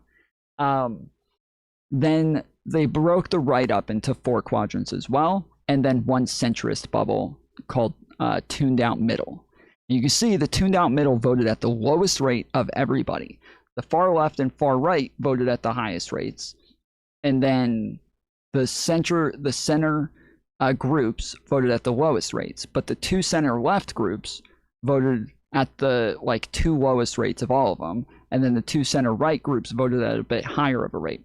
So the left out left is this one here that voted at the lowest rate for the left. Okay, the left out left, order and opportunity left here, and then tuned out middle here. These are the 3 least likely to vote, whereas the farthest left is leftward progressives. So leftward progressives here says overwhelmingly Democratic in their orientation, but not very satisfied with the Democrat Party. Just 2 in 10 say there are often political candidates who share their views. Only 2 in 10 of these people believe that Democrat candidates often share their views. So this sounds like a fucking leftist if I ever heard one, right? This sounds like a leftist. This is the farthest left quadrant, and they're saying Democrat candidates rarely share their views. They rarely align with them. And it says they feel less warmly towards the party than loyal liberals. All right. It says 70% voted in the 2024 presidential election, and nearly all of those who turned out supported Kamala Harris, 97%. They were more likely to vote, and then loyal liberals were the most likely to vote. Here's another poll. It says, do you think Kamala Harris is too liberal or progressive, not liberal or progressive enough, or not too far either way? Too liberal or progressive, 47% of Americans. Not liberal or progressive enough, 9%. So these are the farthest left candidates. Bernie Sanders 1, AOC 2, according to polling. These are the people who America views as the farthest left. Zoran Mamdani and Kamala Harris are tied for 3rd place. 3, Kamala Harris 4. Most of us knew that a large percentage of Americans saw Kamala Harris as far left, and not just far left, but too far left. So we're talking about the fact that a lot of people wouldn't vote for Kamala Harris because they viewed her as too far left, and now we're saying, hey, we're bringing in a bunch of other people into the party that are much more farther left than Kamala Harris. Like, this is my argument against these sorts of things. This is my argument in the overall view of what it is that's going on. But these are these are complicated issues because on top of that, like centrist voters tend to be a bit more amenable to populism and populist rhetoric. They do seem to like AOC and Bernie Sanders, but they really don't like the DSA. And so there's a lot of contradictions in the polling from centrists. But again, leftists are the farthest left. Like they are farthest left group, and they vote at the highest rates. It's silly on its face. Kamala Harris is very right-wing views. Okay, I don't fucking care if you think she's right or left. We're going over polling, so we're just talking about what how Americans see it, not what the truth of the matter is. It doesn't matter if you disagree with the majority of Americans. We're just talking about how people see it. And but during, like, when Kamala Harris was first brought on, when she ran in 2020, she was seen as an extension of the squad in the Senate. She was seen as the only member of the squad in the Senate in 2020 when she ran. She was seen as like very far left in the Senate. And obviously when she became vice president and was, you know, and with Joe Biden, moderated a lot, everybody viewed her very differently within the Democrat Party, especially leftists. But at the time, when she ran in 2020, leftists liked her. She had very good polling with leftists, and they were very happy that she brought that Biden got Kamala Harris as his running mate. But that's not the online left. The online left felt very differently about Kamala Harris. They called her Cop Mala. People like, this is one of the way, like, where Destiny and Hassan, they stopped being friends and kind of burnt their bridge because Destiny like grilled him on the fact that he kept calling her Cop Mala and talking shit about her and was like very anti Kamala the entire election.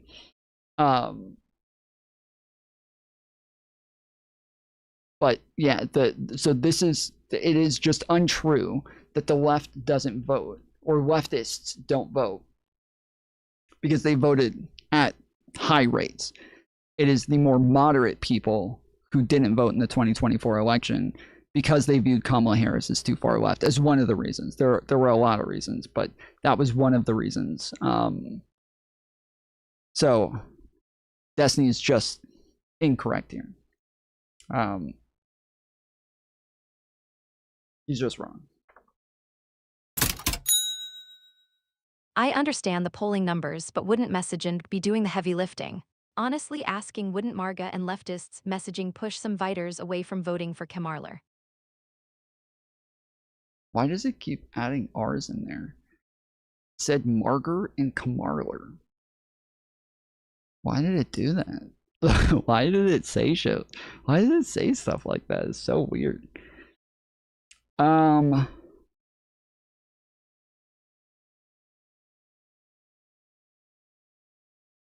Yeah, well, yes, obviously messaging is a big part of it. But a lot of it is like the way that they're capable of framing Kamala because of how she frames herself and because of the things that she said, right? She did a lot of like handing MAGA these big W's with like, you know, the big thing that they, you know, supposedly, this is the clip that won Trump the fucking race. This is what won him the election, is her saying that she wanted trans people to have trans surgeries, you know, trans illegal immigrants have surgeries in prison. I also assume many of those moderates felt Trump was too far right, but yeah, not traditional candidates I can see pushing people out of it. Yeah, of course. Again, I mean, this is part of the issue right now, and this is what I keep explaining, is that the middle is the biggest, like, voting block. Independents, people who don't identify with either the Democrat or the Republican Party, are independents. And the plurality of independents are centrists. So, like, some independents are too far right, some independents are too far left, but the plurality are centrist voters. And those are the ones who, like, really make a difference in an election. The majority of people on the left are going to vote for Democrats. The majority of the people on the right are going to vote for Republican. You got to grab the ones in the middle And this idea that like people far left just don't vote is incorrect. But it is true that like when it comes to messaging, when it comes to building a campaign, when it comes to building a platform, you need to be targeting those people in the middle. You need to be like, you need to have a platform that is built for everybody and that isn't playing defense, but is getting out ahead of the messaging. So one of the things that you want to say is like, you know, we're going to be strong on the border, right? You don't have to play defense on whether or not there's open borders or all this other shit. But you do want to make a big deal about the fact that you're going to be strong on the border, or that you want to make sure that like criminals are not coming into our country and taking advantage of our social systems. Like, you do need to be saying these things often, but then the majority of your platform needs to be about like economics, and that's the thing that you need to make the biggest deal about. Abortion rights are a pretty big thing that like you should also message on to some extent, but you don't want to make that like the headliner of your campaign. You want it to be economic issues. That should be able to pull over the people in the middle. I think I still somewhat agree with Destiny here if the main leftist talking heads are constantly shitting on the party and some even endorsing third party then that ask from them to us is dog shit. Sure, but that's, you're only talking about, he didn't say, that's not what Destiny said. He didn't say that like Hassan, he didn't say Kyle Kowinski, he said leftists. So like this is where, except he said the leftists don't hold this value, so why would we do it for them? Leftists do hold that value generally and did vote for Kamala. And I do believe the messaging should be vote blue no matter who in this election. I do think that is the case. Like Destiny has this frame of mind that like, well, why would we do it now? Trump's going to be out of office in 2 years. It's too late. Like blah, blah, blah. I don't think you can do that. You can't do this like ranting and raving about the fact that the leftists didn't vote for Kamala Harris in 2024 when they keep saying like, it's too late. You know, it's too late. They're already running people who are too centrist, and if we vote for Kamala Harris, they're going to continue to move the party farther right. And so we don't want to vote for her. Like, we can't make the same fucking argument about the left, but then say that right after 2 years of us talking about like what pieces of shit they were for making this argument. Like, we can't do that in the very next fucking election. Now, once Trump is gone, yes, I think that we can say, yes, we kept saying to defeat MAGA. We kept saying you have to do this to defeat Trump. Trump's gone. We're now not saying that you have to vote blue no matter who, but when it came down to Donald Trump and defeating Donald Trump, yes, we said vote blue no matter who. Even for the last like 4 months, when we're talking about the midterms, we've been saying vote blue no matter who. You guys still have to vote for the leftist, the left-leaning candidate. You got to vote for the Democrat. Like, we have been saying this the whole fucking time. You can't just immediately flip on this as soon as they get a candidate up. And especially if you're saying like, well, I'm not going to do it because Hassan wants me to. That's a fine thing to say, but you're not saying I'm not going to do it because Hassan wants me to. You're saying I'm not going to do it when leftists won't do it. Well, because yeah, I would say, yeah, I'm still going to vote for the fucking DSA candidates. I'm still going to vote blue no matter who. I'm still going to do that, obviously. That Hassan doesn't get to tell me that. Hassan doesn't get to say vote blue no matter who. He doesn't get to say shit about that. But I think you're reading too much into this. What do you mean I'm reading too much into it? I didn't read into it at all. What do you mean? You're the one who's reading into it. I'm not reading into it. I'm reading the fucking words. You're reading into it. You're wanting me to read more into it.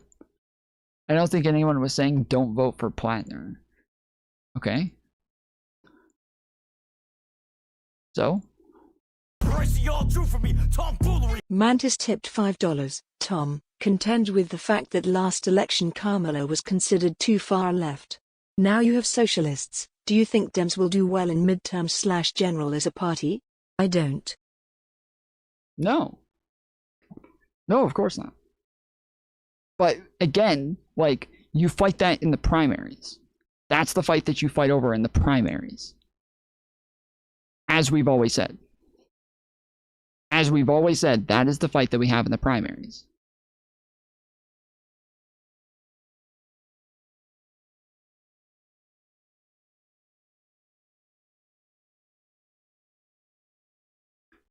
No, Destiny is still wrong with his assessment. The sentiment is still extremely valid here. Right, you're saying, hey, read deeper into this and just look at the spirit of what it is he's saying. And then telling me I'm reading too deep into it. Like, I'm just looking at the fucking words and taking it for what it is. But that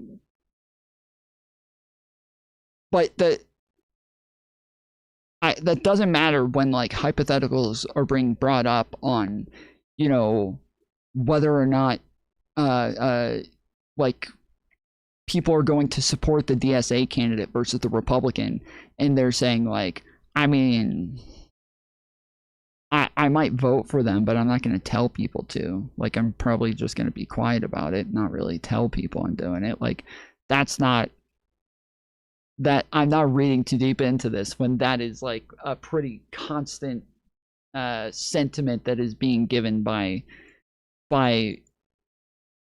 other liberals right now.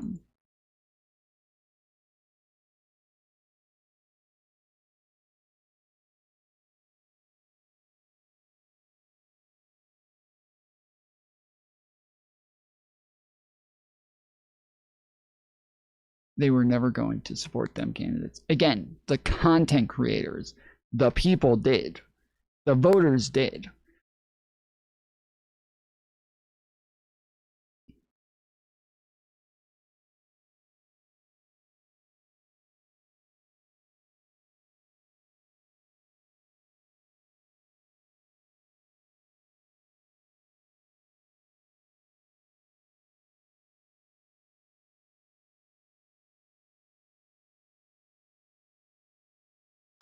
Do you even know what tribal land you're on, Tom?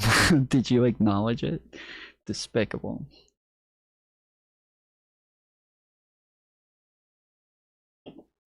I literally live in Cherokee County. And I am Cherokee Indian, so you guys acknowledge me, motherfucker. You give me the acknowledgement. I'm really upset I don't have all of my BRB screens. I really want to play the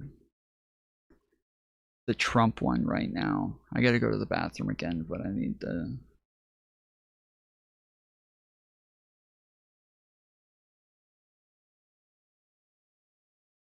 I only have one BRB screen. I don't want to keep playing the same fucking one.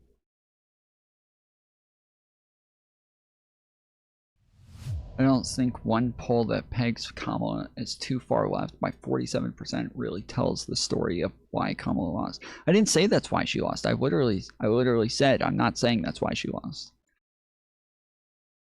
That is one of the reasons, but I would never say that's the reason.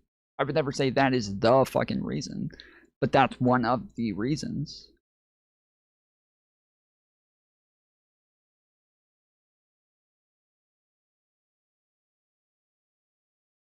Like, I think there's a poll that puts that at like number 4 or number 3 is one of the reasons. Trib with the 5 gifted memberships. Let's go.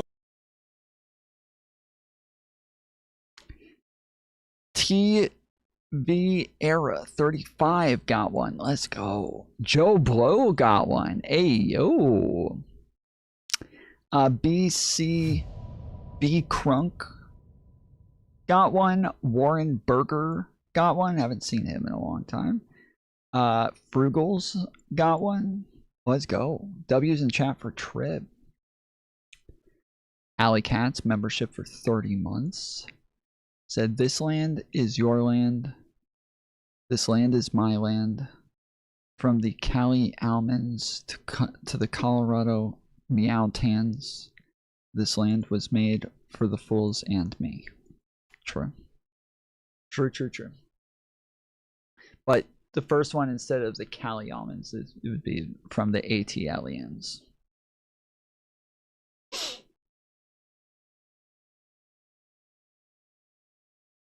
Tom, are you over 100 members now? I believe so. I believe so. We can check real quick.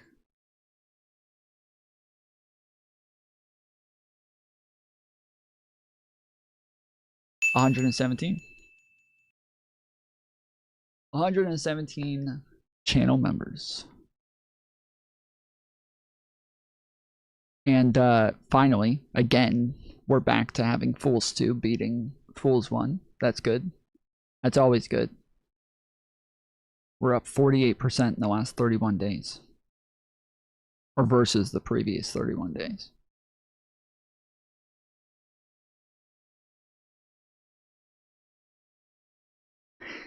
Thank you, Allie, for the 200 jewels.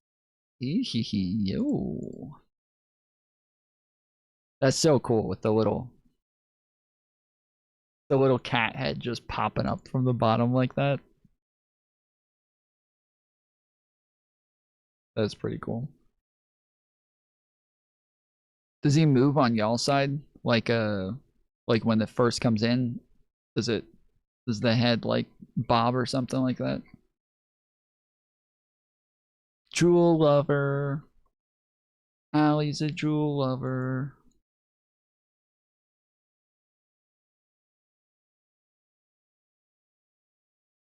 Yes, it was bobbing. That's cool. That's cool. YouTube improving bit by bit. No, that's Twitch, you fucking idiot. YouTube doesn't have bits.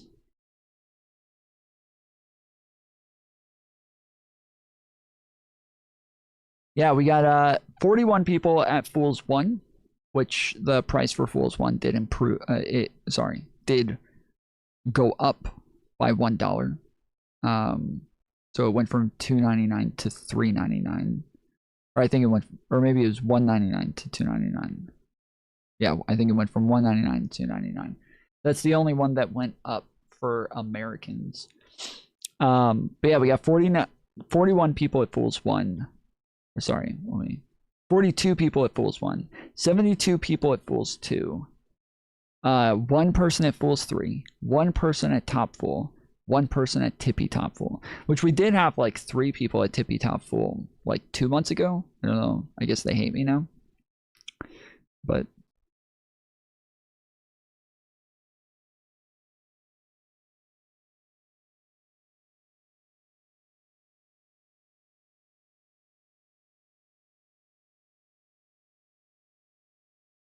I got one? Yeah, you got one.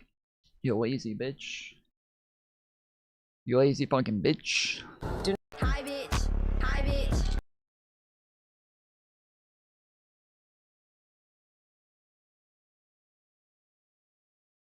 Get off the fucking screen.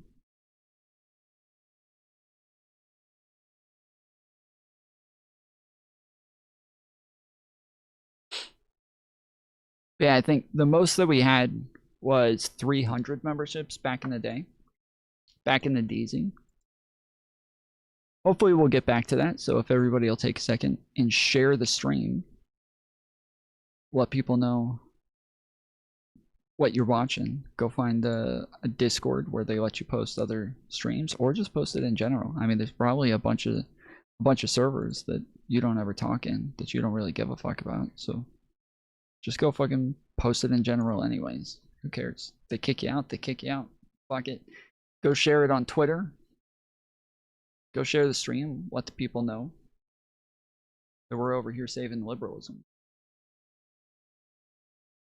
I forgot to post it on Twitter, so I'm doing that now.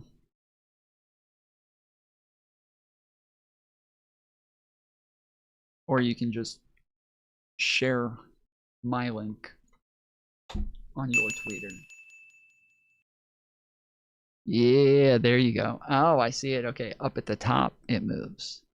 All right, that's fucking sick. That's sick. That's a really cool improvement. That I think it's Stream Elements is the one who made it to where it shows the moving version now. I feel like that's a really short period of time. I'm going to try to extend it to where it stays up there a little bit longer.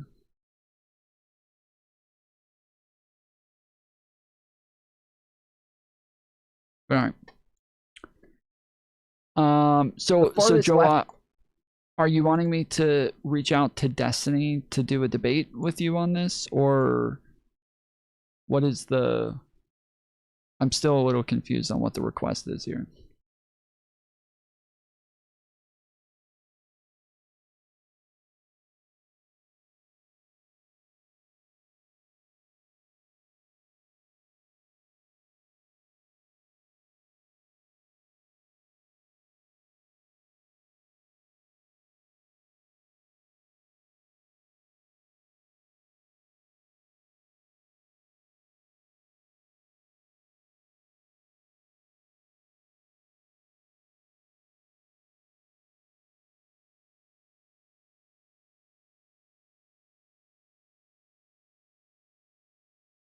Oh, he's gone. Well, sucks to suck. All right. Yeah, I don't want to play my BRB screen again, so I'll play the intro. I'll be gone like 30 seconds this time, so I'll be right back.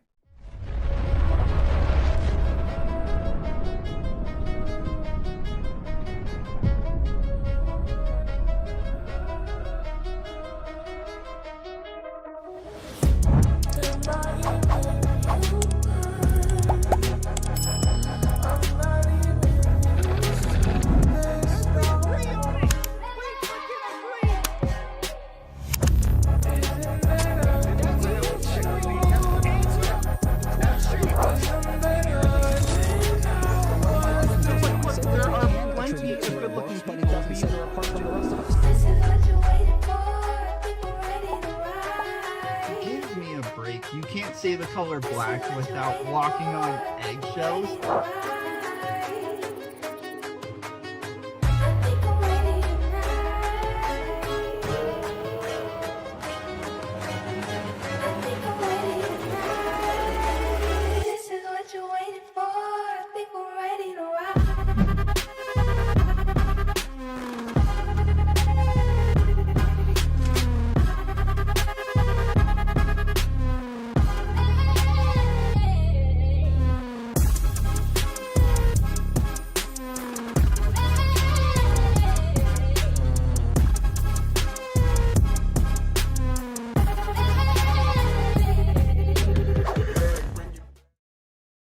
Okay. I don't know what y'all's favorite part of that intro is. My favorite part is where the white block comes up and the lines slowly start to like slide in and fade in all over the place, to where as like the music, the violin is kind of building up the intensity, and then oh, the fish, yeah, that makes sense. Yeah, that makes sense. I feel like there's a part where like I do the fish a bunch of times, and then the last time where they do the I have just a bunch of text there instead. I feel like I need to add like smaller blocks, almost like it does when you guys spam the emote and it like kind of bounces off all the walls and everything. I feel like I need to have like a bunch of those that just pop up in smaller things, so you can still read the text and it's still there, but they're still singing it. So okay, yeah, 2v2. Send me a DM so that I remember, because I'm still gonna reach out to the other guy on Twitter tomorrow as well. So yeah, send me a DM, just like giving me the deets of everything, so I remember to do it.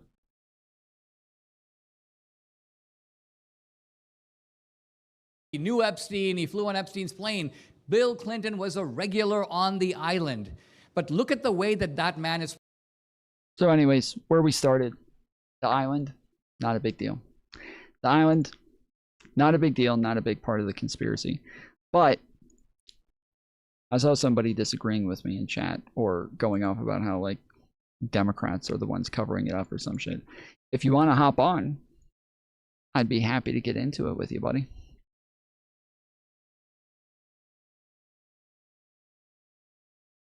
Because I don't think there's really any evidence against Bill Clinton. I think if you believe that Bill Clinton is covering up shit, if you believe there's any evidence against Bill Clinton at all, you have to believe that Donald Trump is like the guiltiest motherfucker of all time. Because there is 1,000 times more evidence against Donald Trump than there is against Bill Clinton. Thousands more times. Protected to this day. There are no articles on him. They leave him alone about it. You would think he couldn't step out of his house without being hounded about it. And that tells you that a lot of people in the media are either in on it or okay with it. And just factually speaking, Bill Clinton was deposed over the Epstein stuff. Donald Trump did not sit for a deposition on it. I don't think anybody around him has. Bill Clinton was deposed and was not ever accused of any crimes, not in the Epstein files, not anywhere. There are no crimes accused of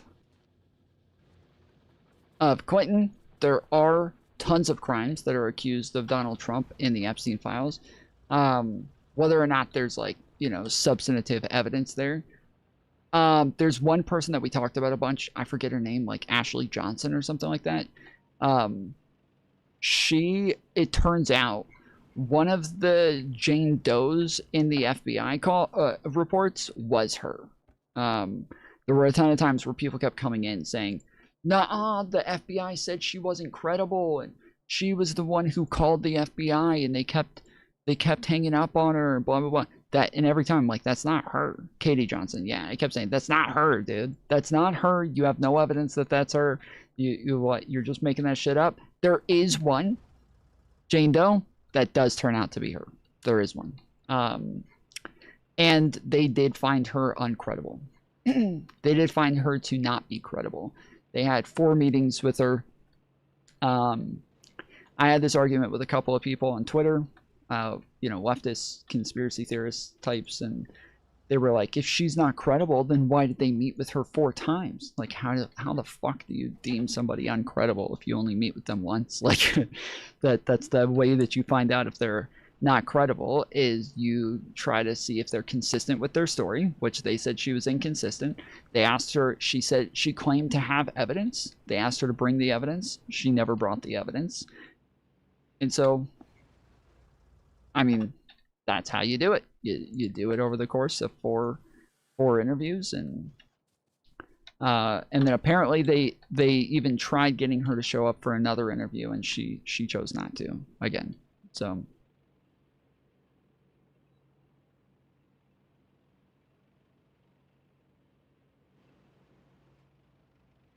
just saying the facts don't support anything you just said, but.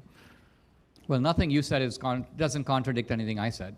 Why wouldn't Trump sit for a deposition? Why wouldn't Trump talk on? I didn't address the deposition. So you bring up the deposition and then you claim that I've lied or misstated something when I didn't talk about the deposition. Where are the charges against him if he was involved in malfeasance? There's not a single shred of evidence that Trump was involved in any malfeasance. Was it Hillary also deposed, or was that for something else? Yes, no, Hillary was also deposed for this shit, and everybody does this, like, oh, Hillary refused to be deposed, like, but she did get deposed, though. Like, you can keep repeating over and over, she refused to be deposed. Sure, at one point she was refusing to be deposed, and then she was deposed. So, like, what do you? I don't know. What am I supposed to do with that shit? Yeah, but he hasn't sat for a deposition. Then why doesn't he? Maybe because he's aware that he got You know, this is the guy Well, who has had false charges. Oh my God. Oh Because- yeah, this woman says I raped her at Bergdorf Well, Goodman in the dressing room. Really? So now he can't engage with the legal system at all. Okay. Our legal system has a lot of problems. I can tell you firsthand. I've been in a confinement center where I've looked at case files of people who asked me to help them draft appeals. You can see the shit that goes on in our legal system where prosecutors target people. They will charge a doctor with administering illegal pain medicine because they find one witness who says, oh yeah, I didn't really need this medicine, but he gave it to me. They will then tell the doctor, we will destroy your family. We will put you in jail for 10 years. You'll never practice medicine again unless you agree to pay a $100,000 fine and serve 6 months in a confinement center. Is this a COVID thing? That didn't happen. Is he talking about a COVID thing? That's just not true. They bro, the doctors got off so fucking easy on the shit with COVID. Like truly, there's a ton of people who are running around acting like all the doctors who prescribed alternatives to the vaccine, they were all, you know, they lost their licenses just for doing it a couple of times, and they were, you know, they, even if they would tell somebody that they thought that you know, so one of these things was good, they would lose their fucking license and blah blah blah. It's just not true. It's just not true. Not even fucking close to being true. They let so many of these motherfuckers off so easily through COVID. I wish they went much harder on these bitches than they did. I wish they went way fucking harder on them than they did. Sign here and you can get your life back. And they do this stuff all the time. It's true. All right. My name is Ben. I want to thank both of you gentlemen for coming. This question is first for Destiny, and then Dinesh, you can answer after. So I lived in the state of Washington during 2020. He's calling the shots. You brought up January 6th. And my main question is the hypocrisy of focusing on January 6th and the hard time that people had to do when Antifa and BLM and burning down the streets, throwing things in the they threw things state in the Supreme Courthouse in Portland, burning everything downtown in my town where I lived in Olympia. Everything. Why are those minimized and January 6th is seen as horrible? I don't think they're minimized at all. I think they were like. Yeah, they're not minimized. They were all fucking charged and convicted, and none of them got pardoned. None of them got pardoned. Not one of them got fucking pardoned. And I don't know if you guys know this. This is a great fucking stat that not a lot of people know about. The average prison time for BLM rioters was more than the average prison time for January 6ers. So after the people were convicted and sentenced, the average sentence for prison time for BLM rioters in federal charges was longer than the average time for January 6ers.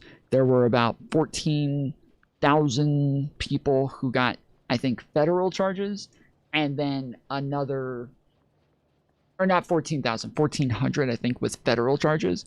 And then there were like thousands upon thousands more with state charges, maybe like 20,000 more with state charges. For the BLM riots, but with federal charges. When Biden got in, he got a lot of pressure from activists to pardon a bunch of the people or reduce sentences for a lot of the people from the BLM riots. And he did not do it. He refused to do it. And that's the reason why why people don't talk much about the BLM rioters and they talk a lot more about the January 6ers is because, one, Kamala Harris and Joe Biden did not tell those people to go riot during BLM, where Donald Trump did encourage these people to go to the Capitol and riot. And then Biden's presidency was the one who convicted the majority of those people. Joe Biden's presidency convicted the majority of the BLM rioters, not Donald Trump's.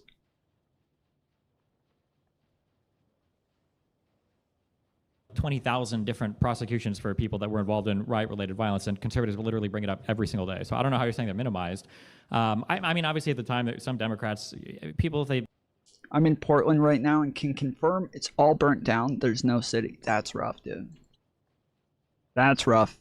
Sorry about that, Sri.com. Sorry about it. If they see a riot that favors them, then they like it. If they see a riot that's against them, they don't like it. I thought that the rioting stuff was not good. I'm famously on record for saying the rioting stuff was not good.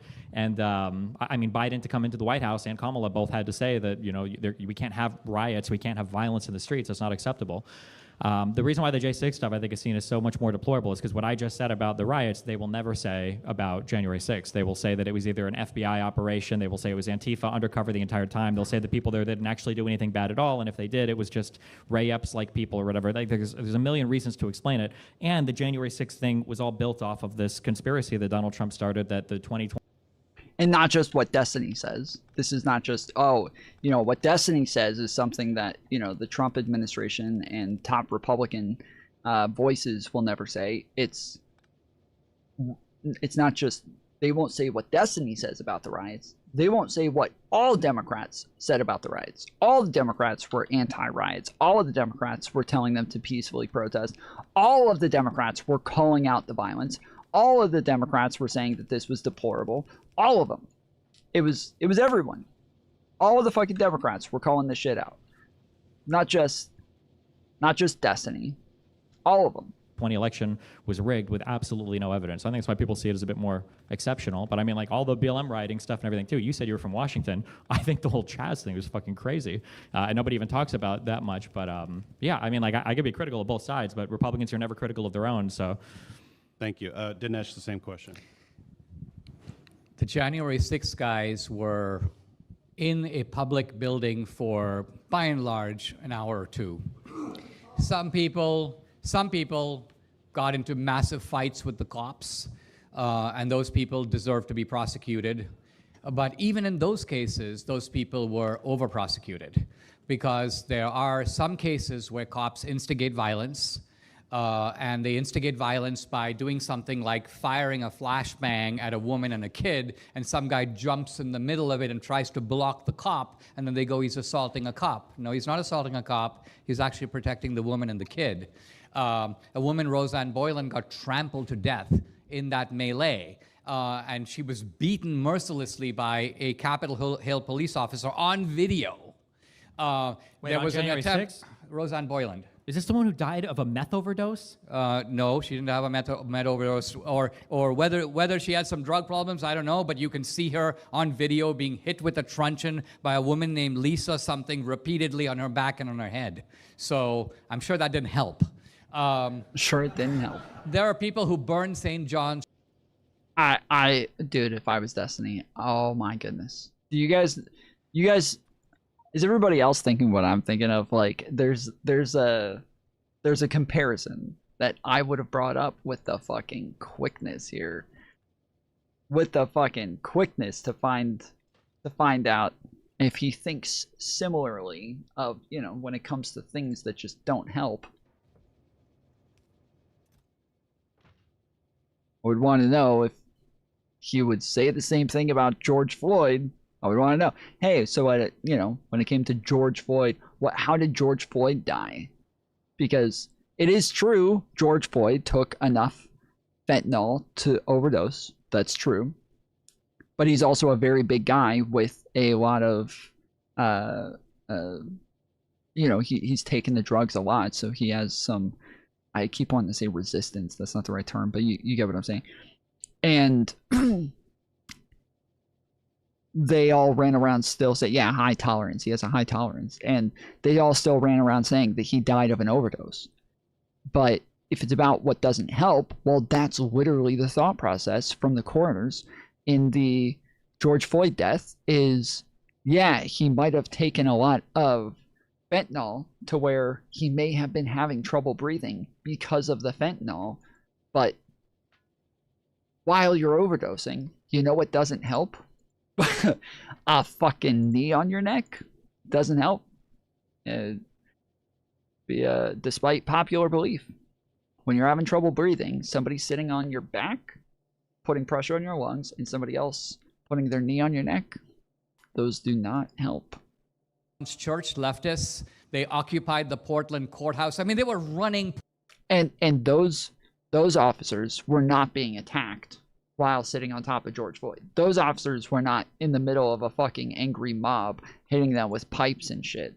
Portland, they created a no-go zone. They told the cops, we're ruling this place, you stay out. I mean, they essentially, this was almost an occupation of a part of our country, and it was allowed to happen for like a year. So there is no proportionality here. The left supports these people, they bankroll them. Kamala Harris raised bail money for them. So the complicity of the left in promoting its own thugs. Notice that when they have these Antifa guys, there are like bricks and things to throw that are provided for them. Minifigs? If you go into an Antifa tent, and I've seen reporters do that, there's food available. Everybody's ordering DoorDash. There's a whole infrastructure for Antifa. The remarkable thing about these January 6 guys is these guys were truly the down and out of America who had no voice, and this is all they knew how to do, and they did something really stupid not knowing the system. They would say things like, you know, it's July 4th, or it's like, it's the people's house. You can't do this kind of stuff. They didn't even know that. So what I'm getting at is usually in a case of... Wait, why were they all there if they didn't know that? What's that? Why were they all there at the Capitol? Well, they were all there for the rally, and then they're like, let's go down and talk to our representatives. Wait, why did they go down to the Capitol, though? To talk to their representatives. Who told them to do that? To talk to them. They wanted to talk to them. Yeah. They were there to have a conversation. You know how they thought they didn't understand the rules, and they thought they could just walk inside and just have a conversation with the representatives. That's what they didn't understand the system. That's what it was. They just don't understand the system, guys. I'm not even kidding. I literally had arguments with people after this, MAGA people, who were trying to tell me that they thought that they were going in for a tour. That these people, they're like, no, the guys on January 6th, they thought that they were going in for a tour. And that's why you can see them staying within the ropes and everything. They thought that they were, it was like, oh, they were breaking through fucking windows, and that they thought that they were going in for a tour with a mob of like 10,000 people. They were just going in for a tour. Okay. Interesting. Well, didn't Donald Trump say that? No, Trump didn't say that. Donald Trump didn't say, I know we're going to go said, march down the street. Yeah, march peacefully and patriotically. Yeah, and fight like hell or you're going to lose your country, right? And he didn't say go inside the Capitol. He said march peacefully and patriotically to the Capitol. Oh, okay. So and they just happen to accidentally go inside. That's crazy. We can go to, we probably got Well, time for... the reason it is crazy is that there's a lot of video of cops letting people in. No, there's not. Yes, there is. No, there's not. Yes, there is. Time for just one more.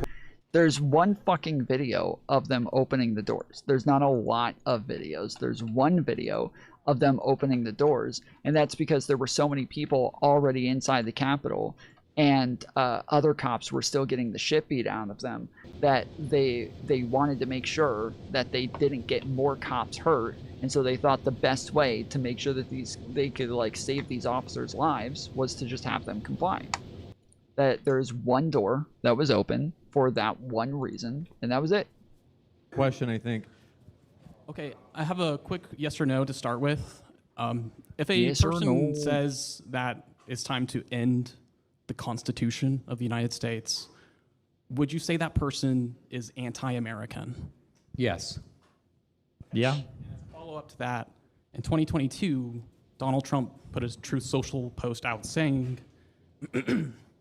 a massive fraud of this type, talking about the 2020 election, of this type and magnitude allows for the termination of all rules, regulations, and articles, even those found in the Constitution.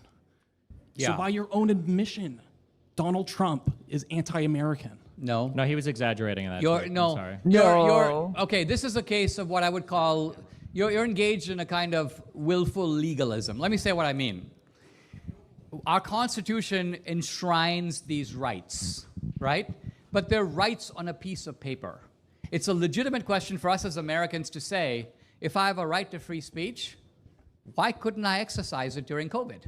If I have a right to freedom of religion, why were all the churches forcibly shut down? If I have a right to freedom of assembly, why can't I get out of my house? Why does the government have the ability to restrict me to this degree? Where does it say in the Constitution that they can force feed? It's a legitimate question, guys. Okay, that's it. So they always act like they're just asking questions. It's just a legitimate question to ask. Okay. It's a legitimate question that people can have. They're allowed to have questions. This is what JD Vance does now about the whole like Donald Trump denying the election and shit. He always is like, well, I think it's okay to have questions about the election. I think that that's an all right thing to do. I mean, it's America, right? We have freedom of speech, yeah? Like we're allowed to have questions about things. We're allowed to ask questions. Feed me a vaccine or I'm going to get fired. A vaccine that you know doesn't even work. So what I'm getting at is the government subverted the Constitution to such a degree, made the Constitution a dead letter, that it's reasonable for us to ask, what kind of a Constitution do we have where we have these paper rights that never seem to actually kick in when push comes to shove? And that's what Trump is saying. Trump is saying is if you can openly steal an election, if you can not clean up voter rolls, if you can go to old folks' homes and find comatose people who don't even know who they are, but they voted in 2020, where's this Constitution that's protecting us? I'm sorry, but that's just not good enough. Not good enough? We have a legal system in this country, and we can modify the Constitution with the Constitution. Donald Trump called for the termination of the United States Constitution, and you support him, and I think you're anti-American too. If you really love this country, I think you need to take a look at yourself and question, am I the good guy here? Okay. Give you a chance to respond. That's Let's go. All the time we do have. I want to give our speakers a huge round. Wait, did he not want to respond? Okay. Chance to respond. That's all the time we do have. I want to give our speakers a huge. Oh, there's Rob Norm. Rob Noor was the second next in line.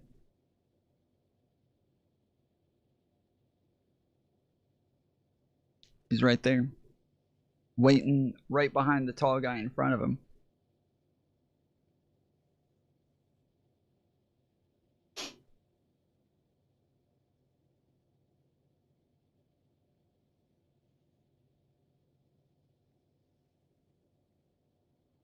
It was a mic drop. Yeah, good way to end it. Here's a huge round of applause for a spectacular start to the day.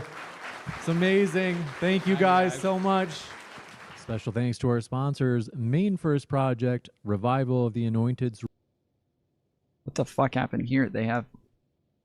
Okay, so I said earlier there's still like an hour left, but they have like 10 minutes of a black screen. Special thanks to our state. This is you see where the bar is here? They have 10 minutes of just a black screen here. Ooh, that editor's getting fired. No ads? No, it's no ads. It's literally just a black screen. This was posted 8 hours ago, so they have time to they're able to go onto YouTube and edit that out. And they haven't yet.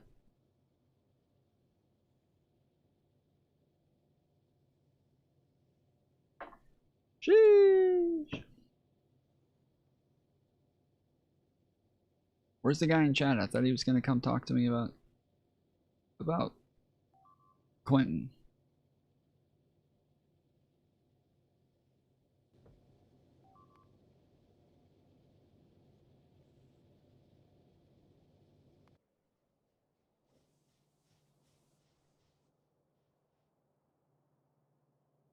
The fuck?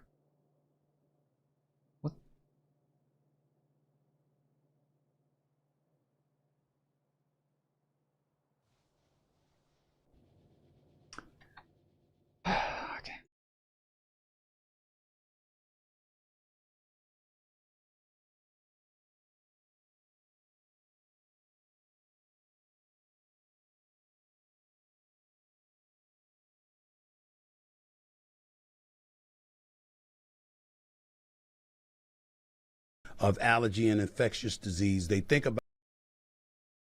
Well, if I become a punching bag, I'm a punching bag, but I am very happy to testify before any congressional oversight committee.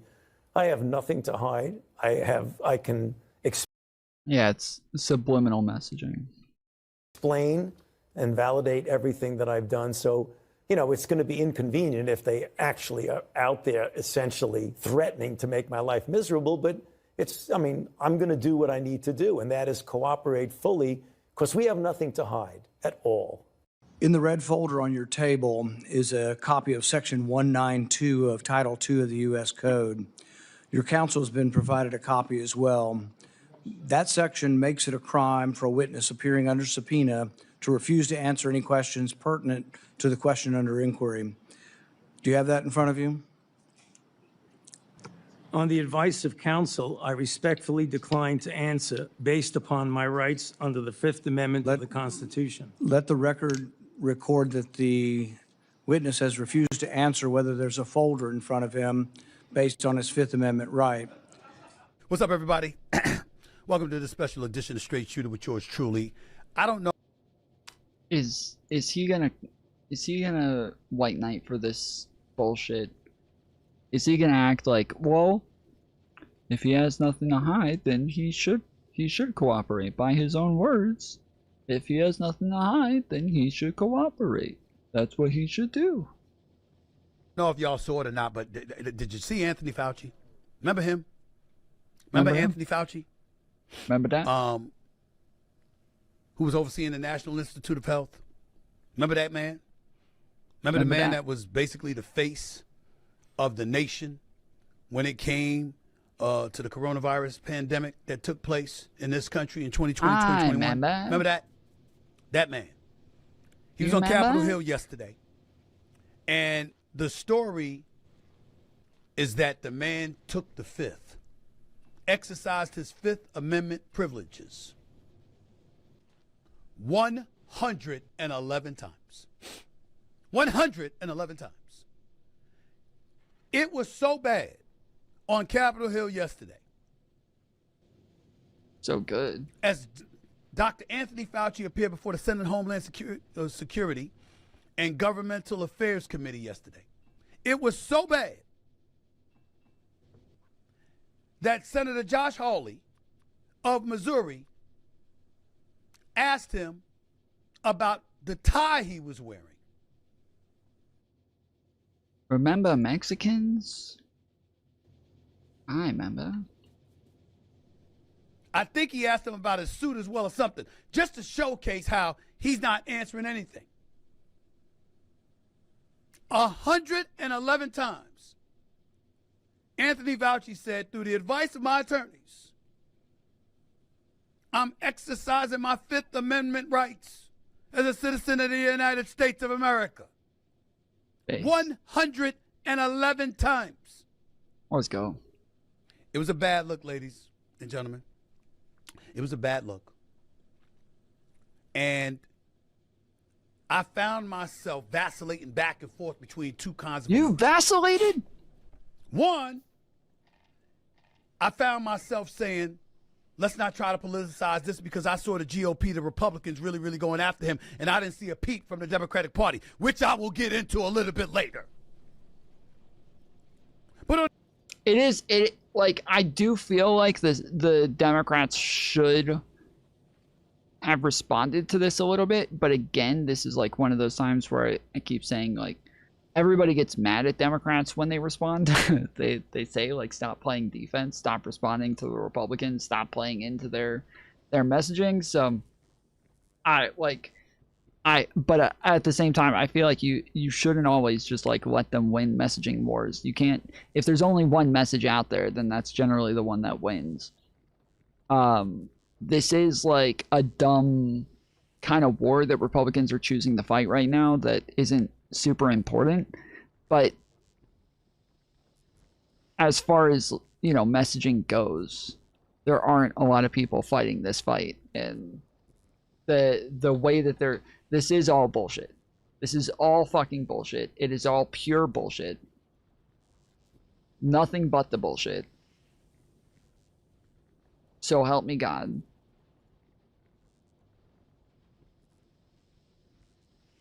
But not the most pertinent thing right now. On the other hand, I was like, bump that. If there was ever a point, there was ever a moment in time where the American people had a right to know the truth and to hear it out of the mouth of one particular individual, it was yesterday on Capitol Hill. And it should have been oozing out of the mouth of Dr. Anthony Fauci. 111 times this man exercised his Fifth Amendment rights. And keep in mind, this is the same man that received a presidential pardon from President Joe Biden for any actions that took place starting in January of 2014 to January of 2025. Anything and everything that Anthony Fauci did, overseeing the National Institute of Health, he was pardoned for, which means that he had, in a lot of people's eyes, no fear of federal prosecution. Now, that's not to say that there's no fear at all, because that doesn't. That's not true, because what they keep accusing him of lying to Congress in that period. That's the thing that they all want to arrest him for, is for supposedly lying to Congress. And so the reason that they brought him back in front of Congress is hoping to get him to talk again so they could accuse him of lying again, so then he would have a new crime that's after the pardon, so then now they could get him.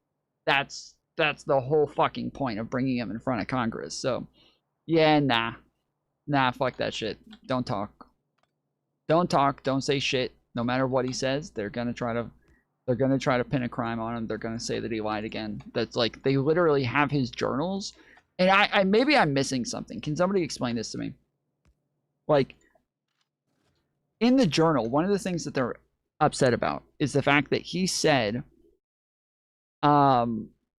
this, like, you know, I forget what he said, like the Wuhan lab theory seems to like have some credibility to it, but still is not a reputable theory in my eyes. Like that, he says, like, there's some evidence to it, but still isn't a reputable theory in my eyes. And I still think that the natural causes is the best theory.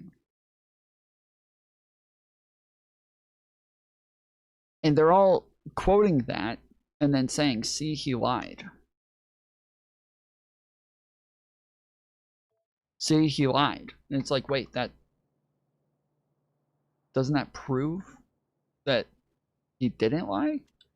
I guess I think there's like clips of him calling it a conspiracy theory. And so maybe that's the thing that they're upset about, is that he called it a conspiracy theory. I'm not sure, but I feel like the journal doesn't help their case, it hurts it. To protect you from the states, which the state of Florida, led by Ron DeSantis, is already conducting its own investigation. And you know other states are going to come down the pike, but make no mistake about it. We should have heard something. And we didn't. And as a result, this story is not going away. You can bet the house on that. Not after what we saw yesterday. And in just a few minutes, I'm going to have Senator Rand Paul, who heads the committee, probing into all of Dr. Anthony Fauci's actions. So that's why we're watching this, is because he has Rand Paul on and interviews him about this. And so that's what I want to hear, is his conversation with Rand Paul. So I would like to hear what is the issue here? Like, they brought him back in front of the House because they got a hold of his journal, and then they published his journal to the public, and then brought him back in front of Congress to answer all their questions. But I don't know, like, I felt like the journal was vindicating for the most part. As it pertains to the coronavirus pandemic. Tom, can we do something not retarded? Not in politics. Not related to politics, no. Not these days. Unfortunately, no. Which is a pandemic that ravaged the world, that allowed us to witness the loss of over 1.2 million American lives. Supposedly over 7 million worldwide, or more than 14.9 million worldwide, depending on what stats you believe. This was bad. Make no mistake about it. It was a bad look by Dr. Anthony Fauci, because even my man Chris Cuomo on News Nation articulated. And we know he loves Dr. Anthony Fauci. Even Cuomo said it? Well, then. He even said he looked like he had something to hide. And somewhere along the lines, well, we'll if Chris Cuomo said it, in just a second. But I'm just going to read you some notes, some factual notes about the GOP's case against Dr. Anthony Fauci. As I told you, more than 1.2 million Americans died from COVID-19. Worldwide, more than 7 million deaths were officially reported. The World Health Organization estimates approximately 14.9 million excess deaths in 2020 and 2021 alone. Republicans swore that the death toll, this enormous, demands full transparency about U.S.-funded research, COVID's origin, and the government's response. Which is why Anthony Fauci taking the fifth is so alarming. Now remember, this is the same man that was appearing last night or yesterday before the Senate Homeland Security and Governmental Affairs Committee. This is the same man that was going on national TV telling folks he has no problem testifying before any committees. Look at this right here. Well, if I become a punching... He was talking about the itty bitty titty committee. Not congressional committees. Bag, I'm a punching bag, but I am very happy to testify before any congressional oversight committee. I have nothing to hide. I can explain and validate everything that I've done. So, you know, it's going to be inconvenient if they actually are out there essentially threatening to make my life miserable. But I'm going to do what I need to do, and that is cooperate fully, because we have nothing to hide at all. Yet that's the same man that says, I'm exercising my Fifth Amendment rights more than at about 111 times. Yeah, not more than anybody else. I believe Donald Trump holds that record. Vote the Fifth Amendment 111 times. Says here, Senator Rand Paul, according to my research, says Fauci's blanket refusal is especially difficult to justify because President Biden pardoned him for possible federal offenses connected to his government service from January of 2014 through January 19th of 2025. 2 days before Donald Trump was inaugurated as the 47th president of the United States. Rand Paul has announced a committee vote on holding Fauci in contempt of Congress will take place. Why? Because you're impeding the investigation. Yeah, so you're allowed to plead the fifth. And we talked about this a bit yesterday, that you're allowed to plead the fifth technically in order to because you don't have to testify against yourself. You don't, the fifth exists so that you don't incriminate yourself. And in this case, because Fauci is in a position where anything he says could be considered, him breaking the oath to tell the whole truth or whatever, that this is where it could be incriminating. But there's also laws about impeding congressional investigations. And so that's where it gets a bit tricky. because you can't impede congressional investigations. So you technically have to cooperate to some extent. And so it's like a hard thing, but I don't think anybody's ever actually been held in contempt for pleading the Fifth to Congress, because there's not much of an enforcement mechanism from my understanding. So there's not really much they can really do about it. Like, kind of is what it is. This is the immediate legal issue, contempt, not an automatic obstruction charge, by the way. But what's in question? What about the Wuhan money trail, ladies and gentlemen? National Institute of Allergy and Infectious Diseases, or NIAID, was led by Fauci and is part of the National Institutes of Health. What is this weird instant reaction to try to stick up for his nonsense? He lied several times to the public. Why fight the obvious? He misled us. Again, if you would like to hop on, I'd be happy to go over it with you. I'd be happy to go over it with you. I don't know what this nonsense is to automatically align yourself with these motherfuckers acting crazy like they jaw broke, because they've lied to us numerous times.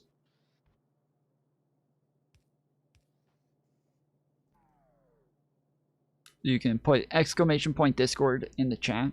It'll pop up with the Discord link and you can call in, or if you'd like a phone number, I can give you a phone number to call in with instead.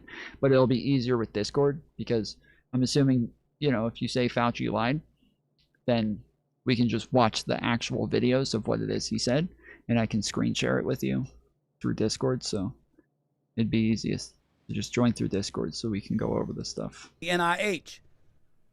NIAID awarded money to the American nonprofit Eco Health Alliance, or Eco Health, ECO Health.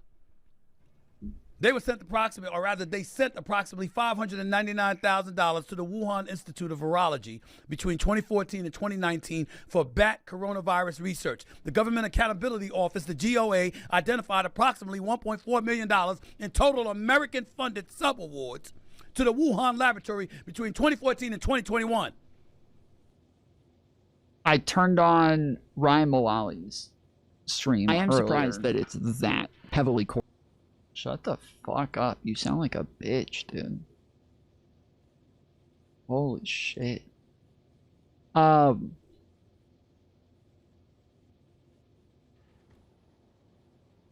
What's the guy's name from Comedy Central that all of it's John something that all of the progressives love, all of the populist people love? They want him to run for president. John some shit or another, motherfucker.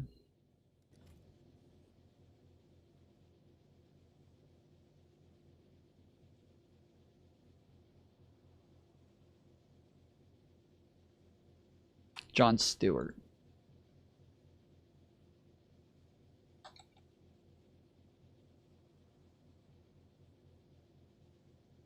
So he played this clip. Said this is the famous clip of Jon Stewart where he's super based.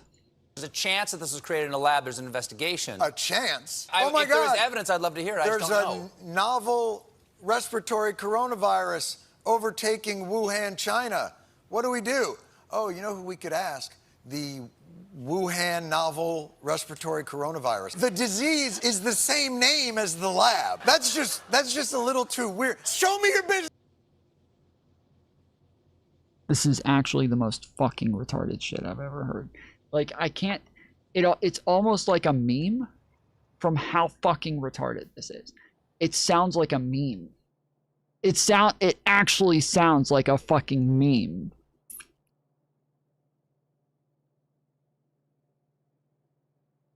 It sounds like a fucking joke. Like, there's no way he's this fucking stupid, dude. This is so dumb. But I think he's being serious. I think he's for real. Business card. Oh, I work at the coronavirus lab in Wuhan. How did that happen? Maybe a bat flew into the cloaca of a turkey and then it sneezed into my chili and now we all have coronavirus. Listen to this. Wait a second, John. Oh my God! There's been an outbreak of chocolatey goodness near Hershey, Pennsylvania. What do you think happened? Oh, I don't know. Maybe a steam shovel mated with a cocoa bean. He's being serious. Did he ever take this back? This is literally a clip from Young Americans for Liberty or whatever. What's the name of this organization? Young America's Foundation, the people who always have, like, you know, Ben Shapiro and all of the right-wing people out to the colleges to give speeches like this.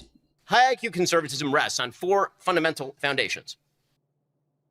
So that's them clipping Jon Stewart and putting it out. There's a chance that this is...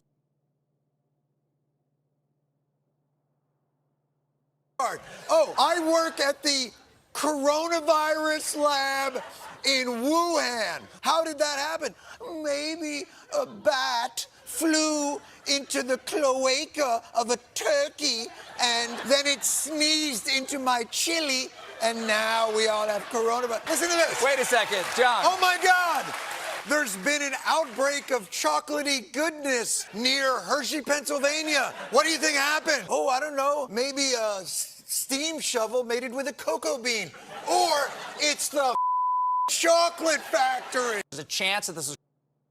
Yeah, it doesn't. I don't think we need to look up. I don't think we need to look up the whole clip.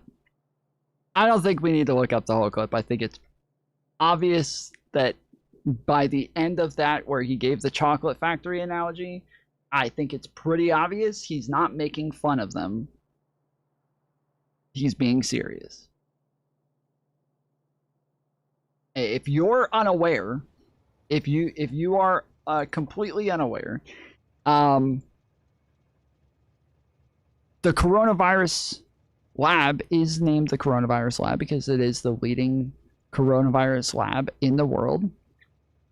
And they put the leading coronavirus lab in the world in Wuhan, not as a coincidence, not by chance, not just, you know, randomly. It's where the most coronaviruses in the world exist. It's where they already existed. That's why they put the fucking lab there. That's why it's there. Because Wuhan has the most coronaviruses in animals. So they put the research lab for coronavirus in the area where the most coronavirus exists. That's why it's there. Like, but this, so, you know, it's a coincidence. We're supposed to believe it's just a big coincidence? I don't believe that shit. They're not convincing me it's a big coincidence.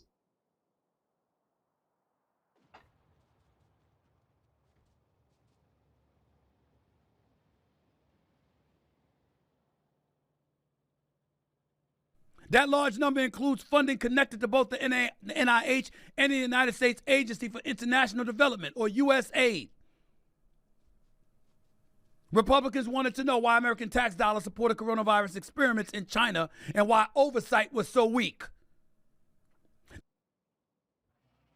Have you guys, I have heard this claim a ton of times and I've never really looked into it, that like they found tons of like issues like that there were tons of problems with the audits, and that like audits had found tons of violations and shit. I don't know if you guys have seen that or heard that, but this is like something that I keep hearing that I've never really looked into at all.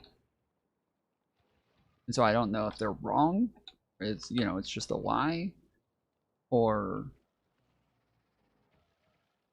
what,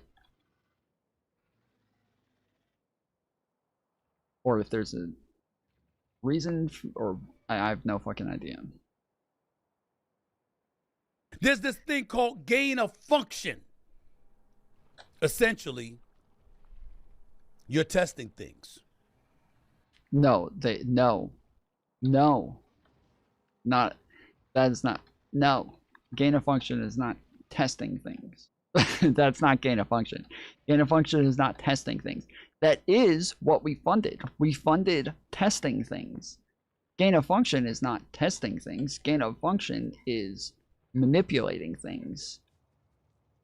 It is changing things. It is giving them new abilities. It's evolving things. That's gain of function. It's not testing things.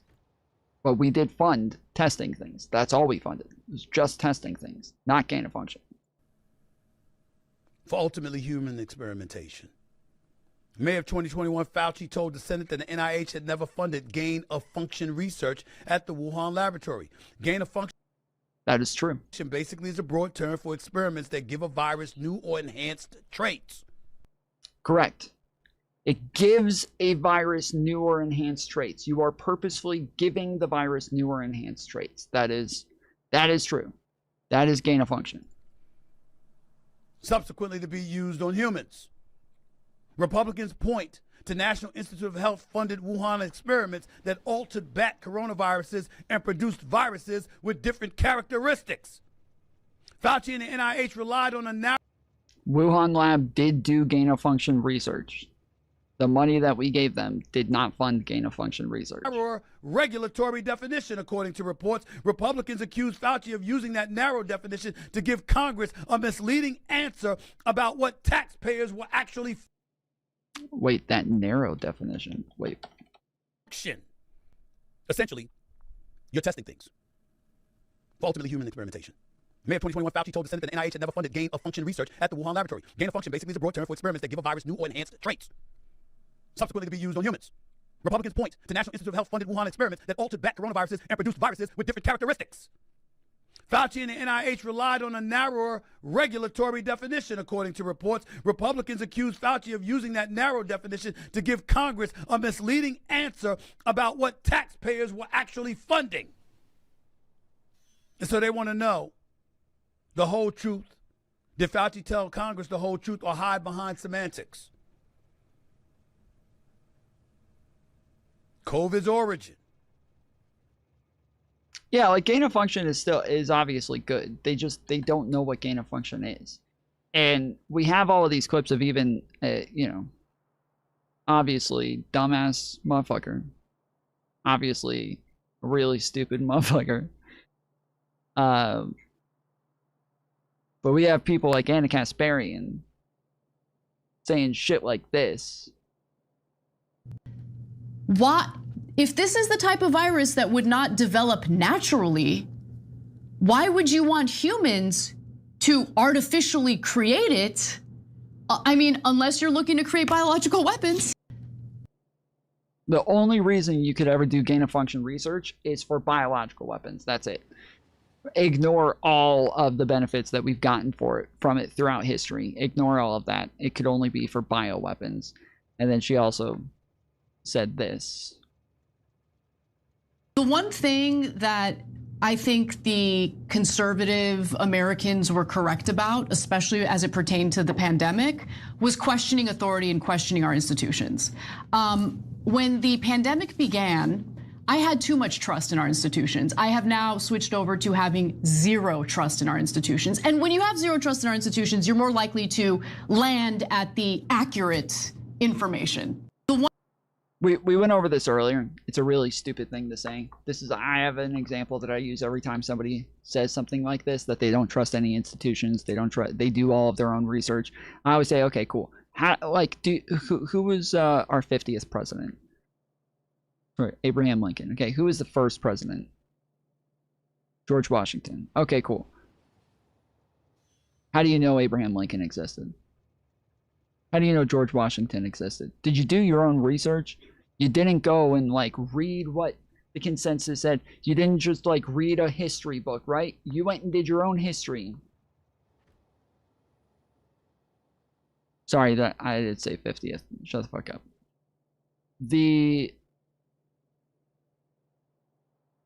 You have to trust the experts. You got to trust the consensus within our institutions. You got to trust the process. you're not going to go and dig up Abraham Lincoln to try to figure out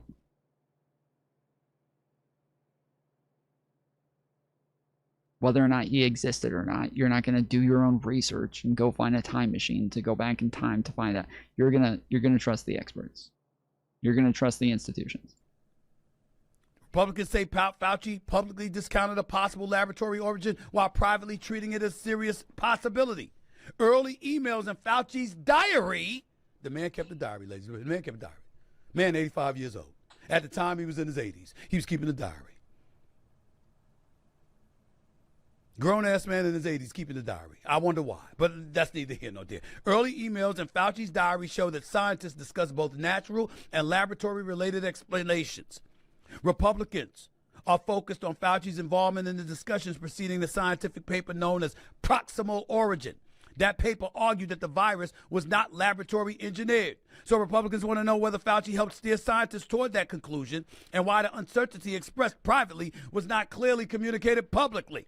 But the biggest incrimination is Fauci's diary, because the Republicans got a hold of it. They got a hold of the man's diary. And by the way, just so we know, let me pause with my diatribe on my monologue here by saying this. Ladies and gentlemen, the day has ended where we got to get over this notion of things being deleted. Nothing's deleted. You can try to delete it all you want to.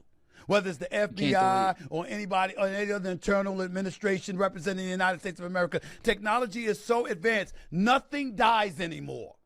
That's just a lesson for all of us to know. Stuff don't die. If they want to get a hold of something, they're going to get. Also, all of Hillary's emails were deleted. Just FYI. So we'll never know what's there. All of her emails were deleted. Fucked up. I can't believe she deleted all of her emails.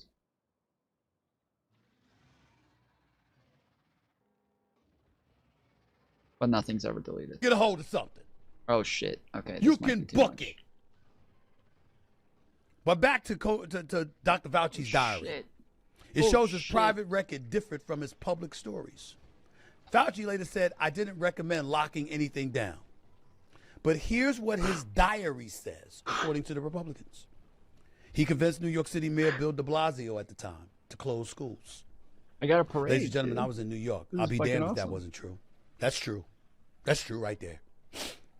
It says here in his diary, he recommended closing bars and restaurants. We've heard Fauci himself talk about that, so we know that's true.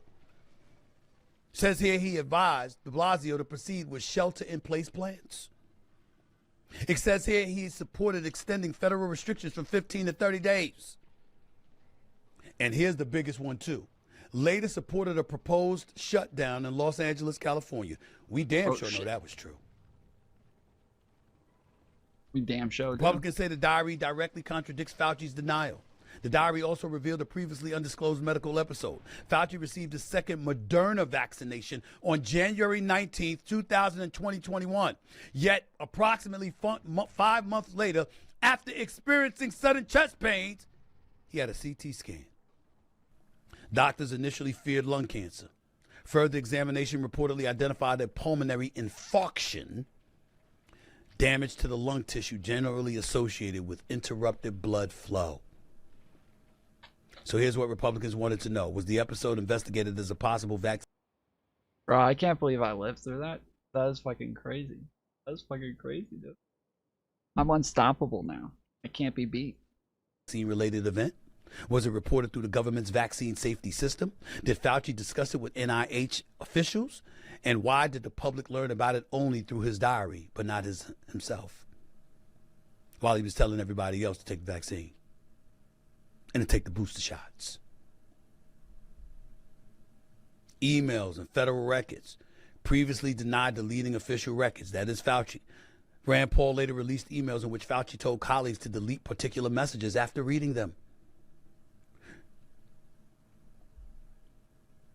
And all the while this was happening, yesterday, we only saw Republicans getting at Dr. Fauci. The Democrats. No duh. Number crickets. No outside of Senator John Fetterman, who they say really not a Democrat. I'm not getting into all of that. Yeah. Here's what I do know. When you They talk say about that. Democratic officials and how them and their allies made Fauci practically untouchable, are we going to deny that that was true? Are we going to deny that that was true? Because I'm here to tell you, I'll be damned if it wasn't. But I'll explain that part a little bit later on in the show. For now, it's time to get to our next guest. He's a senator representing the great state of Kentucky. He's been on this show before, and he's back here again right now. Please welcome Senator Rand Paul to the show, who has been an incessant critic of Dr. Anthony Fauci throughout this whole coronavirus pandemic ordeal. He has not shied away from calling Rand Paul to the carpet. Is a doctor by profession, by the way, not just a senator. Let's welcome Senator Rand Paul to the show. Hello, sir. How are you? Thanks for having me. Glad to be with you. Put into perspective what transpired yesterday with this hearing involving Dr. Anthony Fauci. He was subpoenaed. He did show up, but he took the fifth. He pled the Fifth Amendment 111 times. Number one, did you expect that? And if so, why? You know, we weren't certain. We thought it might happen, but I didn't know until that moment that he wasn't going to testify. I really did want him to testify and still want some questions to be answered. You know, the most important question is, should the taxpayer fund research where we take an animal virus and mutate it to become a human virus? We basically create a new virus that doesn't exist in nature, and we have the ability to do it. Scientifically, we can replace gene by gene. In 2010, they took the bird flu and they replaced 8 genes, but they made it transmissible through the air, aerosolized it between mammals, and it wasn't before. I think it makes no sense. The bird flu is about 50% deadly. If you make it more transmissible to humans, like what we think happened, It's 50% deadly.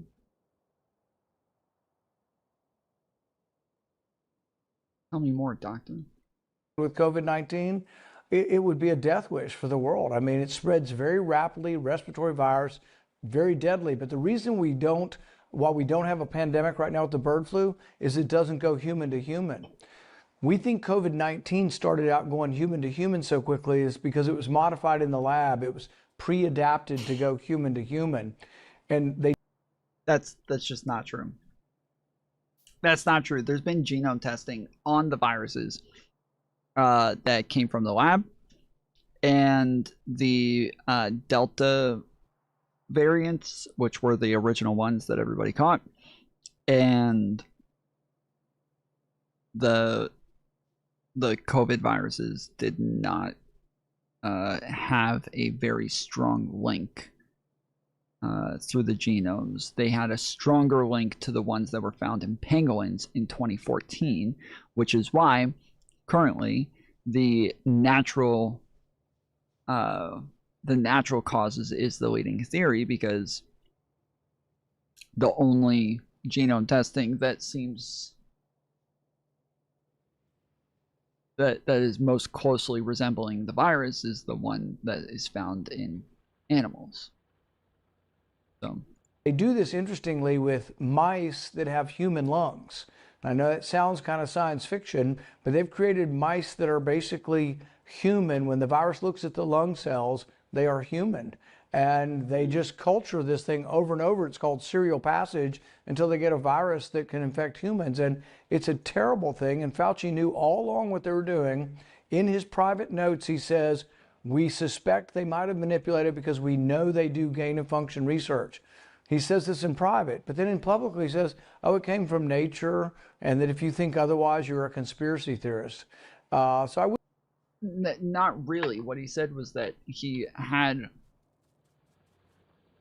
meetings with a bunch of people, a bunch of scientists who all came together to talk about which theories they thought were the best, and that there were some arguments that the pro lab leak people made that he thought were compelling, but that he still believes that he still believed that the natural cause theory was the leading theory, that this was the best theory. So he didn't really say what he just said. I wish he had answered the questions. He has served, Dr. Fauci we're talking about here, he's been, in a lot of people's eyes, he's a career civil servant who spent 38 years at the National Institute of Allergy and Infectious Disease. They think about his years of service, and yet at the age of 85, having retired, he's on Capitol Hill, and it seemed as if you had politicians up there who wanted him in jail. And he has said he has called your pursuit of him an unhinged obsession, and that you want him in jail. Speak to that for a second, and whether or not, what your feelings are about him at this particular moment in time, and what they have been since the pandemic took place years ago, so everybody will understand. My questions, I think, have all been very serious. I thought the first big one was Alpha.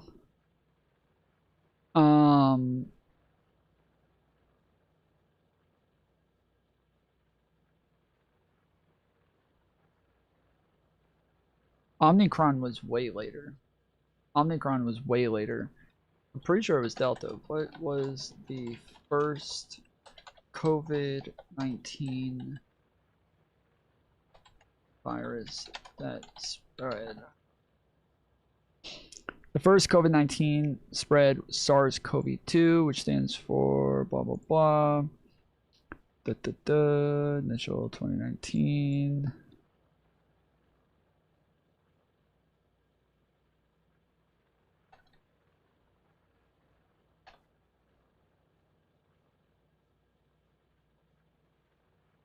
Oh yeah, it was Alpha. I think Delta was the first major one. I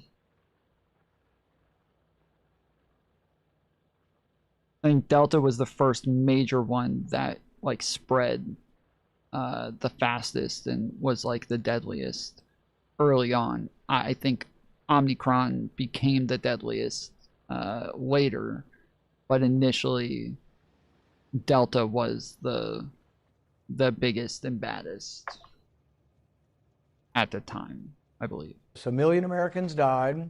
About 15 million people died worldwide. Where did this come from? What is the evidence for the lab? What is the evidence for it coming from the wet market? So the other thing we learned recently from their investigation that I led was that in January of 2020, at the very beginning, he was told that the earliest cases...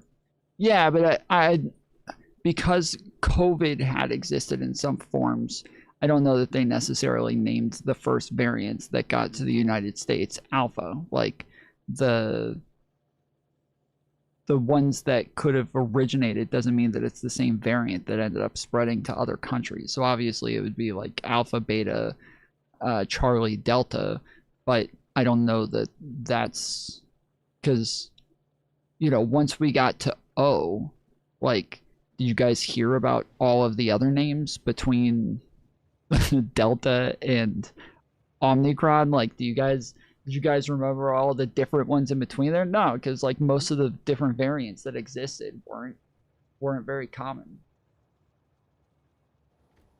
This did not come from the wet market. He acknowledges it, and he says that the wet market was likely a super spreader. It didn't originate there, wasn't from the wild animals. Yes, I'm talking about COVID-19, Chappie. That's what I'm talking about. When I'm talking about it spreading in humans and going to other countries, I'm not talking about just a coronavirus. There's tons of coronaviruses. I'm talking about COVID-19. Yes. At the wet market. That was a super spreader event. So he knew this in January of 2020. But you've seen him on the media. For the last 5 years, he continues to say it came from the wet market. It came from the wet market. The wet market's the problem. We need to ban and close the wet market. Why? Now, if he were just a disinterested scientist that didn't have anything to gain, you'd say, well, he's just being honest. That's his opinion. Why condemn him? But what if you also know that he funded the lab that it came from? Would he have a self-interest in protecting him? The first one was SARS-CoV-2. SARS-CoV-2, all of them are SARS-CoV-2, I believe. All of them are SARS-CoV-2. The Delta and Omicron and all of these are variants of SARS-CoV-2. from my understanding. Like that, it's been a while since I did all of the fucking debates on everything, but that's from what I remember. I believe that that's the case. Himself by arguing it came from nature. So he's not a disinterested observer. He's not an objective person. He's a person who, if it came from the lab, would share responsibility. So he had every reason to hide and cover up. And that's why his statements in private are diametrically opposite of his statements in public.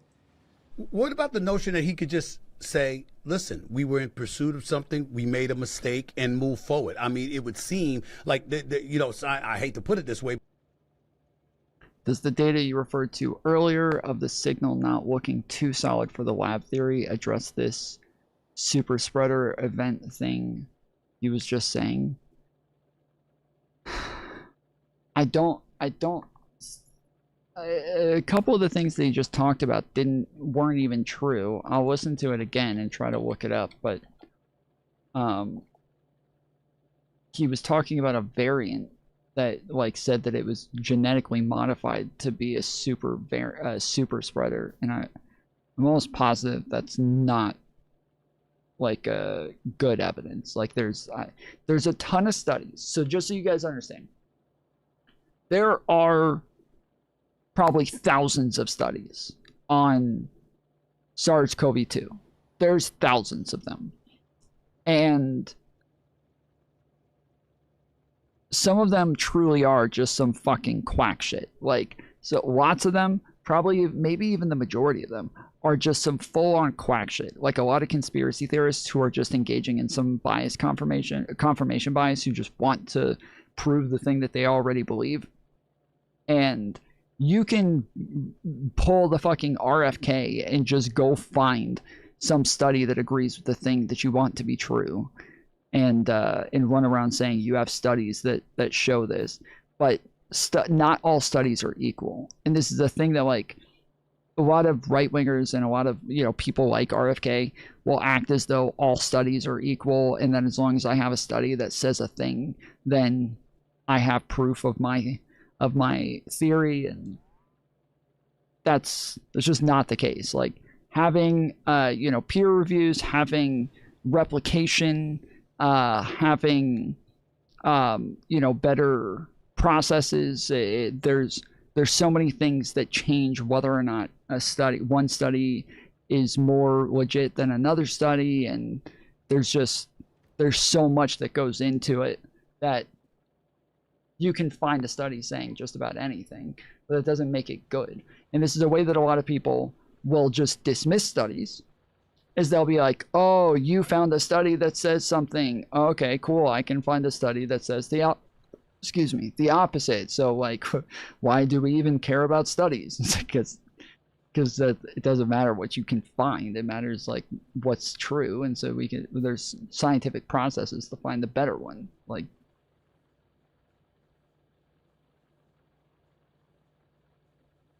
At the age of 85, having retired, he's on Capitol Hill, and it seemed as if you had politicians. All the studies that say that ivermectin doesn't work are fake news. I mean, this is also a complicated one. There are studies that say that ivermectin works to lower the viral load, but it doesn't work effectively. It's not super effective in lowering the viral load, and it's definitely nowhere comparable to the fucking I'm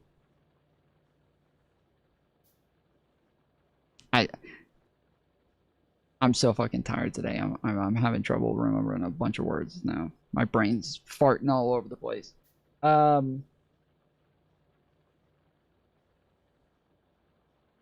It's nowhere close to the vaccine. Nowhere close. So you can find studies that say all sorts of things about that, but there are some legitimate studies that do say that it lowers the viral load. It's just not effectively. Up there who wanted him in jail, and he has said he has called your pursuit of him an unhinged obsession, and that you want him in jail. Speak to that for a second, and whether or not what your feelings are about him at this particular moment in time, and what they have been since the pandemic took place years ago, so everybody will understand. My questions, I think, have all been very serious. 1 million Americans died. About 15 million people died worldwide. Where did this come from? What is the evidence for the lab? What is the evidence for it coming from the wet market? So the other thing we learned recently from their investigation that I led was that in January of 2020, at the very beginning, he was told that the earliest cases did not come from the wet market. He acknowledges it, and he says that the wet market was likely a super spreader.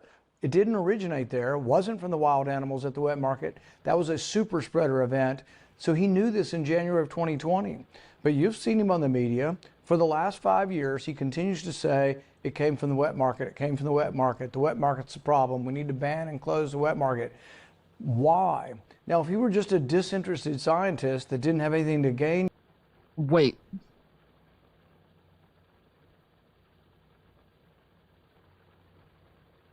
Okay. Is his claim here? Okay. So is that what you were talking about, the super spreader thing? You were talking about the wet market. Okay. Maybe I'm fucking crazy. Maybe I'm confused here. Okay. You guys tell me.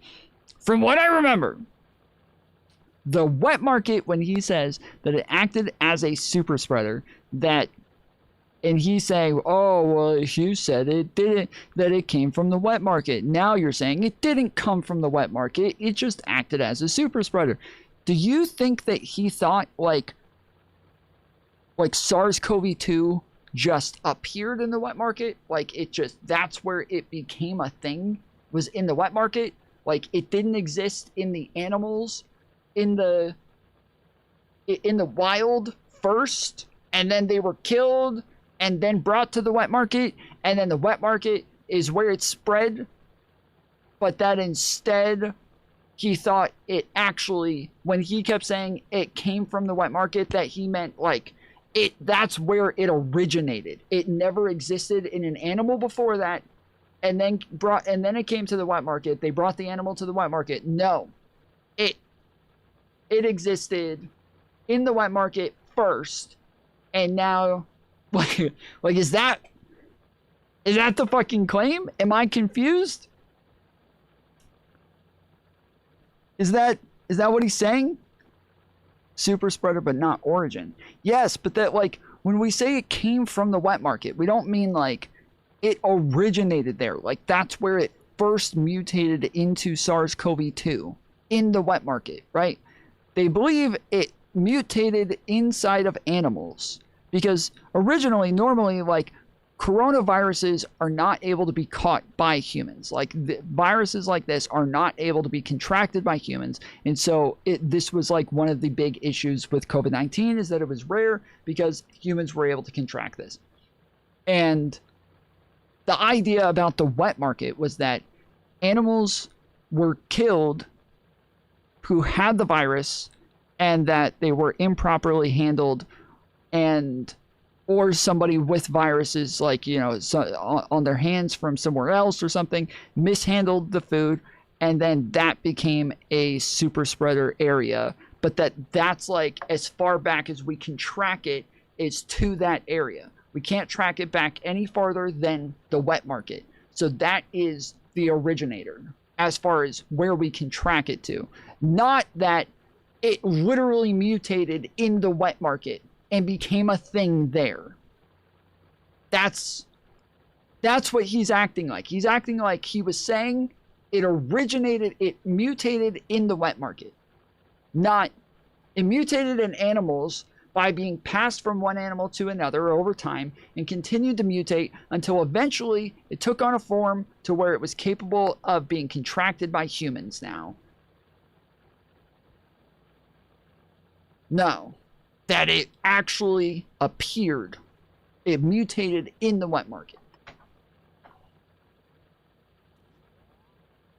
I just realized he's quoting Fauci's diary, I think. He is. He's quoting his diary, yes. And you'd say, well, he's just being honest. That's his opinion. Why condemn him? But what if you also know that he funded the lab that it came from? Would he have a self-interest in protecting himself by arguing it came from nature? So he's not a disinterested observer. He's not an objective person. He's a person who, if it came from the lab, would share responsibility. So he had every reason to hide and cover up And that's why his statements in private are diametrically opposite of his statement. Does he, like, I have trouble believing. Maybe I should look this up. Did Fauci have, like, lone decision making on this sort of thing? Like, was he able to just say, this is where funding goes, and that's that? Like, is that how that works? Does he just decide this is where the funding goes? And so he would be responsible for this because he decided. Is that how that works? Let me check. Let's see.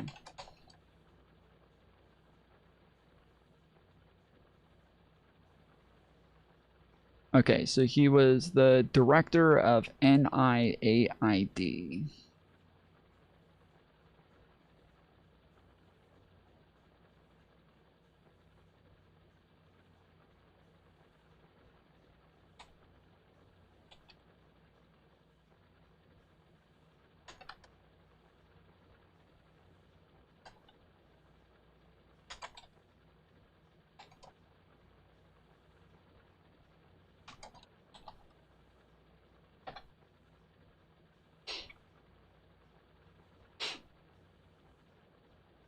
Dr. Fauci did not decide by himself to fund the research. The funding went through the National Institute of Health, NIH, standardized multi-staged committee review process. In fact, the NIH did not directly fund the Wuhan Institute of Virology. Instead, it awarded a grant to a US-based nonprofit organization called EcoHealth Alliance, which then sub-awarded a portion of those funds to the Wuhan lab to study bat coronaviruses. Wow. Okay. Interesting. Interesting. As the director of the NIAID, Dr. Fauci was at the top of the agency's leadership chain, but he was not involved in the granular individual selection or approval of this specific subgrant. The standard federal committee process used to evaluate and greenlight such funding follows several strict layers of oversight. Number one, independent peer review committee, scientific review group. Composition composed of an independent panel of scientific experts and researchers from outside the government. Role, they evaluate the grant application strictly on scientific merit, feasibility, and technical design. Scoring, the committee assigns a quantitative score based on these metrics. Applications that do not achieve a highly competitive score are discarded immediately. 2. NIAID program staff review. Composition, internal agency scientific program officers. Role, they assess how well the highly scored proposals align with the public health priorities and strategic research goals of the agency. 3. National Advisory Council, a secondary, higher-level committee consisting of outside scientific experts, medical professionals, and public representatives. They perform a secondary review of the application, ensuring compliance with policy, broad societal needs, and ethical standards before offering a formal recommendation for funding. 4. Final administrative sign-off.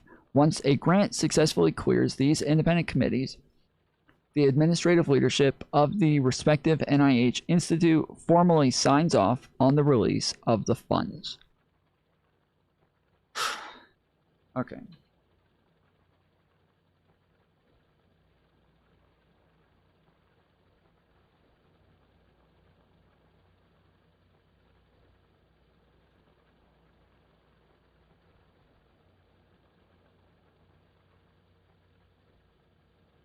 While critics and subsequent congressional oversight committees have heavily scrutinized the NIH's oversight and tracking procedures regarding what the Wuhan lab did with those funds, the structural mechanics of awarding the grant relied entirely on a collective committee process rather than a unilateral decision by a single director.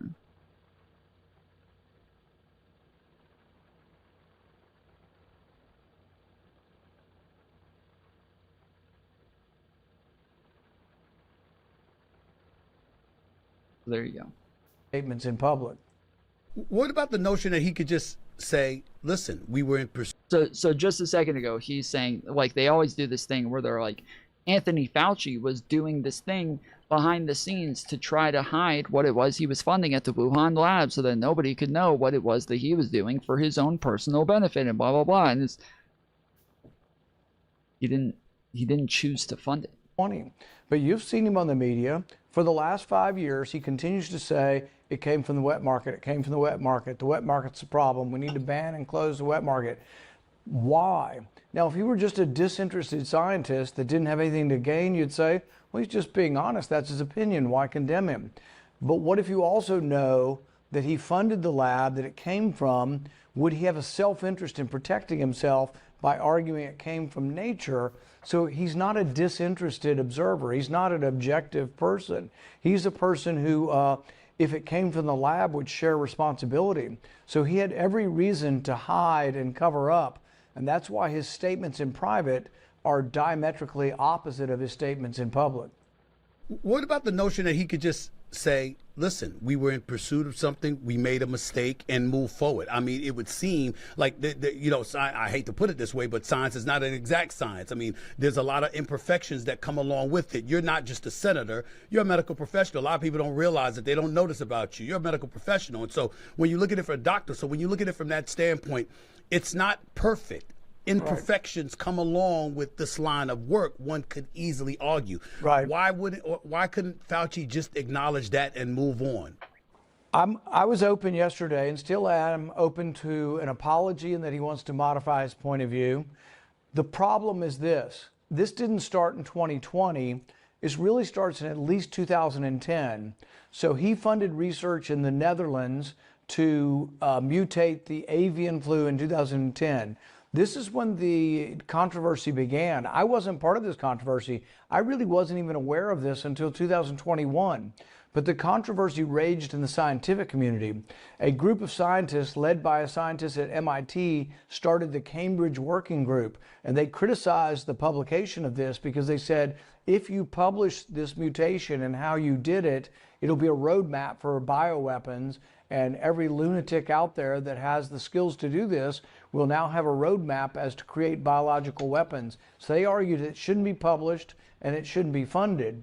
Well, Anthony Fauci argued in 2010, this is way before the pandemic. This isn't like he made a mistake in the pandemic. He had a philosophic belief that this research was good. So he writes an op-ed in the Washington Post, and in that he says that even if a scientist is bitten, even if a pandemic escapes from a lab, the knowledge is worth the risks.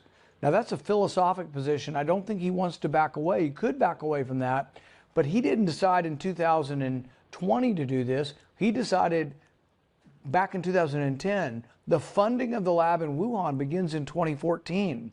It's not a coincidence that his pardon starts in 2014 and goes forward, because that's when the lab began being funded. But he philosophically agrees with this. But this isn't just me speaking. There's a scientist at Stanford by the name. I do think there was something, I forget what it was, but I do believe there was something that Fauci had invested in that, like, where he was, he had some, like, financial interest in it that is also tied to this. I forgot about that. So I think that's maybe what they were talking about. I forget exactly what it was, but I believe there was some sort of financial interest from his own investments or something like that, if I remember correctly. Name of David Relman. He has classified clearance. He's advised the government. He understands this science as well as Anthony Fauci, or better.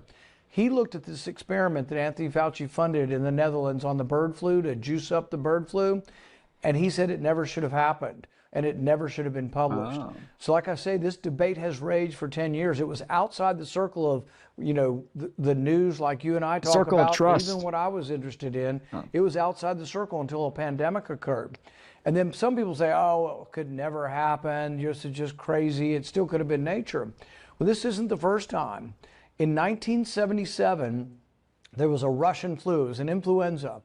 And they're not positive exactly where it started, but they were able to sequence it. So they looked at the DNA sequence or RNA sequence of this influenza virus from 1977. You know what they discovered? It was identical to a virus in 1954. Well, how could that be possible? Because viruses mutate a little bit every month, and something that originated in 54 would be 20 or 30. What year was this? Well, this isn't the first time. In 1977, there was a Russian flu, it was an influenza, and there.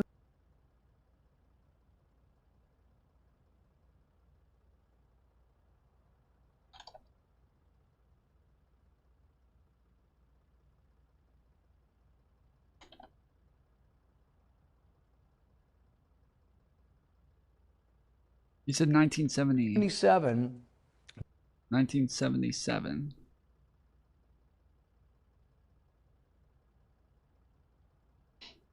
(1977) Russian influenza outbreak that was tracked back to the reemergence of an extinct H1N1 strain from the 1950s, genetically matching a strain used in a laboratory or vaccine research, and first detected globally in northern China and Soviet Union. The strain in H1N1 influenza virus, nearly identical to strains. Okay, nearly identical. I was going to say, he said it was identical, and that was the part that I was like, there's no shot it was identical. There's no shot it was identical. Nearly identical to strains that circulated worldwide from 1946 to 1957 before going extinct. First identified in Tianjin, China, May 1977, shortly before the Soviet Union reported cases, World Health Organization. Genetic tracking suggesting the earliest common ancestor of the outbreak strain actually began circulating around April or May of 1976. Scientific consensus points to an accidental laboratory release or live vaccine trial escape, likely tied to research reacting to the 1976 U.S. swine flu scare. It almost exclusively infected people younger than 25 or 26 years old because older populations already had immunity from exposure to the 1950s strain. Okay.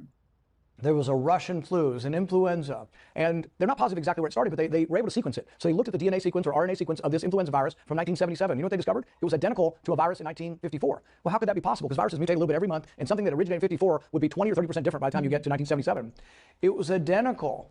And the conclusion was it had to have gotten out of a lab. And they had vaccines for this virus. There were a handful of labs that had it, and somebody was working with it, and it got infected or infected somebody, or an animal bit somebody and it got out of a lab. It went worldwide. The reason you haven't heard about it, or probably haven't heard about it, is it had no death rate. It was a influenza, and maybe somebody died, but it wasn't like COVID where millions of people died. But these accidents happen. Labs are not perfect. But you add to this that this happened in China, where their labs were not at the level of our labs. Their labs had never been inspected. Anthony Fauci was asked, did your laboratory inspectors go to China before you sent the money? You knew they were doing dangerous research there. Did you go and inspect their lab? Did you ask them and ascertain what kind of experiments they were doing? So this isn't about, look, I never... Yeah, Fauci, why didn't you go and inspect the fucking labs before other people decided to send money there? What the fuck? I didn't even know who Anthony Fauci was before 2020. I know he'd been prominent in certain circles here. Well, he was the most famous person in the world after, so you know his name now, bitch. But I just didn't know who he was. When he first came before him, I had nothing against him. I still have nothing against him personally. But I do think that there has to be responsibility for who makes the decisions on funding and whether it's dangerous or not. And if he's still not willing to admit it's dangerous, then what if his friends and his colleagues are in charge again and they start funding this? Let me go back to the NIH in this regard. NIH funded gain of function research in Wuhan, obviously. Fauci says the definition didn't apply. Who gets to decide which definition is correct? Scientists, Congress, a jury? Who? How do you answer that question, Senator Paul? Well, I think it's a great question, and I think the people should, through their representatives. And it. What? What? It should be a democratic process on what the definition is, guys. There should be the people should decide what the definition is through their representatives. Like, if he had said like the people should, because we use language in a way that is colloquial, I would at least agree somewhat. Obviously not when it comes to science. Like, not when it comes to science, there are different definitions, different terms, different terminology. Like, it's different than the way that we use normal everyday language. We have colloquial definitions, they have scientific definitions. These are different, okay? But they're not going to get their scientific definitions through representatives. Not through representatives. If he had just said the people decide, I would agree to an extent, not for something like this, but that not through their representatives. What the fuck? All right, here we go. I got a silo here. And I think if I put a box there, and then I put a satellite in the box, and then I put an arm to put the satellite in the silo,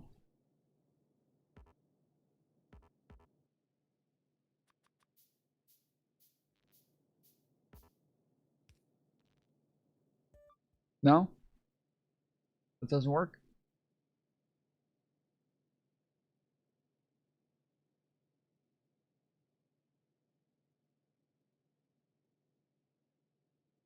How do I get it in?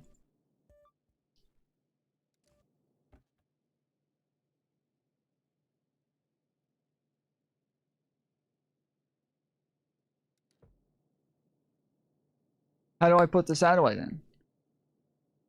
I don't remember. Did you try turning it on and off again? Yeah.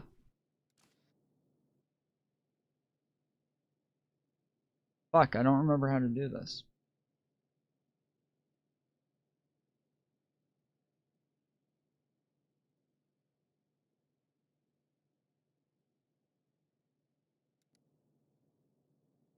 Transmits the effects modules to nearby friendly entities. Transmission effects stacks with diminishing returns.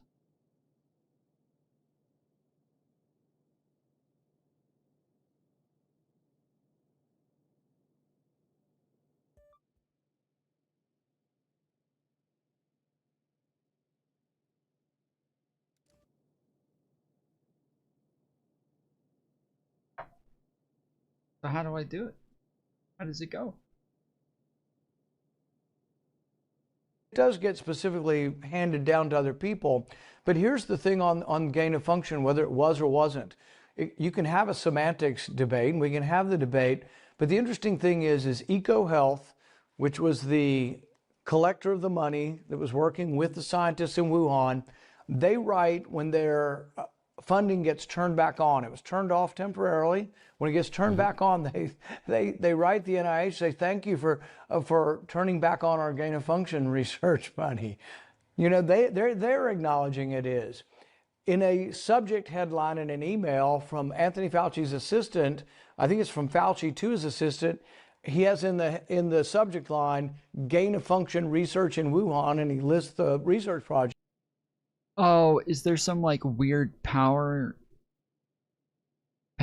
process or some shit where I have to like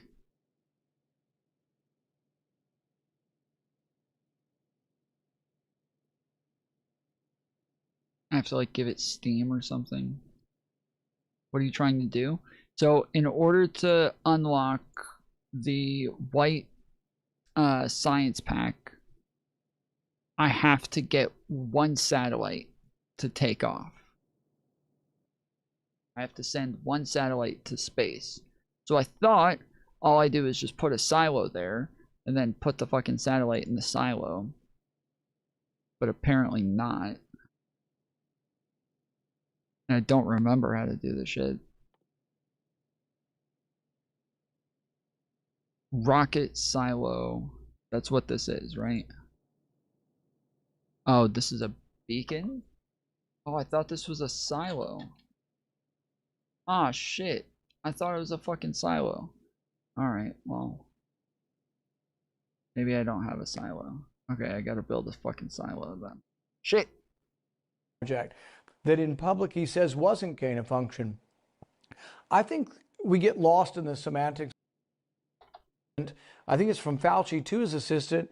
He has in the subject line gain of function research in Wuhan, and he lists the research project that in public he says wasn't gain of function. That true?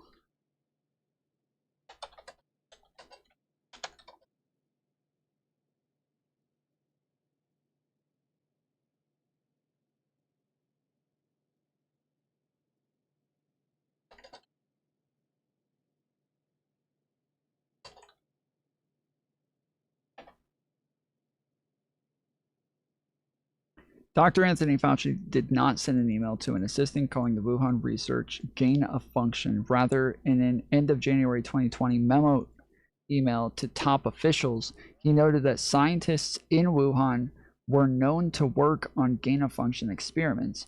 And in separate early 2020 note, he referenced theories that the virus was given gain of function. Okay, so apparently that's a fucking lie.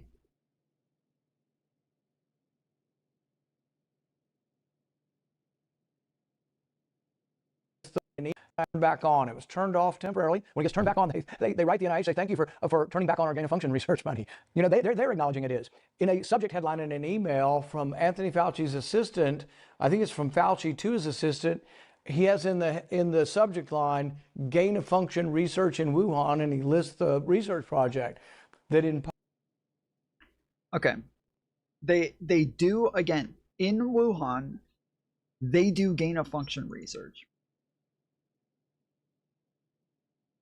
So the idea that he was talking about gain of function research in Wuhan, and then also happened to mention the project that they're funding, that's not crazy. That's not an insane thing to believe. But he's trying to make it sound like he referenced that project as a gain of function project. So that's fucking stupid. Public, he says, wasn't gain of function. I think we get lost in the semantics of the argument because, you know, the science will get us all jumbled up. Was it dangerous or was it not dangerous? Should it have been funded? That's the real question. Did it meet a precise definition? Mm-hmm. He might be able to make some argument that it met a precise definition. But the real question is, was it dangerous? Was it a lab that was sort of a cowboy rogue lab in China, in a country that's very opaque, doesn't always tell us the truth, and is known for withholding the facts? Yeah. And so I think really, if we get away from the semantics, we just argue, was it dangerous or wasn't it? Should it have been funded or wasn't it? Were there other scientists saying we shouldn't fund it? Yeah, there's many esteemed scientists saying we should have never funded this research in Wuhan. We only got a few minutes left because I know you've got to go, and I deeply appreciate your time. When we talk about the funding, how much was spent by our taxpayer dollars towards this lab and this research? So millions of dollars went to the research project. Some of it was spent at the UNC and some in North Carolina, and then some of it was spent in Wuhan. At least a sub-grant of $600,000 went to Wuhan, but another $600,000 also went to a veterinary lab very close. And that's the thing, you remember. Again, this was not straight from the NIH. They did not fund it directly. They funded a group. The committee funded a group that then subsequently sent funds to Wuhan. They did not directly fund Wuhan. When Jon Stewart said, well, you know, there is that coincidence. It is the Wuhan virus. And there's this lab called the Wuhan Institute of Virology. There's so many coronaviruses. That's not what he said. He didn't say it's the Wuhan virus. Donald Trump called it the Wuhan virus. He said it's called the coronavirus, and this is called the Wuhan coronavirus, research institute or whatever. In Wuhan and in China, that's where the biggest repository is in the world. It's hard to explain that coincidence. In fact, the researcher from UNC, Ralph Barrick, he said, and he's been quoted as saying this, well, the proximity The proximity is the problem. The closeness of this lab to where it started, you know, it just would be an incredible coincidence that you get a pandemic in the same city that has the largest library of coronaviruses. Last question to you. I saw Senator Hawley. Obviously, he was all over Fauci in terms of Fauci turning himself, becoming a celebrity and enjoying it. You, through Fauci's attorney, had security remove Fauci's attorney from the hearing because, you know, they weren't supposed to be there, was actually sit in the second row, be quiet, etc. And they tried to invoke themselves, and you certainly weren't having that. Senator Moreno really, really went off on Fauci. And then I saw Harvey Levin on TMZ compared this to McCarthyism. They're saying he's 85 years of age, 38 years of public service. Yeah, I don't know if you guys saw the thing with the lawyer. It's a bit wild. You're not recognized. You're not recognized. If you are unruly, you will be removed from the proceeding. You are not recognized, and you are not recognized, sir. Sir, you are not recognized. You are not recognized. Security, we'll hold off, but you will respect these proceedings. You were told not to sit at the table. You insist on sitting at the table, and we told you you would not be recognized. You are not invited here for testimony, sir. You are being disruptive. Would you behave this way in a courtroom? No, because the judge would put you in jail. I can't do that today, but I can have you escorted from the premises. So I would say, sir, sit quietly and don't say another word. I said, sit quietly. You are not recognized. Another word and you're gone. I am surprised they were as patient as they were with this guy. Honestly, I am super surprised they were this fucking patient with him.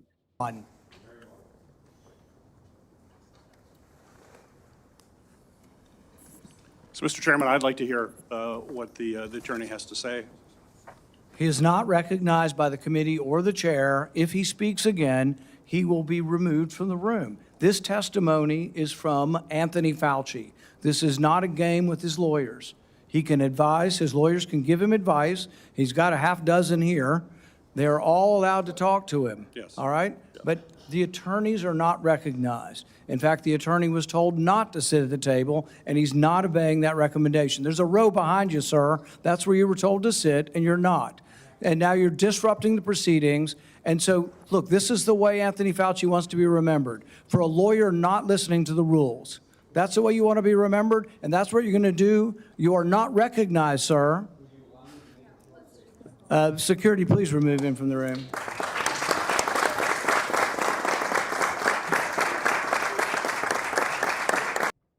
It's weird that he allows them to clap then.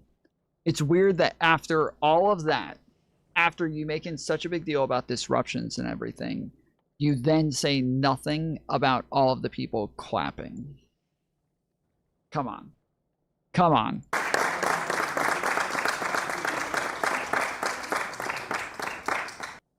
Why are they denying him counsel?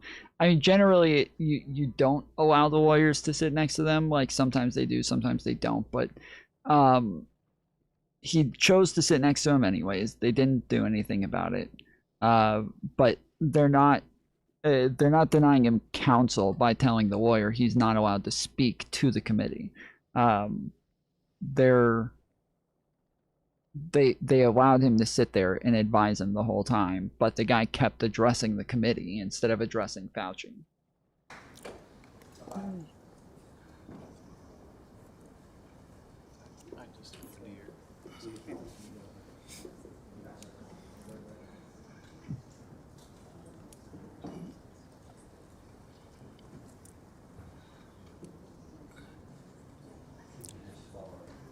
Let the record state that Dr. Fauci will still have the advice of the other half a dozen attorneys that he brought along today. Senator Peters. Yeah, it was definitely strange. Minimum. Could have easily done a lot of different things, but chose to serve this country in an upstanding way. That's their position. Where does this all sit right now when we look at a man 85 years of age? Hawley called for charges of obstruction of justice. Obviously, the state of Florida is now after him. They're talking about an investigation. Other states may join in. Where does all of this end, Senator Paul? And how righteous do you believe this situation is right now in terms of everybody aiming their attention at Anthony Fauci? I've always been more interested in the truth than any kind of prosecution. I'm not against prosecution, but I'm more interested in the truth. I would have accepted and really commended if he would have come and apologized, or even now, if he were to make a public pronouncement saying, you know, I made a mistake, it was a judgment call. There are debates on both sides of this. This debate has raged for 15 years on gain of function. But given that there's a chance that this pandemic came from the lab and from funding that I sent to this lab, that I'm acknowledging that I made a mistake, that would be huge. But, you know, we all make mistakes, but it's a matter of, you know, accepting that, because going forward, if he keeps denying that it happened and that he has any responsibility for it, then it engenders all of this. But there were just so many things said in private. I mean, you remember being told not to go to Thanksgiving, not to celebrate. They're celebrating. You know, he's having dinner with celebrities the same time he's telling you not to celebrate. He's telling his friends they don't need to wear a mask because we've studied this and the masks don't work. And then he's wearing 3 masks. And, you know, so I don't know. People have to judge whether they think this is That is such a fucking lie, dude. He's such a fucking lying piece of shit. What the fuck? He keeps doing this where he's like crossing over timelines and changing what happened here versus there. What a fucking thing that's a vendetta that I've come up with, or whether it's serious. I mean, the thing that argue it for it being serious is 1 million Americans died. 15 million people died. And it's not me saying that this came from the lab. We have now hundreds of scientists, the CIA, the FBI, and the Department of Energy. The Department of Energy may have some of our best government scientists. They looked at this early on and came to the conclusion it came from the lab. So I don't know. I think it needs to be treated seriously. I still think we need legislation that looks at gain of function and says, this group of scientists, not me, not a politician, a group of scientists look at all of our experiments. We think that there's still secret research going on from our government, particularly on monkeypox, that is gain of function research that they will not tell me about. And I mean, we don't have representative, people are always saying, oh, democracy's under attack. Well, it certainly is if your representatives aren't allowed to know about what your government's doing. You know, it's one thing the people not knowing, but then you've elected people who are not being told. We think there's experiments, we've asked about these experiments, and they will not tell me. So I think that it's an ongoing thing. This is what oversight of government is. You've got to fight sometimes with your own government, sometimes with the other party, sometimes with members of both parties opposing you. And, you know, I won't be satisfied till we change the U.S. law, but I'd also like to see we have an international treaty called the Biological and Chemical Weapons Convention. It's a treaty. The civilized countries of the world have agreed not to have chemical weapons. So we've been destroying nerve gas and chemical weapons for a long time. I think it's a good thing. I don't think we should use it. And I don't think civilized countries should. It's not a guarantee that no other country will. But with regard to biological weapons, I'd like to see more conversations with our allies in Europe, with friendly countries around the world. And I think that's a good idea, and that's what I hope will be the final result of all of this. So you're an advocate of getting to the truth, not necessarily having him in jail. Absolutely. Senator Paul, thank you so much for your time. I really appreciate it. Thank you so much. Last minute, really, really appreciate it. Thank you so much. Thank you. Thanks again to Senator Rand Paul for coming on the show, explaining what he explained. It never hurts to be enlightened. And I think it's important to treat his perspective. I feel so enlightened. Chat, you guys feel enlightened? I feel so enlightened. Oh my goodness. The amount of enlightenment that I feel right now. I feel so freaking enlightened. You feel so enlightened? I feel so enlightened. What a coincidence. That's fucking crazy. You feel sleepy? That's rough. I'm sorry. I'm sorry. You're feeling so fucking tired. Wow. I'm over here feeling enlightened. I'm over here getting enlightened as fuck.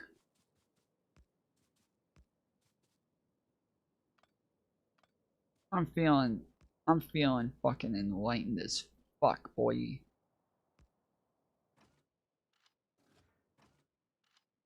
with the credence it deserves. He doesn't hesitate to call out President Donald Trump when Donald Trump deserves it. And oh, by the way, let's not give him a complete pass in this whole ordeal. Because what are we saying now? It's the American virus? If it's the American virus, then it wouldn't be the China virus, right? Isn't that what Donald Trump called it at the time? Don't ask me. Don't ask me. Yeah, wasn't Fauci Donald Trump's wasn't that Donald Trump's presidency? Wasn't that his administration? Wasn't this all under Donald Trump at the time? He asked the Democrats. China. Remember that? And the Asian reporter's like, why are you looking at me and saying that to me? Well, you asked, ask China. That was what President Donald Trump said at the time. But it's worth pointing that out. Here's the reality of the situation. That was really cringe. I'm not gonna lie. That was really cringe when that lady was like, why are you looking at me when you said that? You're the one who fucking asked. What do you mean? You asked the fucking question. Why do you mean, why are you looking at me? You asked the fucking question, bitch. What the fuck? It was so Dr. performative. Fauci, in my opinion, had no business taking the fifth. It was embarrassing. It came across as him having something to hide. And the last person that I want to have the impression of having something to hide is him. Do I want him thrown in jail? Absolutely not. That's why I asked Rand Paul that, the Senator Paul, and I appreciate him saying, and it's very, very important that we give Senator Rand Paul credit for this. He said he's not looking to send Fauci to jail. He just wants answers, and he wants the truth. That's what he wants. He's not looking to put him in jail. He's looking to show, listen, own up, man up, admit you made mistakes. Tell us what those mistakes are so we don't have some wannabe out there trying to replicate and duplicate your actions, thinking that they are untouchable. We don't need that problem. And that gets me to the Democrats. Fucking Democrats. Because the reality of the situation is this. As Secretary of Health and Human Services, Mr. Robert F. Kennedy Jr., who appeared on Fox News with Sean Hannity on Wednesday night, articulated, when it came to Fauci, who no doubt was connected to the Democratic Party, when it came to some of these mandates that were being handed down, we got to keep it a buck, y'all. How do we? This ain't about. How do we come back to the Democrat Party? Trump was the fucking president. How do we still end up making this about the fucking Democrats? Trump was president. Why are we still making this about Democrats, dude? There's no way. There's no way. Like, anything that happens under the Democrat Party is the Democrats' fault. But then it happens under the fucking Trump presidency, still fucking Democrats' fault. Still Democrats' fault. You can't get away from it. There's no winning. Political sides of the aisle. But damn it, if it gets a little political, guess what? It's their damn fault. Yeah.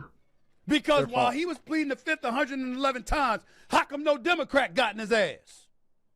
Why would they? Again, he's 85. And when we speak about Dr. Fauci, we will not speak about him with utter disrespect and no regard for the impeccable credentials and the resume he accumulated spanning decades. He was at the forefront of the AIDS epidemic, finding a vaccine, finding a cure, making it treatable.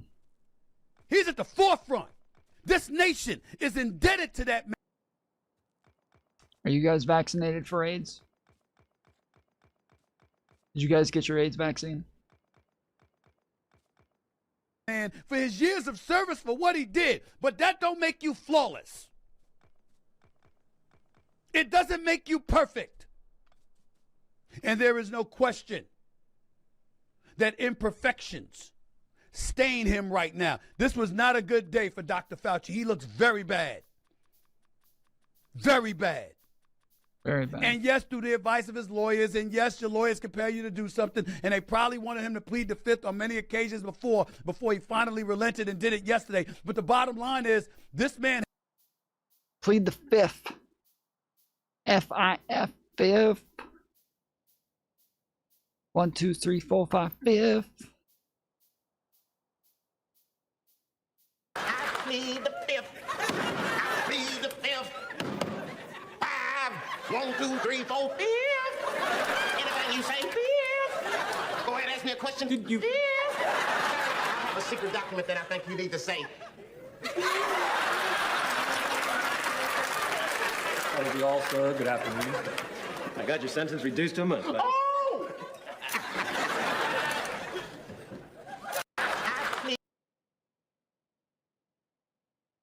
and held dominions over the lives of a nation, if not the world, were what he was imploring and mandating.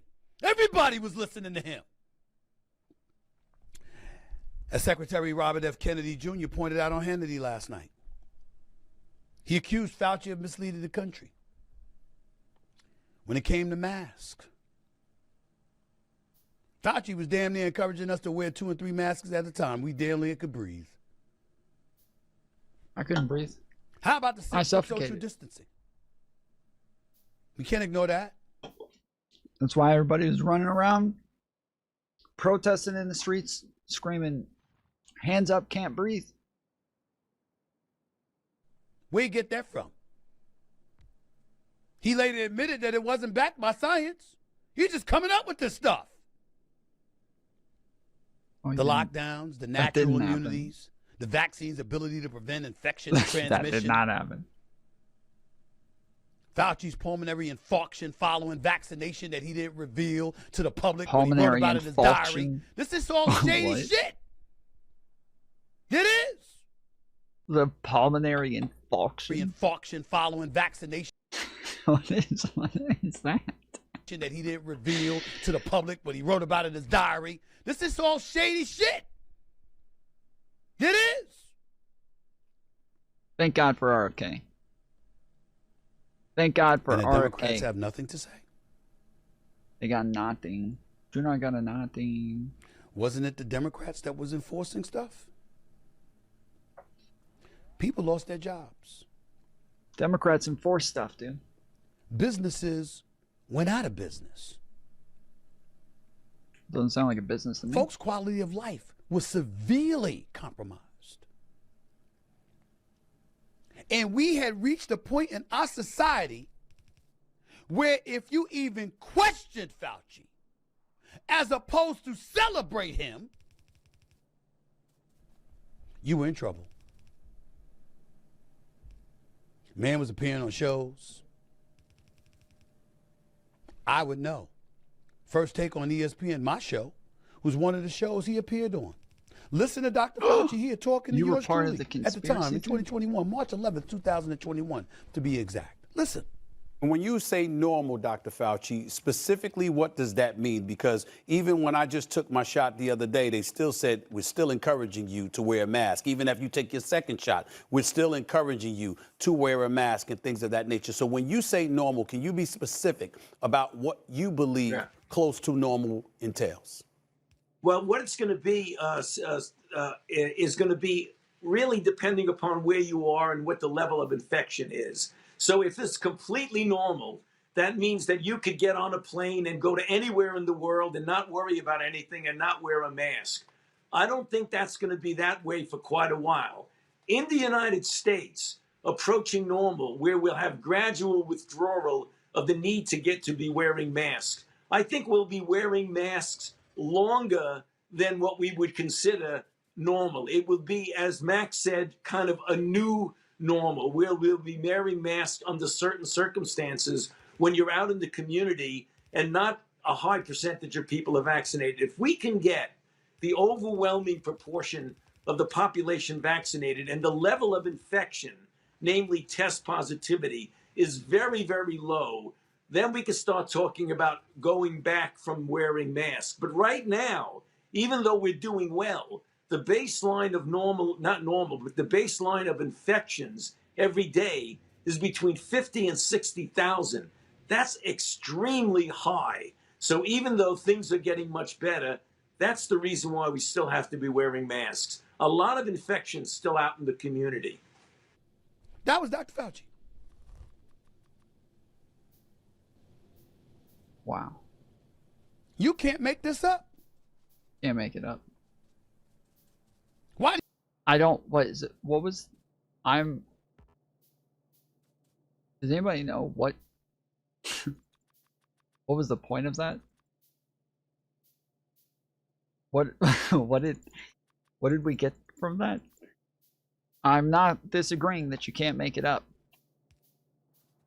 That's probably true. You can't make it up. But what is it that you can't make up?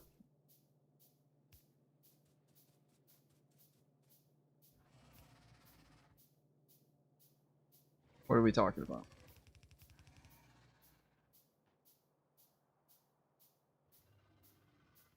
He was on the show saying that you have to wear masks. Because he denies today that he ever said wear a mask, right? Or is it something like that? How do you think you have people right now going off about him? Yeah, I don't know. And if you the Democrats, how the hell you think it makes you look that you quiet? When you were the one enforcing this stuff.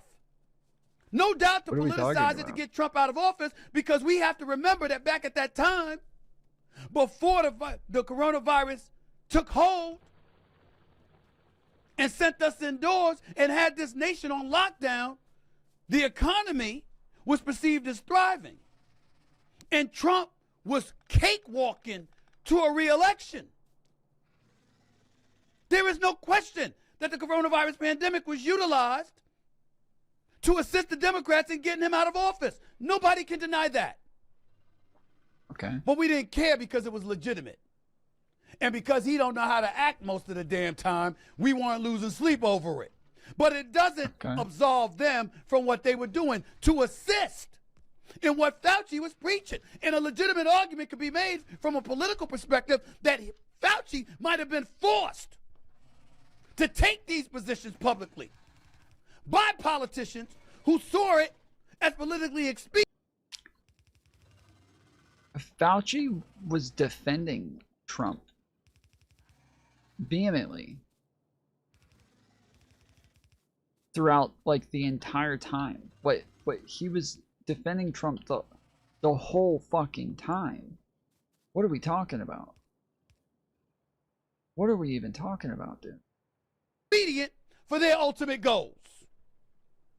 Why would I think that? Because yesterday not one of them said a word on the other side of the aisle. Not a damn word, other than John Fetterman. He's a Democrat out of the state of Pennsylvania. He did speak, and here's what he had to say. It's not about much more your regrets, but I have one. And that is early on that there was the theory that the virus could have emerged from the lab. And early on that became like a right-wing kinds of theory.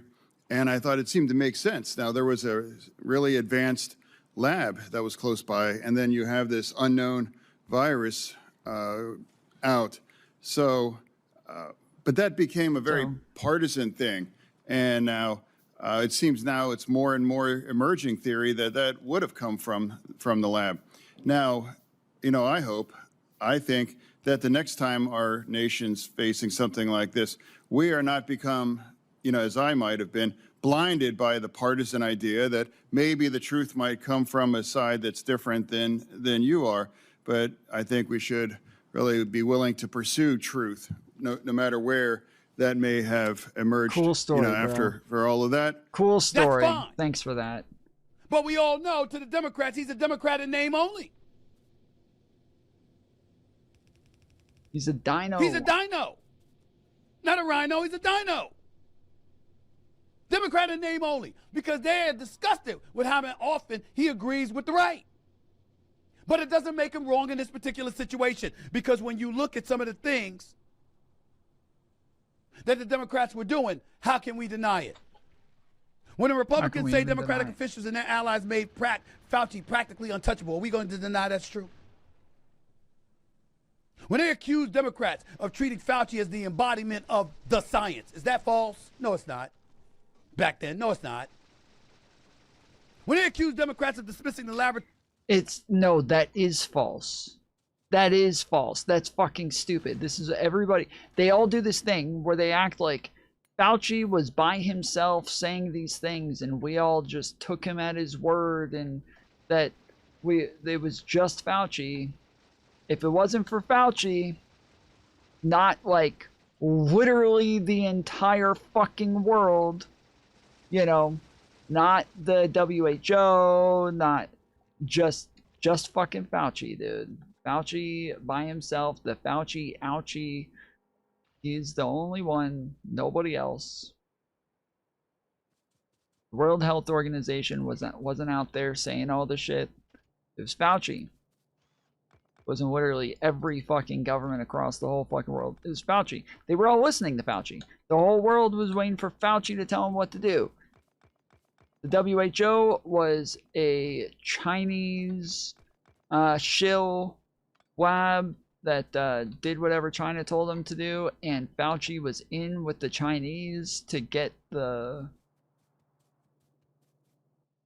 fucking Wuhan lab quietly put up. Like whatever. I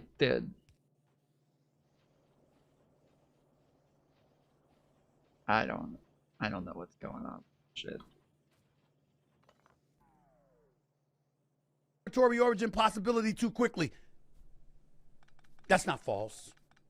When they accuse Democrats of treating legitimate dissent as misinformation, don't get me started with that. That's damn right a fact. No, it's not. When they accuse Democrats of defending public health agencies instead of aggressively investigating them. No doubt there are reasons that come along with that reality, but it still happened. It still happened. When they accuse Democrats of supporting prolonged mandates, closures, and restrictions. New York, L.A., come on, y'all. Come on, y'all. Come on, y'all. Come on, y'all. You know it's true. You know. That's how DeSantis became a household You already name. know. Because DeSantis wouldn't relent years earlier to woke culture, and he wouldn't relent to what Fauci was doing. And for the most part, kept businesses thriving in the state of Florida. And you got people exiting other states to move to the state of Florida because they like the way stuff is done. They may not like DeSantis, but they like the climate in Florida. And I ain't just talking about the weather. It's undeniably true. Undeniably true. That at least at the time, the Democrats were failing to demand accountability for the Wuhan funding and oversight failures. No doubt because they didn't want to assist the GOP in the right in any way, and that makes sense. But in the end, you could have spoke up yesterday, and you didn't. And as a result, just when Trump is losing traction because of a war that's still ongoing,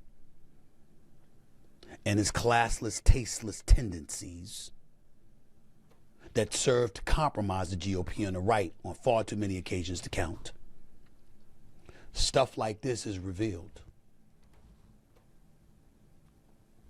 And for the most part, it's about Fauci because he was the scientific professional. He was the one that was designated as the leader on the coronavirus pandemic, the authority on it all. When you are the authority on something and you are called on Capitol Hill, you can't plead the fifth 111 times. I remember when I was a kid, everybody used to always do this. Do not question my authority. I don't remember what it's for. Oh, that's a South Park, right? South Park. That cannot happen. But it happened yesterday. And it was a very, very bad look. Sad. I do not support Anthony Fauci being thrown in jail. I do not support him being viewed as a criminal. I don't care that he solicited awards for himself and got paid over $900,000. I don't care that he was enjoying the celebrity of it all, labeling himself the most popular dude in the country and all of this other stuff. Most famous. Not most popular. Posing poolside with shades on. Very different. Throwing out first pitches that look worse than mine. I don't care about that.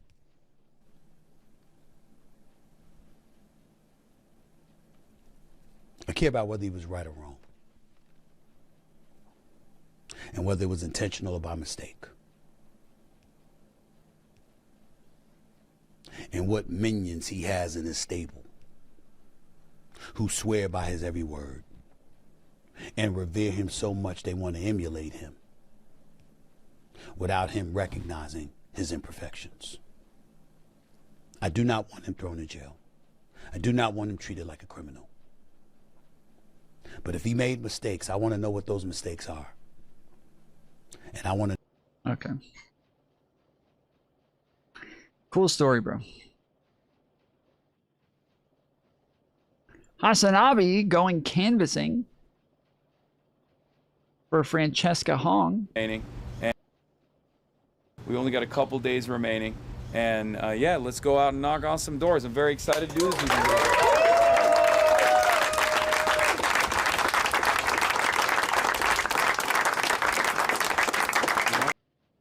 Wait, is that really all the people that showed up? Is that really it?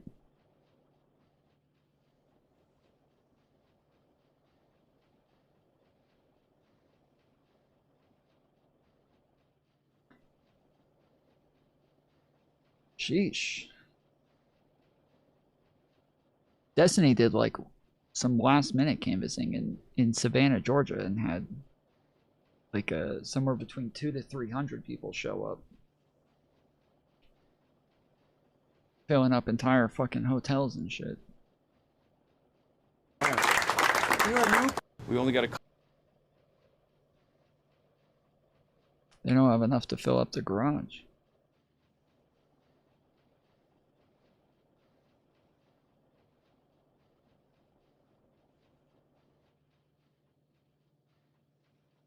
You have been placing nearly all the blame on the COVID pandemic and the way that the U.S. responded to it squarely with Dr. Fauci. But of course, he worked for President Trump. Does President Trump also deserve some of the blame? Well, you know, President Trump, as you recall, wanted to end the lockdowns. I think the thing that did the most... It hurts. It hurts listening to him. It fucking hurts, dude. It gives me anxiety. Damage to our country was the lockdowns. The lockdowns that shut down 3.5 million businesses in our country with no due process, no just compensation. All of our churches closed our schools, and our children are still paying the price for that. And yet we had the worst outcome of any country in the world. How so? We have the highest death rate from COVID of any nation on earth. Well, let me just say, because I've heard you say that before on the death rate from COVID, it's not accurate because public health experts say that there is a combination of factors that went into that: higher rates of chronic illnesses, which I know you would agree with, gaps to our health. Wait, why does she say it's not true and then say it is true? The outcome of any country in the world. How so? We have the highest death rate from COVID of any nation on earth. Well, let me just say, because I've heard you say that before on the death rate from COVID, it's not accurate because it's not accurate because here's all the reason: we had the highest death rate. Public health experts say that there is a combination of factors that went into that: higher rates of chronic illnesses, which I know you would agree with, gaps to our healthcare system, and misinformation about vaccines. You just said what I said was inaccurate. What I said was accurate. Yes. We have the highest death rate from COVID of any place. There are other countries that had higher, but you can go ahead. argue about why we had that, but nobody can tell you. I mean, we have, as you say, we have the highest chronic disease burden in the world. But Anthony Fauci was mismanaging the COVID pandemic, and he was doing it under the Biden administration. President Trump wanted to end the lockdowns. And in fact, in Anthony Fauci's diaries, he talks about how President Trump is calling him every day, trying to get him to reopen the country. Yeah, well, the lockdowns were done by governors. I mean, certainly Anthony Fauci and the president had opinions, but the lockdowns were done by governors, and largely because they were hearing from hospitals saying that their ICUs were overrun and they needed some help while that was happening. Well, that's not true. That's just not true. It is what true. You're saying is not true. No, they were doing it because Anthony Fauci was telling them from the top, you need to lock down. There were ICUs that were empty all over the country, including in New York. Again, Anthony Fauci, not the whole fucking world. It's Anthony Fauci did this. Anthony Fauci said it, not the whole fucking world. Fauci did it. New York at the height. I'm asking you, I'm going to go back to what I asked you at the beginning, which is President Trump. And he was the guy in charge. And you tweeted back in 2024 that he let bureaucrats like Anthony Fauci shut down the entire country. Again, the president was in charge. The president was trying to reopen the country when he left. The country was kept closed for another year, almost a year and a half after that. Let's talk about how to. They keep saying the country, like my state, we shut down for 2 weeks and then we were right back open.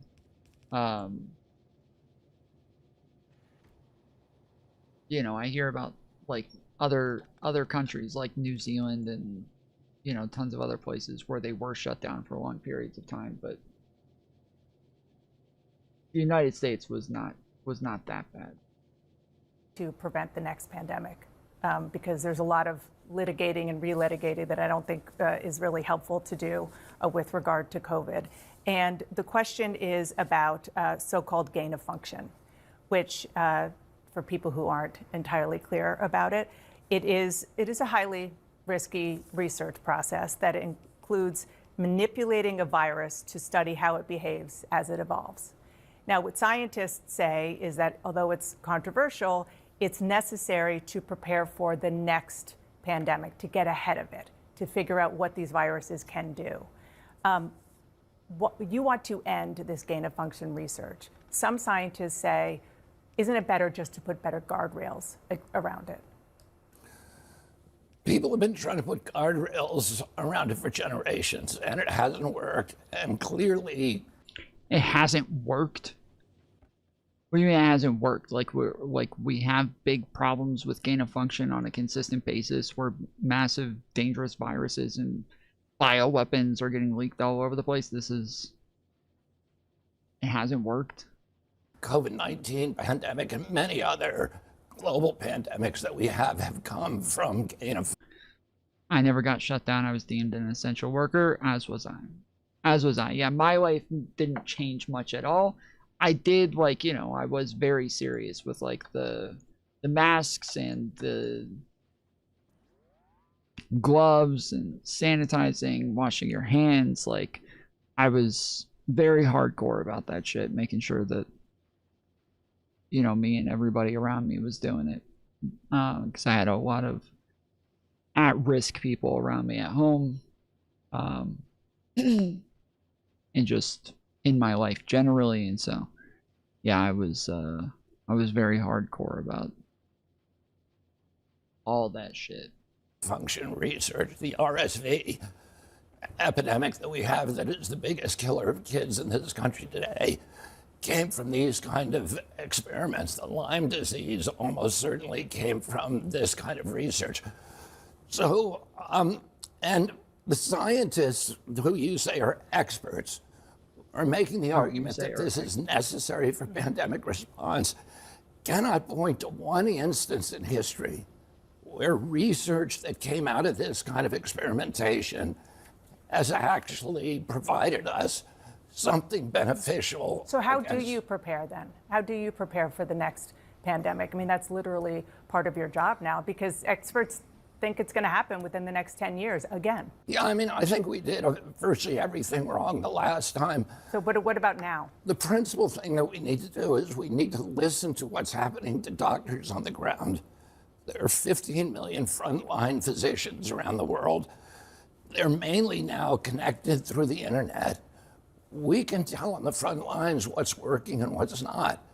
If we had listened to those doctors during the COVID pandemic, we would have saved potentially millions of lives. There were therapeutics out there that were working. There were doctors that were having no deaths from COVID and treating, in some cases, thousands of patients. And we weren't listening to them. Instead, we were doing the opposite. We were shutting them down. And then, Dana, the other thing that I would say is that we need to protect our constitutional rights. That is the primary obligation What does of our that mean? country. Well, during COVID, we completely dismantled our constitutional rights. We began censoring people in violation Okay, but of the First Amendment. but I'm not, you're if saying you what want- not to do. I'm asking what to do. But I want to talk Well, about. that's something to do. That is the number one priority. We protect the Constitution. The Constitution was Forgive written. me, but you're talking about rights, and I'm asking about a potential public health crisis that is coming. But I do want to And one of the mistakes we made in the last time was suppressing those rights so people weren't being heard. The doctors who were saying you're doing it wrong were being marginalized and vilified. Yeah, and because again, I really want to move on, but yeah, of you were course saying wanna you were move on because yes, you I were do. part of the problem. No, I wasn't part of the problem. There was absolute Oh my press malpractice. You weren't allowing your Mr. job, Secretary, your job is a fierce skepticism toward authority. And Yes, you weren't I am. doing that. You I were am. beating up My on job is people who also were dissenting. No. Okay. Are you want to sit here and attack me, or do you want to have conversations sitting about here and public health? attacking me. I'm not attacking you. I'm asking questions about how to And let prevent me the ask next the pandemic. question, and I'll tell you. That's what I'm trying to do. But I also don't want to use this interview to allow you to say things that aren't entirely true. You're talking about therapeutics, fine. It is also factually true that the COVID vaccine worked. The COVID vaccine prevented deaths. There is data upon data upon data. Let's talk about the measles, please, because this is something that is happening as we speak. The And you think cases the in the COVID U.S. vaccine protected children? I think that what I have talked to scientists and doctors Talk to about. scientists. Can you show me one study? Yes, I can. That shows that I can. Children were protected by the COVID vaccine. I can tell.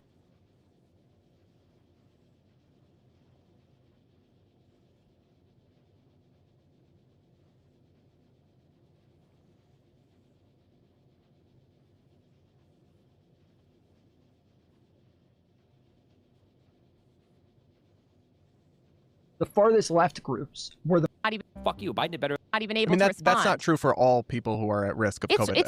It's true for elderly people. It's true for a lot No, of the people. vaccines are very effective for elderly people at reducing illness, serious illness. Reducing again, slightly reducing deaths, but we've known. It is not true that it helps only slightly. It is a massive difference maker. No, COVID-19 vaccine does not only slightly reduce deaths for the elderly. It reduced the risk of death dramatically. Multiple global studies show that vaccination lowers the risk of COVID-19 mortality in older adults by roughly 70% to more than 90%. I don't know where the she's getting this from. It does not help only slightly. Adults aged 60 and older accounted for nearly 90% of those averted deaths. That's just a little bit. It slightly helps. 90%. This is slight. We are also not investing in next generation vaccine development. What is she talking about? That's not true. Yes, researchers are actively developing next generation vaccines aimed at providing longer lasting immunity and broader protection against viral mutations. This one's in Cambridge. Okay, fair enough. But the other one's Harvard. Yeah, this is from Cornell. And we shouldn't be throwing a lot of these people who can't get vaccinated, including babies, under the bus. A lot of the sickest people Babies that are getting... aren't at risk of Yes, they are. A lot COVID-19. of the sickest Not cases. meaningful risk of yes, very statistically you rare. have very outdated info. No, he doesn't have outdated info. It's still very rare for babies to get it.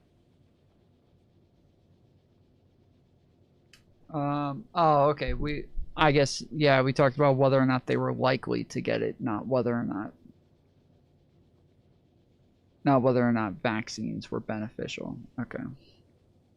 Tell you that That there are. vaccine did more good than harm to children. Can you show me one study that shows that? I can tell you that when it comes to the vaccine, there have been studies that show that because of vaccine disinformation, there could have been 100 to 200,000 lives in the U.S. saved. But because people didn't get the vaccine, that's why. I'm not saying that it entirely. You are let me saying nonsense. You are saying something that you cannot show me. Okay. A single study. I am not saying that. nonsense. You I are am talking what excuse somebody me. told you. Excuse me. And you let me cite me the study. What study?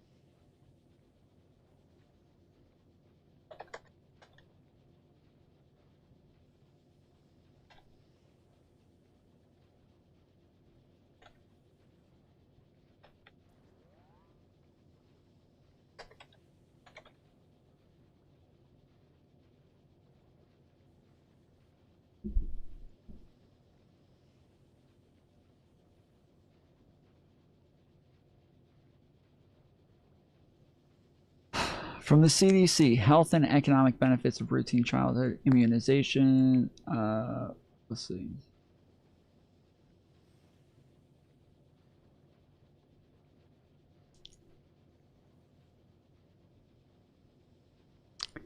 Study shows benefits to infants of maternal COVID vaccination. Kaiser Permanente researchers add to evidence that inoculation in pregnancy protects baby in first months of life. New Kaiser Permanente study in the Journal of Pediatrics finds infants up to 6 months old were hospitalized less often with COVID-19 if their mother was vaccinated against SARS-CoV-2 while pregnant.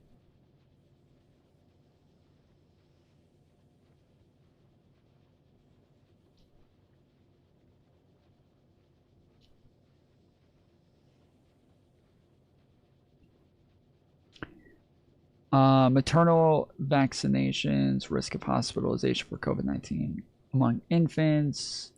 Again, it sounds like it's while pregnant. Infants younger than 6 months of age are at risk for complications of coronavirus disease 2019, COVID-19, and are not eligible for vaccinations. Transplacental transfer of antibodies against severe acute respiratory syndrome, coronavirus 2, SARS-CoV-2 after maternal COVID-19 vaccination may confer protection against COVID-19 in infants. The transplacental transfer of antibodies against severe acute respiratory syndrome, coronavirus SARS-CoV-2 after maternal COVID-19 vaccination may confer protection against COVID-19 in infants. A total of 537 case infants, 181 of whom had been admitted to hospitals during a Delta period, and 356 during Omicron period. Median age 2 months. So this is just in the first 6 months.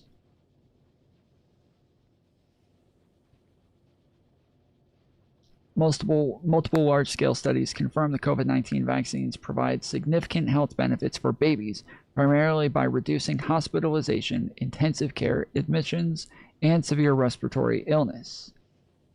I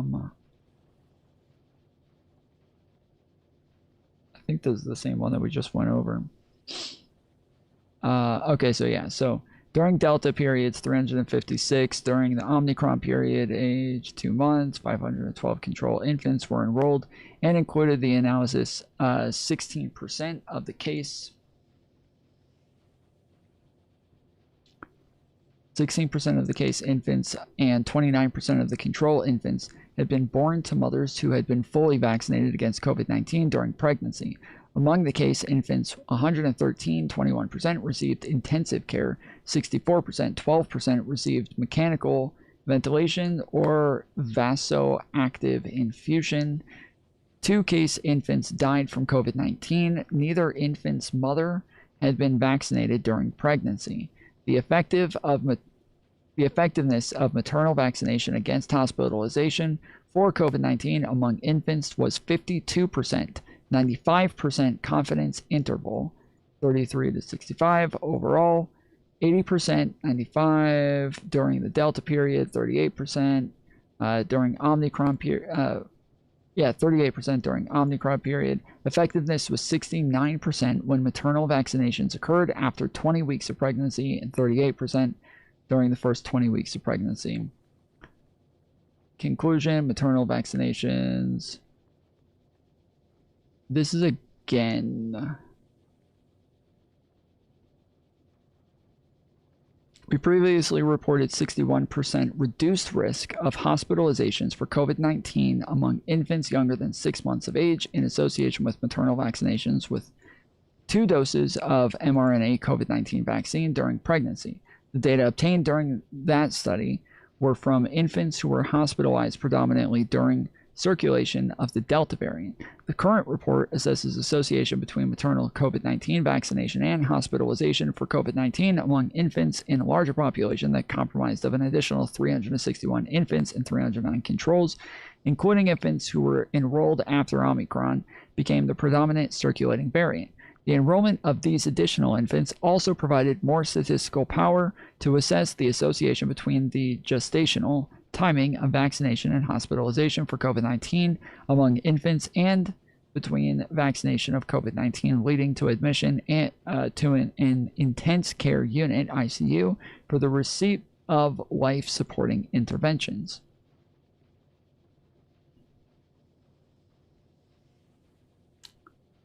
So it says, I mean, during Delta, which was the main part where they were trying to get vaccines out, 61% reduced risk of hospitalization for COVID-19 among infants younger than 6 months of age in association with maternal vaccinations with 2 doses of an mRNA COVID-19 vaccine during pregnancy. So,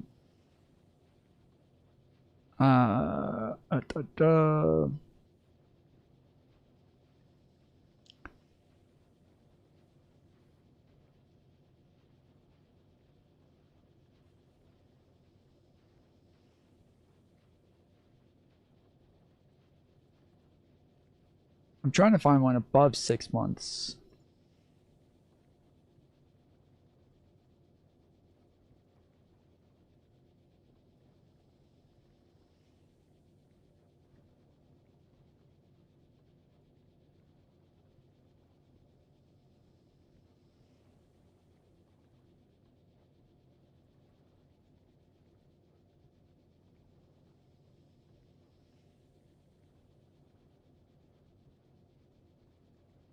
So yeah, all of these are about maternal vaccinations. So protection for babies 6 months and older. Okay, there we go.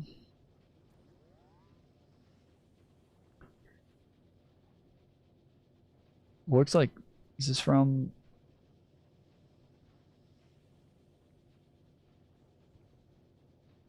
Regent Strife Institute. Effectiveness of COVID-19 vaccination for babies and young children confirmed in multi-study state.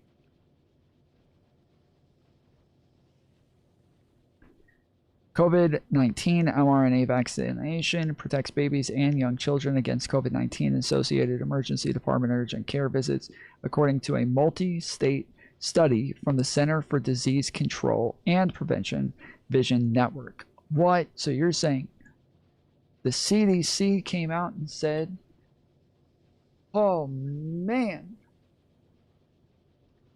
the CDC, what? CDC said that the COVID-19 mRNA vaccines help babies and young children against COVID-19? That's crazy. Study. No, what studies are you talking about? You're talking about studies that actually don't exist. I want to talk about... Cite me the study that you're talking about. I am not here to defend... Studies, cite me the study. This is not productive. I am not here to defend all of the... Let me You're finish. talking nonsense. You're making assertions you can't support, and then when I call you on them, you're telling me that I'm arguing. Okay, with do you want to talk about assertions that you can't support? I'll get there in a second. Let me just say, for the record, that I am not saying that the entire way that the COVID reaction was accurate. It was a scary time, and people made mistakes. Absolutely. You Let me were finish. scaring people. Why are you saying that? Because that was the job of CNN. Okay. was to put Okay, the stop. chyrons up Okay, about how stop. many people are We were dying. trying to get people we to were listening comply. to the leaders in this country, including the president, who had a daily press conference explaining what was going on and trying to listen. Were you listening? I want to talk to scientists, measles. Actually, were you reading the The science measles, yourself? measles cases in the U.S. Well, it is crazy that he'll continue to blame them for listening to the experts and repeating what it was that they were saying. But he's not going to blame Trump for repeating what the experts were saying. He's not going to blame Trump for doing literally the same exact thing. And he's going to say that they were out there trying to scare people. But Donald Trump, he was actually being a fucking hero the entire time. just reached a 35-year high. The second record-breaking year in a row, 93% of these.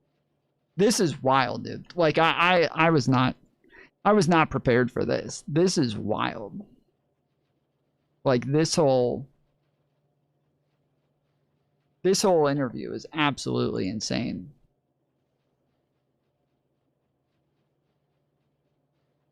These cases are among the unvaccinated. The outbreak is happening on your watch. And even before becoming HHS secretary, for years, you have been one of the leading voices questioning. Wait, was it measles vaccine that they were talking about a moment ago, or was it COVID? Did I fuck that up? That I can. children were protected by the COVID vaccine. I can tell you. Okay, it was COVID vaccine. Okay, good. Okay, do you want to talk about assertions that you can't support? I'll get there in a second. Let me just say, for the record, that I am not saying that the entire way that this country, including the president, who had a daily press conference explaining that percent of these cases are among the unvaccinated. The outbreak is happening on your watch. And even before becoming HHS secretary, for years, you have been one of the leading voices questioning the efficacy of vaccines. Do you accept some responsibility for this measles outbreak? Absolutely not. First of all, this is an international outbreak. So, and we're doing better at handling it than any country in the world.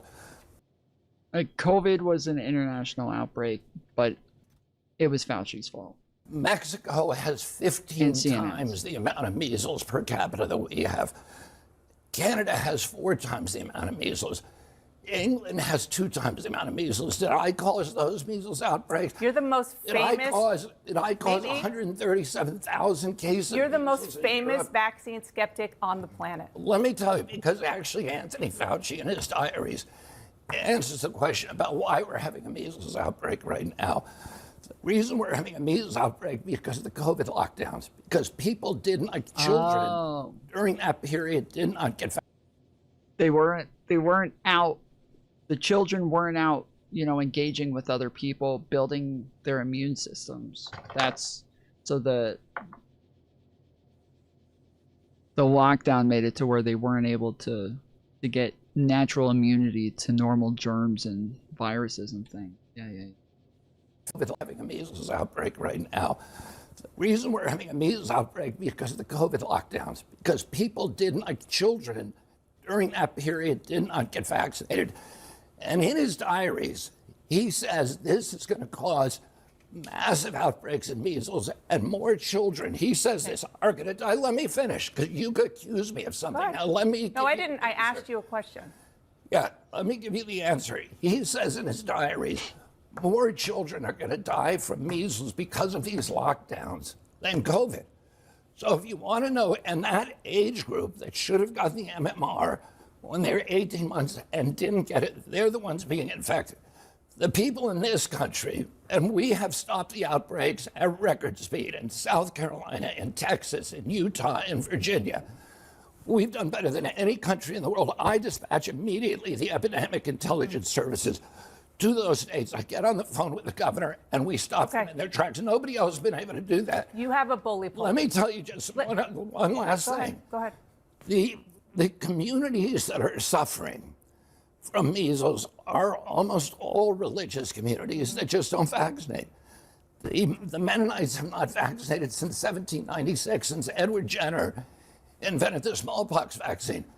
It's hard to blame that on me as much as you want to blame it. No, I don't want to blame you. I'm asking you because you have a very powerful voice on these issues for people who are skeptical. Let me finish. Let me finish. And I've never questioned the efficacy of the MMR vaccine. Okay, let me let me finish. I've What I want you to do is please use your bully pulpit to right now, as we're getting close to back to school, say, are you willing to say to parents who have not vaccinated their kids that they should vaccinate their kids for measles because it is safe and it will help them save their children's lives? We tell people on my websites, my public Right now, pronouncement, I'll look say into the it right camera. now that parents should get their children vaccinated for measles. A measles vaccine is effective. It stops.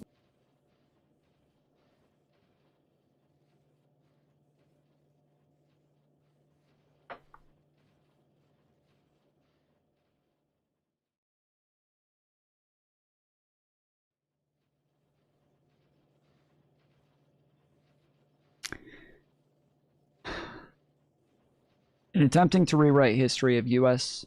COVID-19 response, Health Secretary Robert F. Kennedy on Sunday pinned the blame for pandemic lockdowns on Dr. Fauci, while simultaneously reviving a string of debunked assertions about vaccines, RSV, and measles. Kennedy's appearance came in the wake of congressional hearings with Fauci last week, when the infectious disease expert invoked his Fifth Amendment right against self-incrimination for more than 100 times, as Republicans lambasted him for his role in handling the pandemic. Kennedy joined the chorus of criticism on CNN's State of the Union, with Dana Bash saying President Donald Trump, who was in office in the beginning of the pandemic and notably downplayed the virus, was not to blame for the government's response.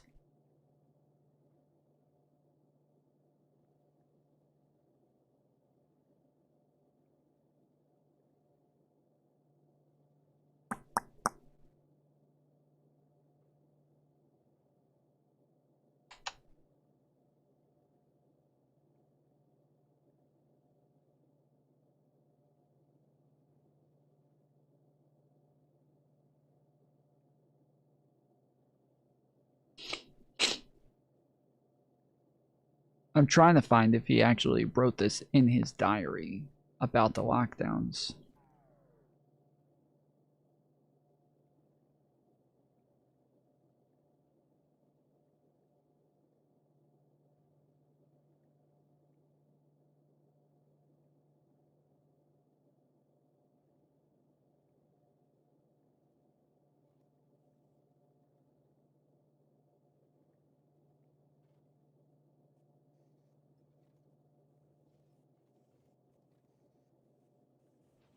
Yes, Dr. Anthony Fauci wrote exactly that in a private pandemic-era diary entry. Specific diary entry in May 6, 2020, diary entry released during 2020. He wrote, "This is terrible and needs to be addressed, since on that basis alone, there would be far more excess deaths from measles among children than coronavirus deaths among children." The context, the cause, Fauci was specifically reacting to the news that 1 million children had missed their measles vaccinations due to pandemic-related shutdowns. The public revelation, the quote, resurfaced publicly in late July and early August 2026. Senator Rand Paul released over 1,000 pages of Fauci's pandemic diary.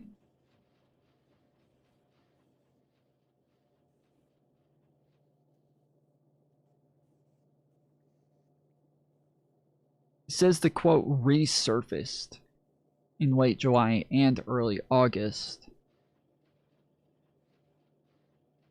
Was it out before? What, had it surfaced before that, or are they just saying after being private? Like, Health and Human Services cited this exact diary entry to argue the 2026 surge.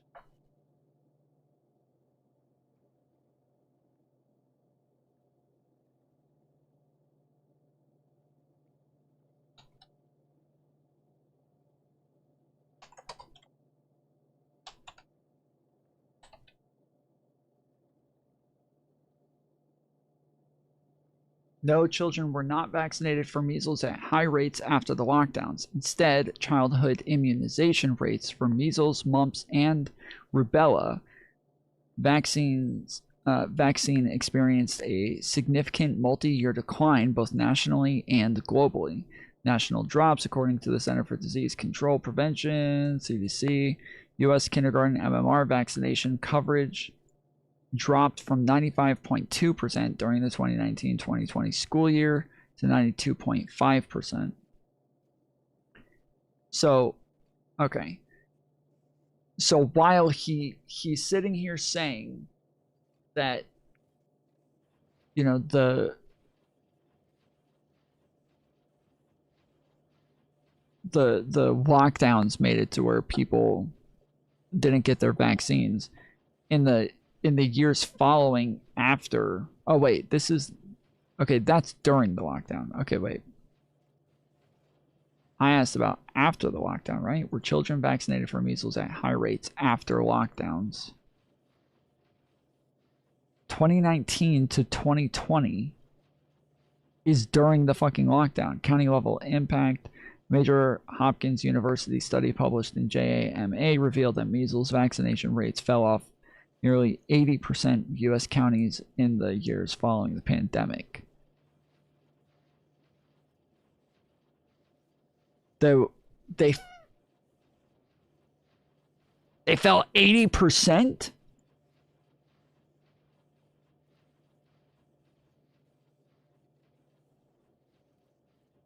%?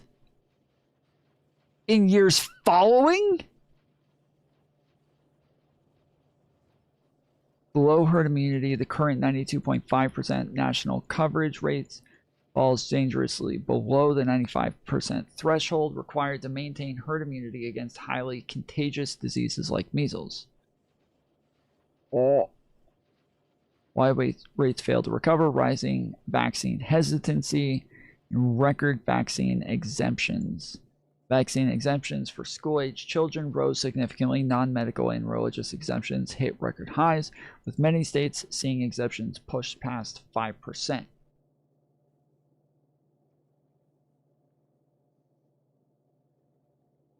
This sustained drop in post-lockdown vaccination coverage directly triggered a severe resurgence of the virus. The U.S. has experienced severe multi-state measles outbreaks, with infections reaching historic 35-year highs.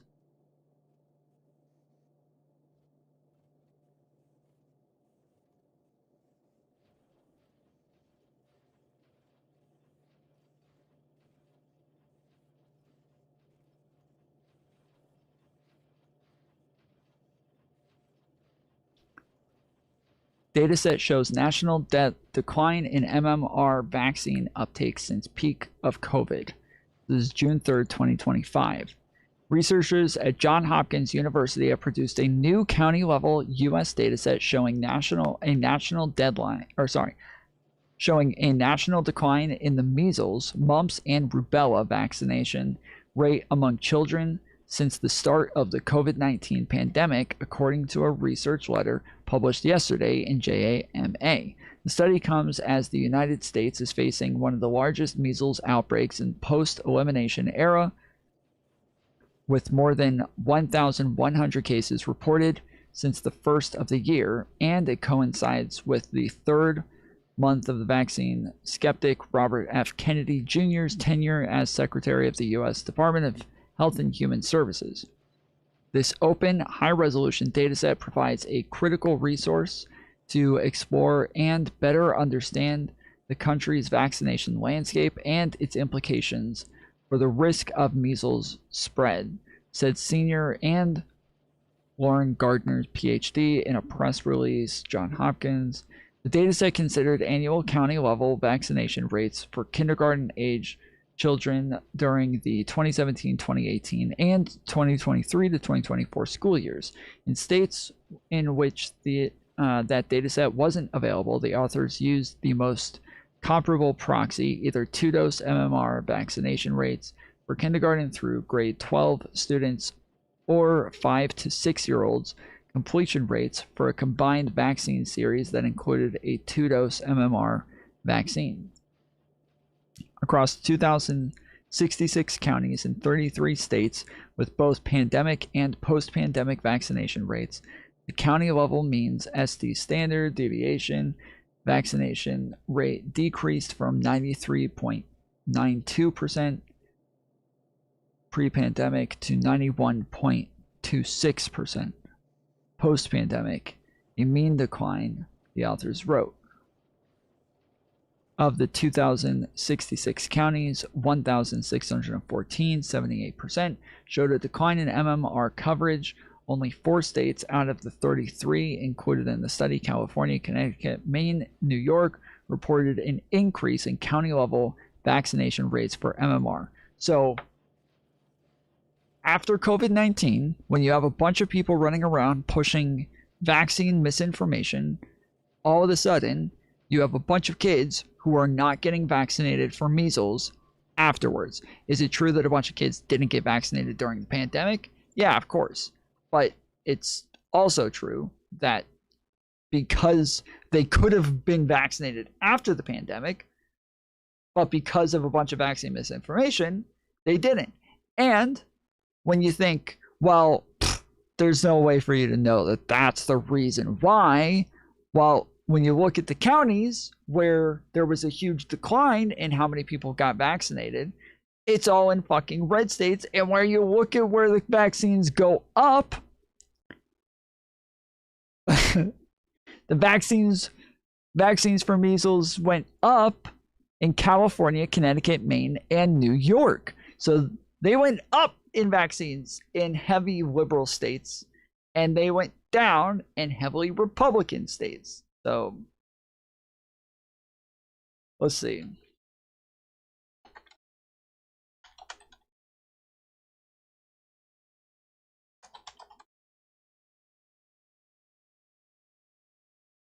Recent U.S. measles outbreaks are heavily concentrated in states with high numbers of unvaccinated individuals, notably including South Carolina, Utah, and Virginia, where political voting patterns lean Republican.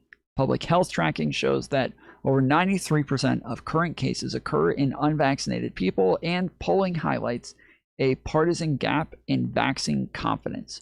So 93% of the people who are getting it are unvaccinated. Top states for measles cases: South Carolina, Utah, Virginia, Florida. All Republican states. Genius. Fucking genius. Measles in about 97% of the cases. Well, people should get vaccinated. Can I ask you, the Wall Street Journal reported that the president is pressuring you to conduct studies probing the link between vaccines and autism. Is that true? Did you say probing the link? I'm just quoting the Wall Street Journal, that the president wants you to go further to probe the link between autism and vaccines. He certainly does. Okay. Now, have you talked to him about medical research that have studied this for 25 years and found no link between autism and vaccines? And just this is my question here, because I don't want to litigate that. My question is, why not, because you are HHS secretary now, why not study what could cause autism, which scientists do believe starts with fetal brain development? Why not do some studies on that, whether you're an environmental lawyer, whether there are environmental factors that go into contributing to a predisposed genetic situation? Well, let me say this first. We're doing all those things, and that's one of the ways that we found Tylenol. There's 73 studies out there and linked Tylenol exposure during later pregnancy and during the perinatal period to autism onset. But the study that he quoted in the past was from a Harvard study, and I went on stream and looked up that study and read it. And him and Dr. Oz both said numerous times in their press conference, as did Trump, that it is confirmed that these studies confirm that there is a link between Tylenol while pregnant and that there's a link between Tylenol while pregnant and autism. And then I went and read the studies, and it literally says this is not a confirmed link. It is just a correlate. That's it. So You are wrong when you say that this issue has been studied. It has been studied, and you're rolling your eyes, Dana. But I am, because I don't want to have you use our air to say this. There have been more than 40 studies involving 5.6 million people to conclude there is no link between vaccines and autism. This is the head of the Committee of Infectious Diseases for the American Academy of Pediatrics. And now let me tell you what the Institute of Medicine says, which is the National Academy of Sciences, which is the ultimate arbiter on vaccine safety, and which it does not have an interest in this debate. It says that none of the 8 vaccines that are administered during the first 6 months of life have ever been studied for a relationship to autism. It found 2 studies, one on the DTP vaccine that showed that it does cause autism, and one on the hepatitis B vaccine that again suggests that it does cause autism.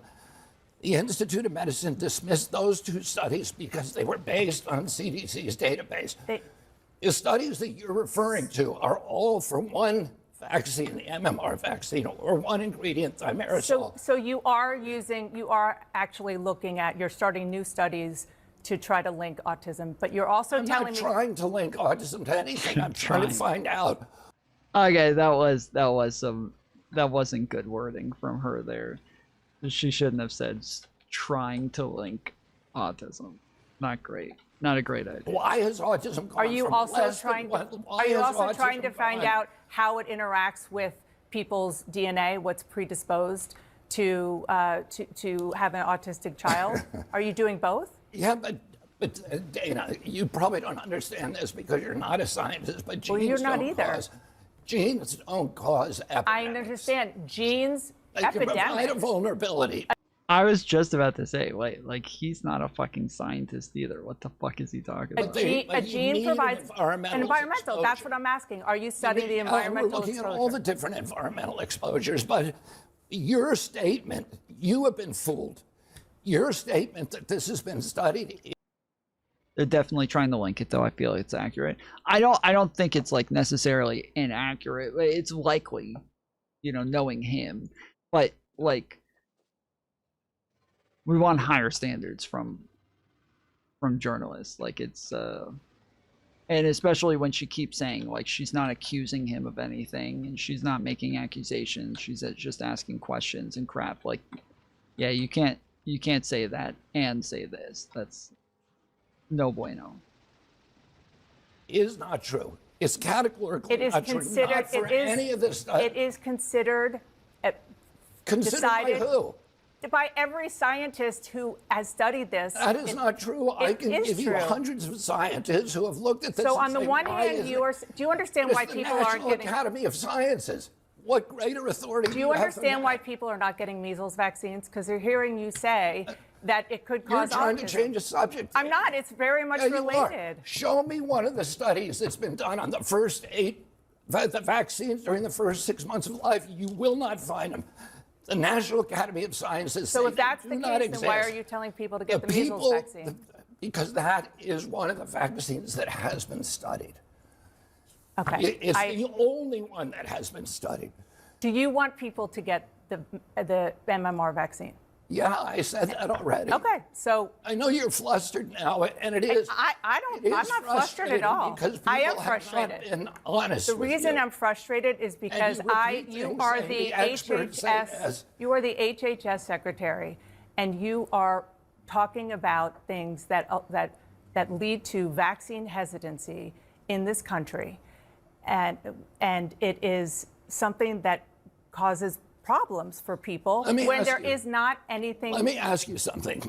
Do you see your job as ending vaccine hesitancy? Let me tell you something. Or do you see your job as telling the truth to the American people? I see my job as telling the truth, and the truth is that there is study after study after study. It's one of the most studied things out there in science. You're repeating and it it is like a parrot.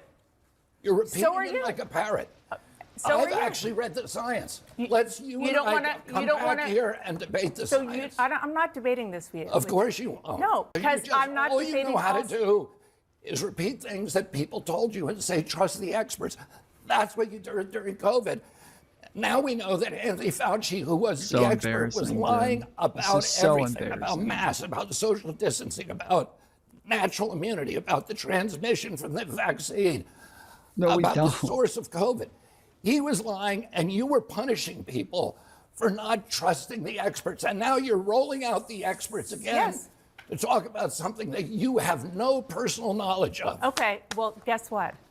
That is my job, to talk to people. Your job is to Am I tell the allowed truth to talk? to the American yes, public. yes. And my job And is to to be- get as and much to- information as I and can. to maintain And what we were doing, a posture what we were of doing, fierce skepticism what we toward were government doing authority. in COVID and still, with regard to these vaccines, is getting the best information, the best science that we can, and putting it out there. And sir, what you are doing is causing getting the best information science to from be out somebody there who that was is lying to not you. accurate. Who was lying to The you? National Academy of Sciences, which you just cited in November, said we support the statement that vaccines do not cause autism.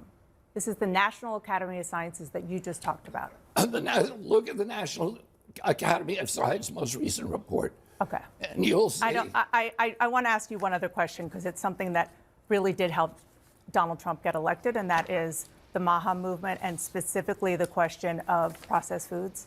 Of what? Processed foods, and the fact that people want to feel that their food is safe. My understanding is that you're pushing for reforms on food safety and ultra-processed foods that have been slowed, in some cases blocked, by people in the administration who are working on behalf of the industry. Is that true?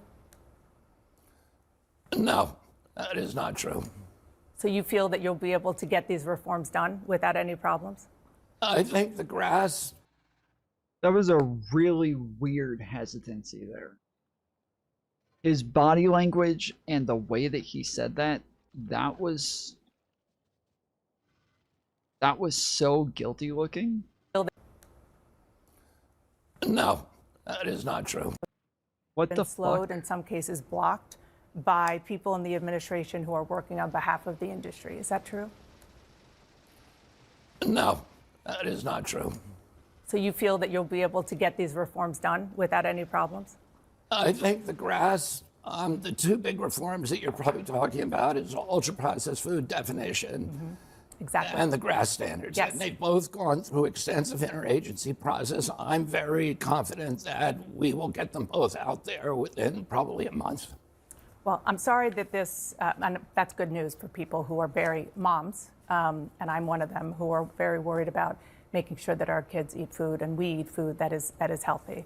I'm sorry that this turned into a very contentious conversation, and my job is to try to get the best information out there, and it does concern me when you come in and say things that have, Your take what you're experts saying don't have been agree with.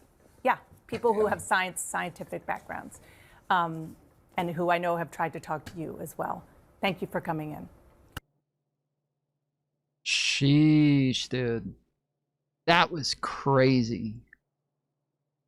That was crazy. He is an absolute nut. He is an absolute nut, dude.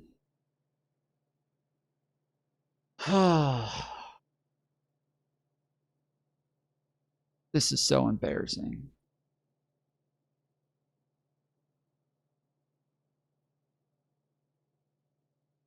What the fuck?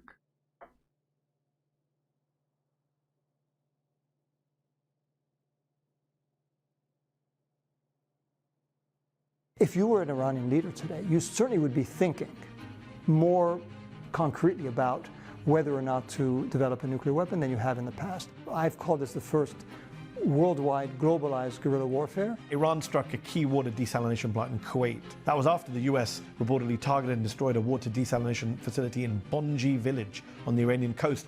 Isn't that a war crime? Isn't that collective punishment? And for Trump, none of that makes a difference. I've come to the point where any sentence that tries to predict where we're going and that has the word Trump in it is a fool's errand. So what's a future American negotiator supposed to say? What's a future Rob Malley going to say? If I had known then what I know now, I wouldn't have taken the job.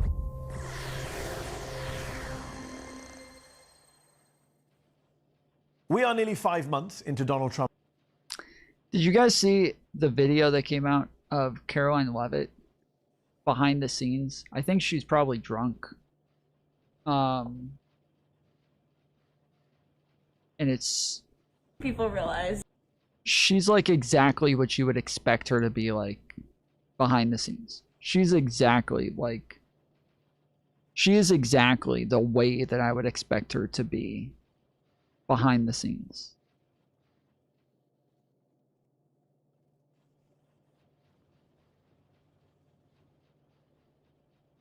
What's your question? Okay, my question is, what is something about you that nobody knows, other than the people that are close to you? I don't know. Are you a funny person or are you a boring person? I don't think people realize that I am silly. I'm funny, I think. From a scale of 1 to 10. Well, because when I'm out at the podium, I'm like getting after it. But I'm not like that in real life. So, you know, you just have to get to know me to know the real me. She's actually a total dork.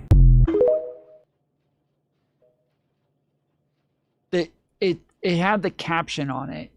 She sounds like she's on a 90s dating video. She really does. Like, she sounds like she's on the fifth wheel or some shit. She sounds exactly like a 90s dating show.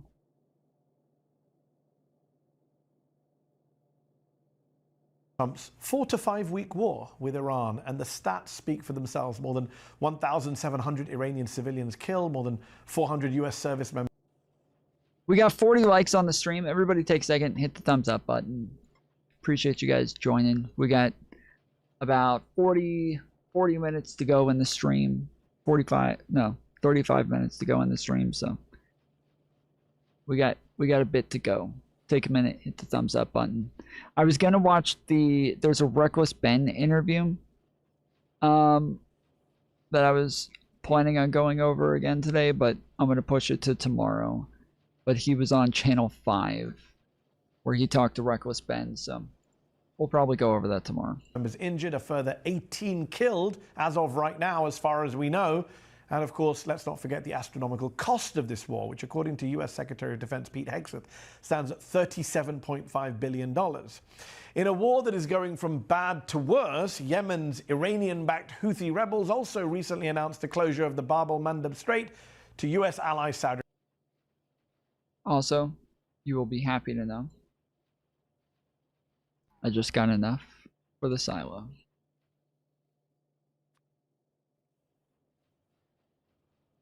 Here we come. Saudi Arabia, which could see oil prices soar to new heights. To help make sense out of all of this chaos, I'm joined by veteran US diplomat Rob. Hey, yo, IDF kills children with the gifted membership. Appreciate it, good sir. Thank you. Hey, yo, W's in chat. Dubs in the chat. Yeah. Thank you. Where's the...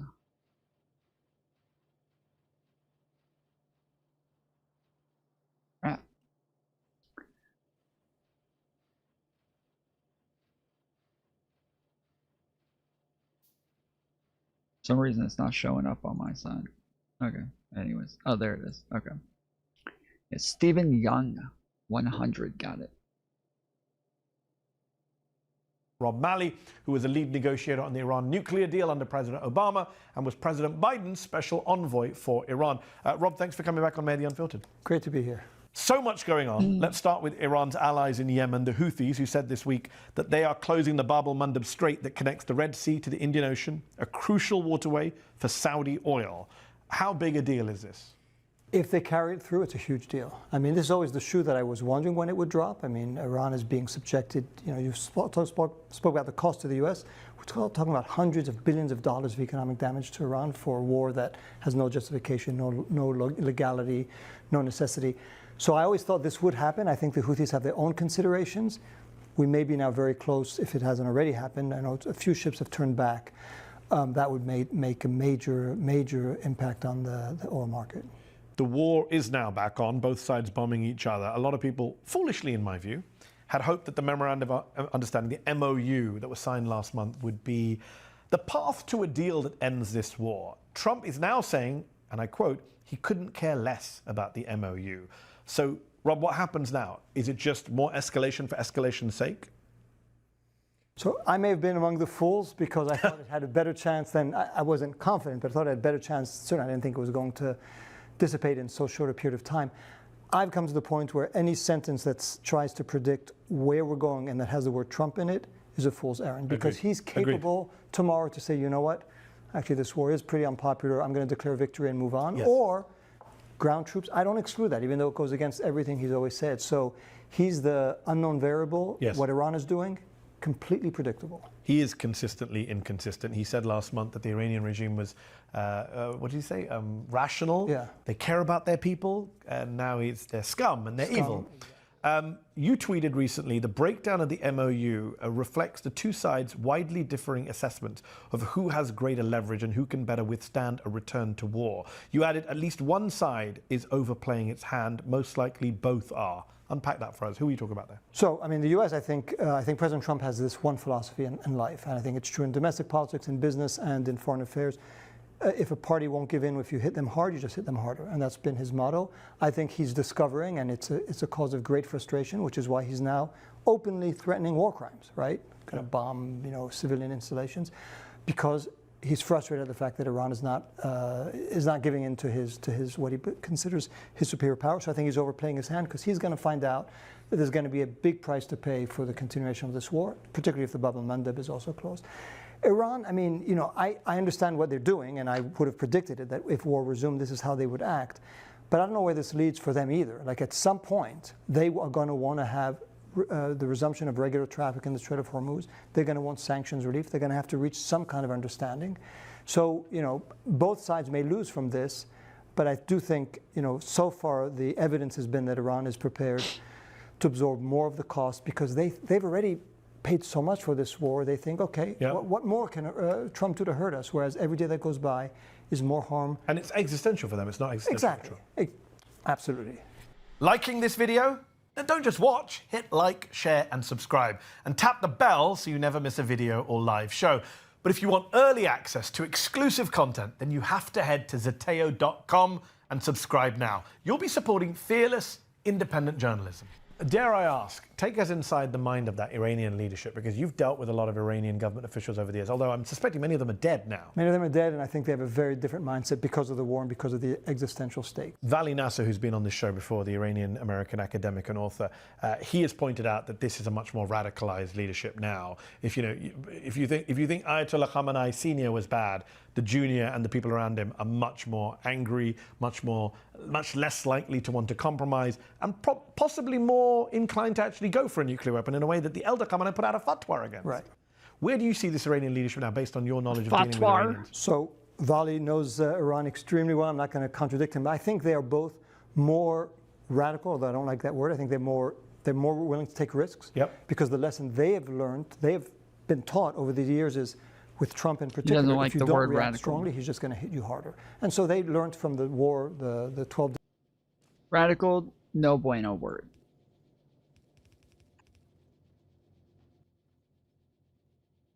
I don't like that word. Doesn't feel good. The war in 2025, maybe we should have reacted more strongly, because otherwise there's no deterrence. So they're more prepared to take risks in a way that Khamenei, the deceased supreme leader, the killed, assassinated supreme leader, was not prepared to do. So they're prepared to fight back. I also think that they are prepared to make pragmatic deals. I think because they're prepared to take more risks, they're also prepared to make a deal. Let's not forget, it's the most intensive. Yeah, they're not taking risks for no reason, like Trump and MAGA would say. They're not gonna just take risks with no goal or insight.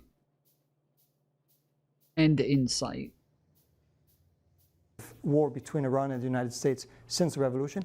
Also, the highest level contacts between Iran and the United States since the revolution. I think this is a regime that appears to be able to make decisions for war and peace in a more dramatic way than they were before. We have this situation now where the Iranians are, as you say, this is what they were going to do. This is their response. But you also said a moment ago that you wouldn't rule out Trump sending in troops, even though a ground invasion would be against everything he's always stood for. While he was at the NATO summit in Turkey, Trump said, maybe we'll take over Karg Island. And we may take over Karg Island. There's not a thing they can do about it. Do you buy that? I feel like the Iranians may want an American ground invasion, given they dealt with an Iraqi ground invasion for 8 years. And I think I think their mindset is very much the mindset that prevailed during the Iran-Iraq War. They're prepared to go on for a very long time. And yes, I mean, I don't know that they want a ground invasion, but I think they believe that if American troops are there, it gives them more targets, and it makes the price for every American life that's lost is a greater price for President Trump. So I think from everything I hear, they think it's a possibility. They think a ground incursion is possible. You know, let's not pretend that the U.S. doesn't have vastly disproportionate military means in Iran. So it's not a fair competition. But this is a guerrilla warfare. I've called this the first worldwide globalized guerrilla warfare in which the U.S., in order not to lose, has to win, and in order for Iran to win, just has to survive and not lose. They have found vulnerabilities on the U.S. side, increasing numbers of them, in fact, economic but also military, and they'll continue to exploit them if they feel like they have to. Well, we were told that their military was obliterated and destroyed, and they're still killing American soldiers. They're still bombing Gulf countries. Iran struck a key water desalination plant in Kuwait, where about 90% of drinking water comes from desalination facilities. That was after the US reportedly targeted and destroyed a water desalination facility in Bonji village on the Iranian coast, which cut off 10,000 people, 10,000 Iranians from water. Isn't that a war crime? Isn't that collective punishment? Isn't that against everything that we thought the Geneva Conventions are about? And for Trump, none of that makes a difference. But absolutely, I mean... But America is more than just Trump, right? This is about the military, the government, civil servants. I mean, I wish I had a better answer. I hope that Democrats and others are going to stand up and say, and not sort of simply criticize the war because it's not achieving objective, but also because it was unlawful, also because it was unnecessary, also because it is being prosecuted in a way that, by all evidence, is violating the laws of war. War crimes? Yeah. And do you think he'll escalate that more? I mean, this is Donald Trump, as we know. I think he's speaking as a frustrated man who doesn't understand why the other side, which is weaker, and as I said earlier, of course Iran is weaker than the United States, he does not understand why they don't surrender. He's also, something I find fascinating is he claims, and his supporters like to say, and J.D. Vance says on his behalf to the kind of anti-war MAGA coalition members, look, Donald Trump is consistent on this. Yes, he was anti-war, but he always said he would not allow Iran to get a nuclear weapon. That's their big argument, right? And Trump's gone out of his way. In fact, just this week, he decided to speak on behalf of dead soldiers, saying that they said they wanted Iran not to have a nuclear weapon, which is an insanely offensive thing to do, to put your words in the mouths of dead service members. But of course, that goes to the heart of this, which is that Iran was not pursuing a nuclear weapon, according to the US intelligence community. And according to the IAEA, they couldn't have turned whatever uranium they had into a weapon in weeks or months. You were one of the lead negotiators on the JCPOA under Barack Obama that was signed in 2015. There's been a lot of criticism of the JCPOA, including from some Democrats. Famously, Chuck Schumer didn't vote for it, current Democratic minority leader in the Senate. But if he signs a deal tomorrow, the makings of the deal are there. It was already there in Oman just before the war began. Is he going to be able to say, well, I got a better deal than Barack Obama did? You know, it's going to be a very different deal because the situation is very different. Listen, if somebody asked me, I'm not going to say that it is worse than the Obama deal. I'd say anything in order for him to feel like it's good enough. Yes, tell him it's better. But certainly, I think this is incontrovertible, that the outcome would be worse than where we would be if the deal was still being respected, the 2015 deal. So I think you could say two things. The deal may in some ways be stronger, in some ways be weaker, but the situation, the United States would be in a much safer position today if it had respected the yeah, like there's possibilities in some scenarios where it could be a little bit better, but it's never going to be better in a way that actually makes any of this worth it. And it's definitely not going to be better in the most important ways. The deal. And you said something earlier, which again, and Valia said it as well. If you were an Iranian leader today, you certainly would be thinking more concretely about whether or not to develop a nuclear weapon than you have in the past. It would be a logical thing to do. I don't think they'll do it because I think it's a very high-risk proposition for them. But certainly the incentive and motivation is they look at Kim Jong-un in North Korea and they say, he didn't get attacked. And they look at Saddam Hussein and they look at Muammar Gaddafi. The people who gave up their weapons. Exactly. But hold on, it's interesting for you to say this because you are a private citizen. You are at the International Crisis Group, you teach at Yale, you write books. But you were President Biden's envoy to Iran. You were the guy that the American government sent to sit across from the Iranians. And you're telling me that you are now saying, yeah, it's logical if you're Iranian to think about wanting to get a nuclear weapon. So what's a future American negotiator supposed to say? What's a future Rob Malley going to say? Because if they're thinking like you, they're like, well, how am I supposed to tell them not to do this when I'd be doing it if I was them? I said, I'm sure they're thinking about it more. But if you're across the table from someone who's thinking about it, you can't, I mean, do you see what I'm trying to say? Of course, but I think, the whole thing has been, do they have an incentive not to buy it, not to develop a bomb? And B, do they trust that the U.S. side is going to live up to its word? Yeah. The second part has become much, much harder. The asymmetry of the JCPOA and of any deal is that the United States could reinstate sanctions like that, right? And the president did it with a flick of a pen or a signature of a paper. He reinstated the sanctions. For Iran to develop, once it gives up its centrifuges or whatever, it's going to take a long time. And so it's a big price for them to say we're going to decommission our nuclear program, we're going to give up our centrifuges. They're going to need, as I say, real incentives to go down that path and some degree of faith, which I just don't know how the Trump administration could possibly rebuild. Or even a future American administration, even if it's not Donald Trump. You would say, well, the next president will sign this deal, but another Trump will come back and cancel it. Right. I had Ben Rhodes on the show not long ago, Barack Obama's former deputy national security advisor, also involved in the JCPOA like yourself. He said Joe Biden's big mistake, and Joe Biden therefore played a role in this war, laying the groundwork for the war, was not prioritizing getting back into the deal, as he had said he would on the campaign trail in 2020. He had said, I will get us back in the deal. In the first few months of his presidency, he kind of tried and then looked away, got diverted. Attention, energy. So you were the envoy. So deal with that criticism that the Biden administration did not put the energy and intent into getting back into that deal, which would have at least slowed Trump down. So if I had known then what I know now, I wouldn't have taken the job. But here's the point.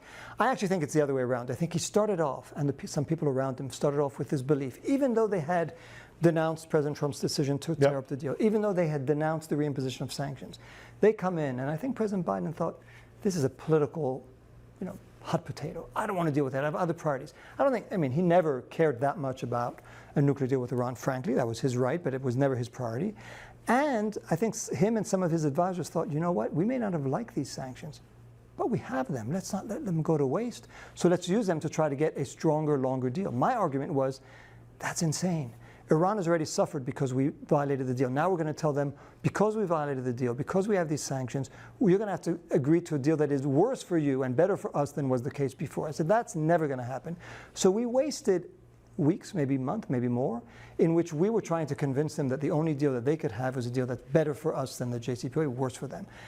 At some point, I think we concluded, the President and others concluded, that's not going to work. Let's go back to try to return to the JCPOA. I do think then the Iranians overplayed their hand, but not only did we lose time, I think we convinced those in their system who wanted to believe that Biden and Trump is two sides of the same coin. You see. Okay.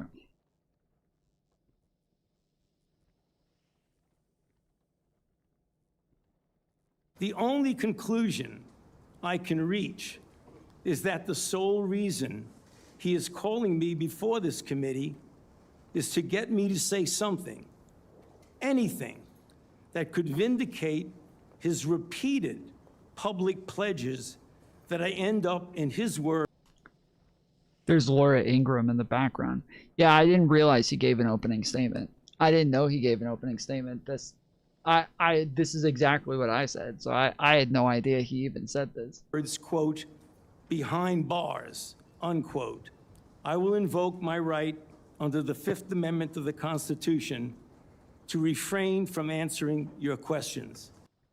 Let's bring back our panel. Brian Tyler Cohen is author of one of the best-selling books in America, The Day After: How to Wield Power in a Post-Trump World. And Katie Zachariah, Senior Communications Advisor for Truth Social and Trump Media. Welcome back, both of you. Katie, let's start with you. Republicans clearly frustrated by Anthony Fauci not answering questions. Here's some of the way they responded. You force people to watch their loved ones die alone over the phone. It's disgusting. During the pandemic, you got rich, didn't you? You got rich while people were dying. Here I am sitting in front of you 6 years later saying, who the f do you think you were for doing that? It is similar feelings? Absolutely. Look, I lived in California over the pandemic. I had 4 kids. I was pregnant with my 4th. And I would have loved to never see Anthony Fauci on that screen again. He absolutely, all of his guidelines, closed down schools, mandatory vaccination, mask, all of it, absolutely not scientific, and I think history will prove him to be a huge fraud. He destroyed so many lives, and I can't understand why they brought him forward knowing that he would just plead the Fifth. This is where I take a little bit of division from the party. It's like, well, that was Rand Paul's decision. And I I mean, love he didn't have to do that. Yeah. I love Rand Paul and his book, and he's been going after Fauci for a long time, and we knew we weren't going to get answers. We didn't get answers then. We are not going to get answers now, and he's not going to be prosecuted because he has a blanket pardon from Joe Biden. So this looked like a little bit of a dog and pony show.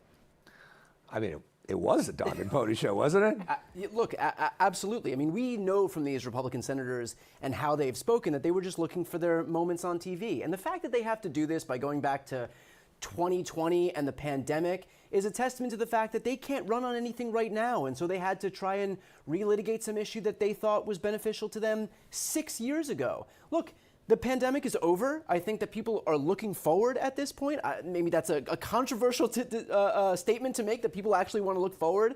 But whatever about the Tommy Lauren. I don't know. I just saw Laura Ingraham was in the background of the hearing. What are we at? 240. She's right here. I didn't realize she was there before. But yeah, she's sitting right there. I will invoke my right under the Fifth Amendment of I guess that's her holding up a camera. the Constitution that I end up the case is to get the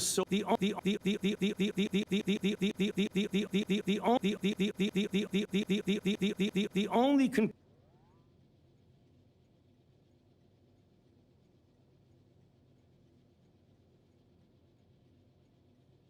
controversial statement to make, that people actually want to look forward. But the reality is that if Republicans had anything better to run on, they wouldn't have to relitigate what happened 6 years ago. But Brian, weren't there a lot of mistakes made during the pandemic that people have not really been held accountable for on any side? All sorts of mistakes that President Trump made, mistakes that Gavin Newsom made in closing down beaches, mistakes in terms of the guidelines, mistakes in terms of masks. Some of it probably most of it made in good faith, people making mistakes, but there's really been no moment of reckoning for anybody involved in all of this. Yeah, I mean, absolutely. If you have a once-in-a-generation pandemic, mistakes are going to be made. But when you have a situation like this, where they're trying to trot out somebody who has dedicated his entire life to public health, who is invaluable in combating the AIDS epidemic, and trying to vilify him because the right wing needs a scapegoat in this country, and by the way, refuses to look at Donald Trump's culpability in all of this, the guy that was standing on national television and suggesting that people inject disinfectant as a way to kill the virus, I mean, it puts on full display that this is not a serious investigation to look at what happened. This is just a crusade to try and vilify somebody as a boogeyman in the same way that they vilify Hillary Clinton and George Soros and Hunter Biden. There's always somebody that's to blame for these problems. TMZ's Harvey Levin calling it McCarthyism, what's happening against Fauci. You're shaking your head. Well, but listen, I think a bipartisan approach could be a lot of... I feel like this is something that Republicans do a lot, which is total bullshit, but they'll a lot of times they'll be like, see, this is the problem with Democrats, is they're always trying to find somebody to blame.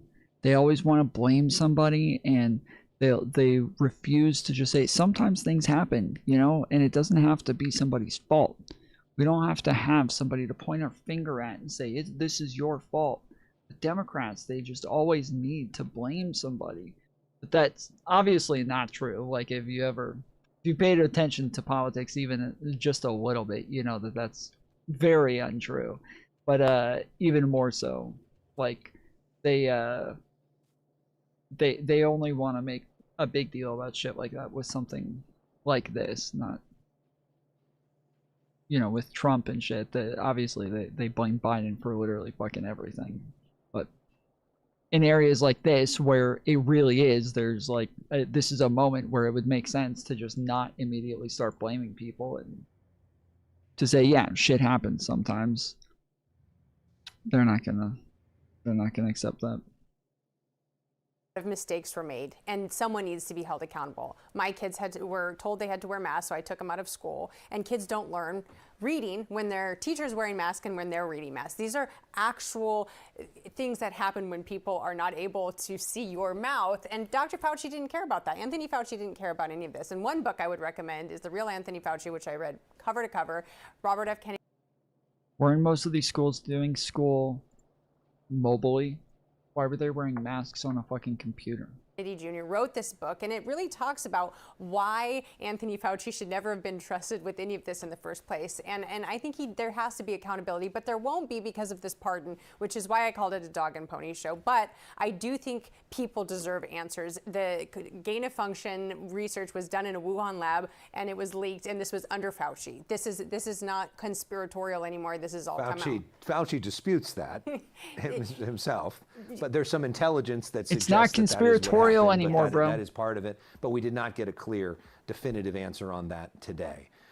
We did get some answers. She has a CNN clear in and terms of a new poll. definitive answer. And it shows that President Trump's support is eroding, not only with the general public, but among Republicans. Look at this number. Feelings about the rest of Trump's second term. Right now, among Republicans, just 19% say they're enthusiastic. In April of 2025, that number was 38%. So an interesting moment, Katie, because I know that there's been so much conventional wisdom about in 2028, the Republican nominee is going to be J.D. Vance or Marco Rubio. But is it possible that Republicans are starting to look beyond Trump at other options? Well, as I said earlier, there was a poll a week ago that showed an 83% approval rating for President Trump. And then among Republicans. Among Republicans. Among Republicans. And now it's at 78%. But I mean, look, we know that there has been some slippage and his overall number is down. We also know he's very popular among Republicans, which is why all Republican primaries, it seems like he seems to be dominating. Yes, he's dominating on the endorsements. However, I think as we look past the midterms, there are definitely some candidates to watch out for, which is you have J.D. Vance, you have Marco Rubio, and I'm starting to see kind of the surge of Governor DeSantis, especially in this Anthony Fauci testimony. He was one of the leading governors that handled the COVID pandemic well, not closing beaches, not closing schools, not forcing masks. And so you see a commentary starting to develop where he's able to actually stand on a state that is well governed. And I think that the Republican Party has three great candidates with the Vice President, our Secretary of State, and then also a wonderful potential candidate out of the state of Florida. The governor of Florida. What do you think about this idea that maybe even the Republican Party may be looking to try to move beyond Trump? I mean, look, the reality is Republicans have full control of government right now. Any one of these other Republicans in any other branch of government, in any other cabinet position, anybody not named Donald Trump also has the power to speak up. None of them do. They own all of this. All of these governors, including Ron DeSantis, who refuse to come out and speak against what Donald Trump is doing, refuse to speak out against these tariffs, refuse to speak out against the war in Iran, refuse to speak out against hiding the Epstein files, suppressing these files, refuse to speak out about the rising inflation rates. That puts on full display the fact that they're fine with it, or it's more important for them to pledge allegiance to Donald Trump than to actually deliver for their own constituents. So yes, there is going to... He's leaning into the Hassan look. I don't know. Brian Tyler Cohen's been dressing in a suit and has looked like this much longer than Hassan has. This is what Brian Tyler Cohen's kind of always looked like.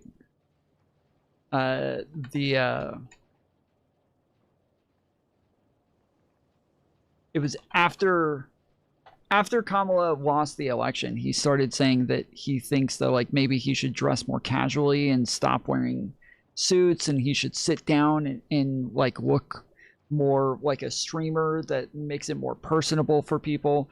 But back before the election, back before Kamala lost, he was standing up and doing like full like speeches and shit. And so yeah, the periods where he's dressed in a t-shirt like this is very new, whereas before he was always dressed in a fucking suit. Let's see if we can, well, I'd scroll forever if I had to. Let's see, this is 6 years ago. So I'm happy to security. As you know, because we've been present together during our most recent. To know about the GOP's commitment to making. Yeah, this is 6 years ago, what he was doing. And then he pretty much continued doing the same thing. This is 2 years ago. Just in like with a nicer background and everything. Yep, this is what it looked like. So this is what he moved to after a while, was this background with the nice suit every day, kind of standing there talking about politics. In the way that he looks now, where he still wears suits. Now we've got history.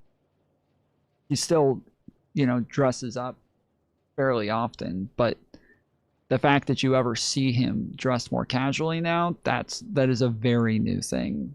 That is not the way that he ever did it before. So his son's buying into the Brian Tyler Cohen look. Certainly be stink, a particular stink on somebody like J.D. Vance or Marco Rubio. I used to always wear suits, especially for debates. I would always wear a suit, or at least like dress up really nice. Like if you go over my channel, like a lot of my excuse me, a lot of like my older shit, I was either wearing like a dress shirt or, you know, something, but I was normally dressed up more often.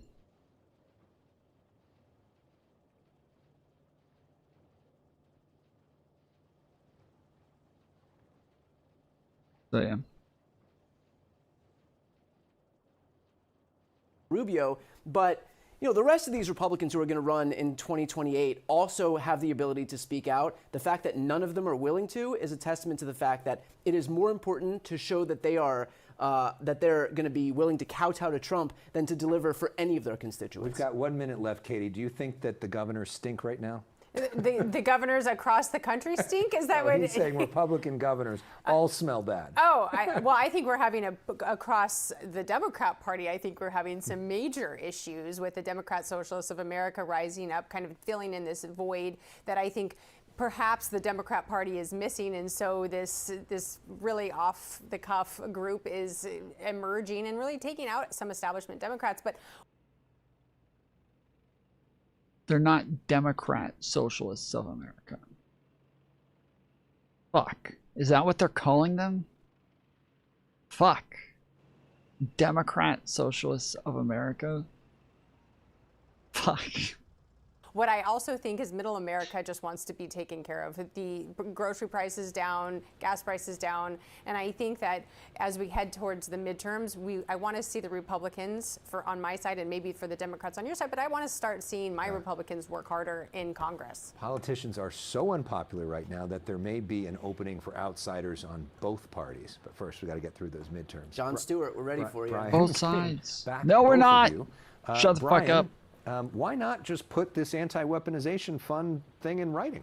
Because they have no intention of not doing it. I mean, if Todd Blanche and Donald Trump are willing to put his very confirmation at risk for this whole fund, it goes to show that, when they say, oh, we're, take our word for it, we definitely totally don't have any intention of pursuing this further, but they're not willing to put it in writing. And even if that means sinking Todd Blanche's nomination for the time being, if that's a risk they're willing to take, it goes to show that they obviously have every intention of the world of making sure that he can dole out as much money as he wants to all of these people who engaged in the insurrection. I mean, why not put it in writing, Katie? Well, multiple sources have confirmed tonight, either Fox News, a Fox News reporter and also Daily Wire reporter, saying that the DOJ has transmitted something to Thom Tillis and Senator Cornyn of the sort.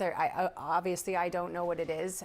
In addition, he said in his sworn testimony that this was not on the table. Multiple times he said this. So I know that they're saying that this sworn or that's written transmission hasn't been received or sent, but other sources have said otherwise. And you think that that's a good idea, that they should back down from the anti-weaponization fund? Well, I'm not going to speak on whether or not he should. I think right now it's getting him over the finish line.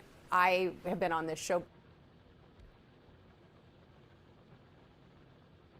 What the fuck happened facts there? behind it and the supporting case of Obama's precedent that he sent with a fund similarly situated. However, I do believe that sources have received these transmissions, and I actually don't think it's as in jeopardy as people are saying. I think it is insane, the notion that any Republican, if the roles were reversed, would allow a Democratic president billions of dollars to dole out to his political allies. If any Democratic president had some fund that they could pay off the ACLU and the NAACP and Planned Parenthood, Republicans and right-wing media would be apoplectic. Or even like in 2020, Republicans were so frustrated by all the looters during the summer of 2020 and George Floyd and all the people that came in and did property damage and all the rest of it. Should those people get money? For the people that are looting? Yeah. This is not what the anti-weaponization fund is purporting. These were insurrectionists. 1,500 of them were convicted and then subsequently pardoned by Donald Trump. Those are the people who are going to be eligible to get money out of this fund. I mean, this is just his way to thank them, basically, for their loyalty to him.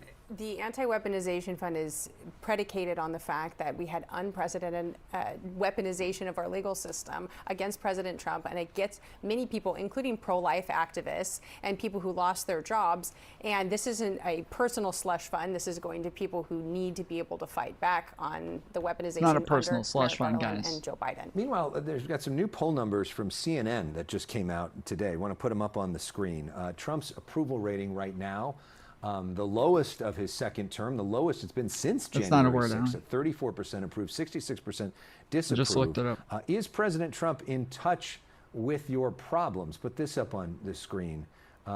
With the problems of ordinary Americans, 27% yes, 73% no. Katie, how do you see that going in the midterms? Well, it's interesting, Alex, because just a week ago I was watching CNN where they said President Trump had the highest approval rating at 83% within his own party, higher than Bush and higher than Obama.